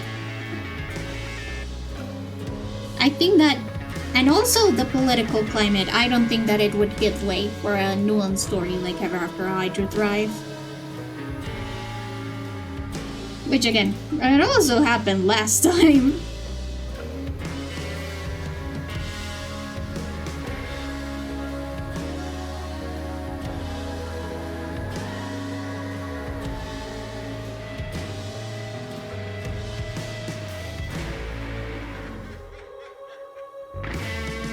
So yeah, Ever After High is a very fun memory of my teenage years.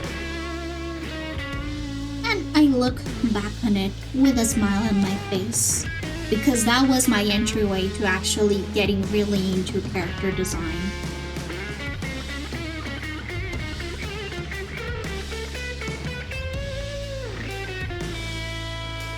And even though my character design and illustration teachers hated me, I still love my Ever After High designs up to this day. Like, seriously, there are very few Ever After High designs I would actually redesign. Maybe elevate, but definitely not redesign.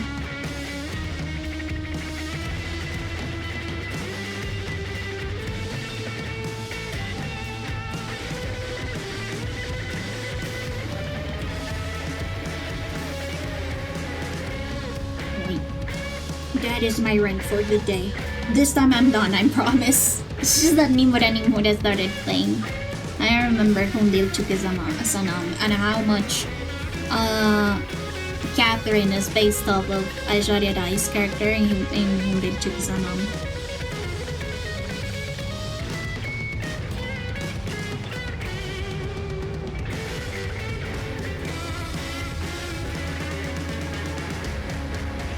By the way, is there like any fandoms that you think that deeply influence you? So for example, I said that Ever After High, Subukira, Toho are fandoms that like deeply mark me in terms of like my art. Are there any like fandoms that you feel the same about? Doesn't have to be like art-wise, but just like your regular day-to-day.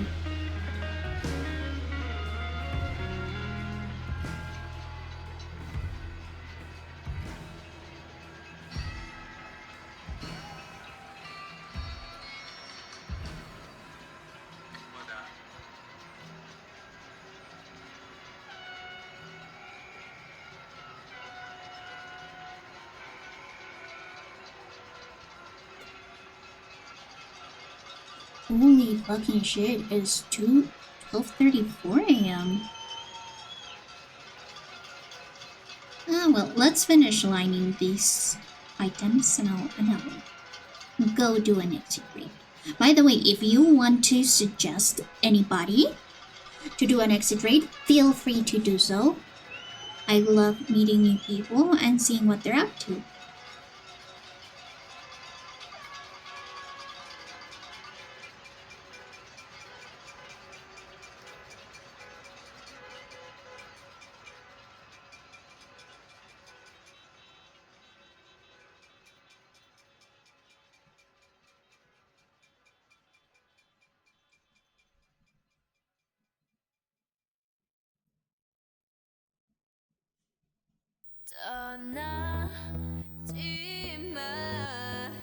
Just stay.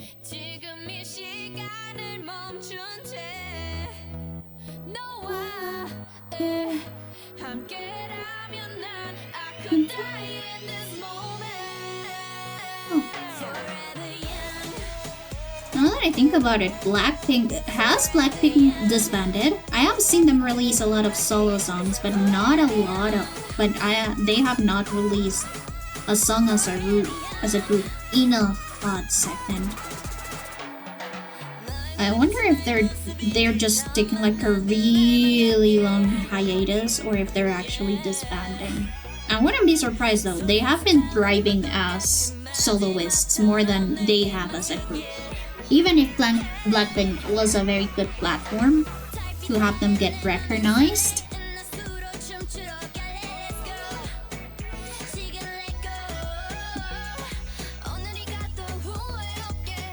I think that their solo careers has done way better.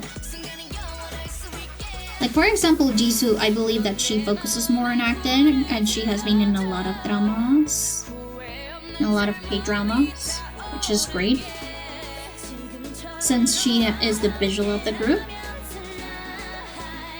And Rosé has just been killing it with the bangers.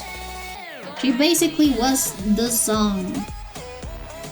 Apatsu was such a big hit. It was insane.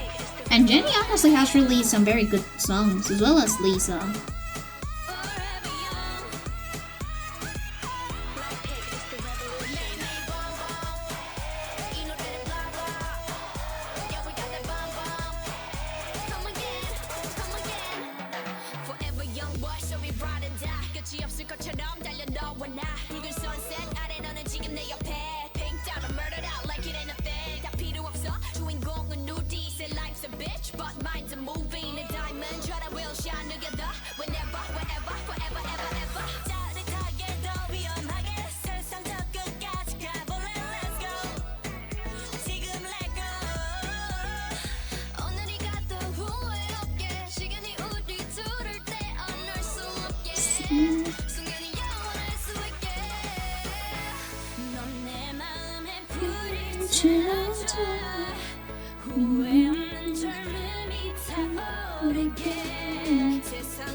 Let's see.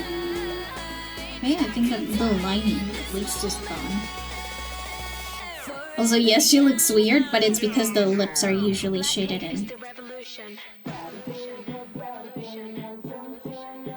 And I could do like a very like line art.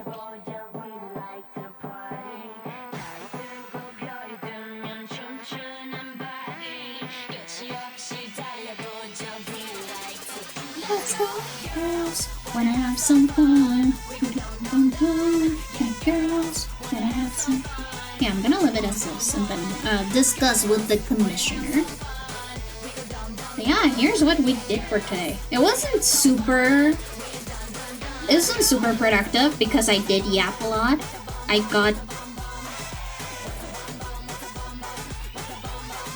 got very distracted and started yapping. But I hope that you guys enjoyed this stream. Let's see who we can do a next update on. In the meantime, remember that we have a Wisp Discord for all the fellow Wisps that would like to chat, get updates, and also devote yourselves to the cult of Rita. We also have self-promo channels, and if you're a sub, then you also get exclusive perks like a VIP chat, an early bird feed, and discount code for my merch shop, which is refreshed about every 2 months, back when I do a restock. Here's my socials as well.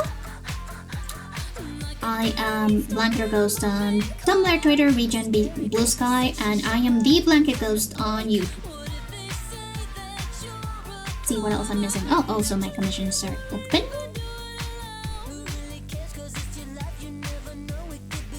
So you can get me to draw anything you want for an appropriate price.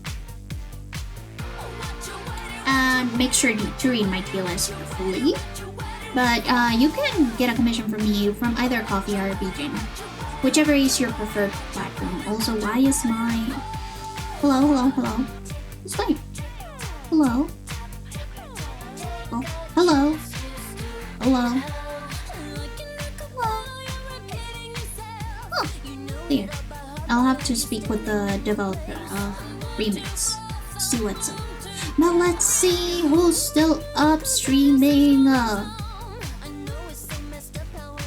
Oh, by the way, this is our raid message. One for subs, one for followers, and regular viewers. And let's just put on the see you later screen. Thank you so much for joining me during the stream. Even though it was a little bit longer than usual, I didn't expect to stream for this long. And let's see who we can raid.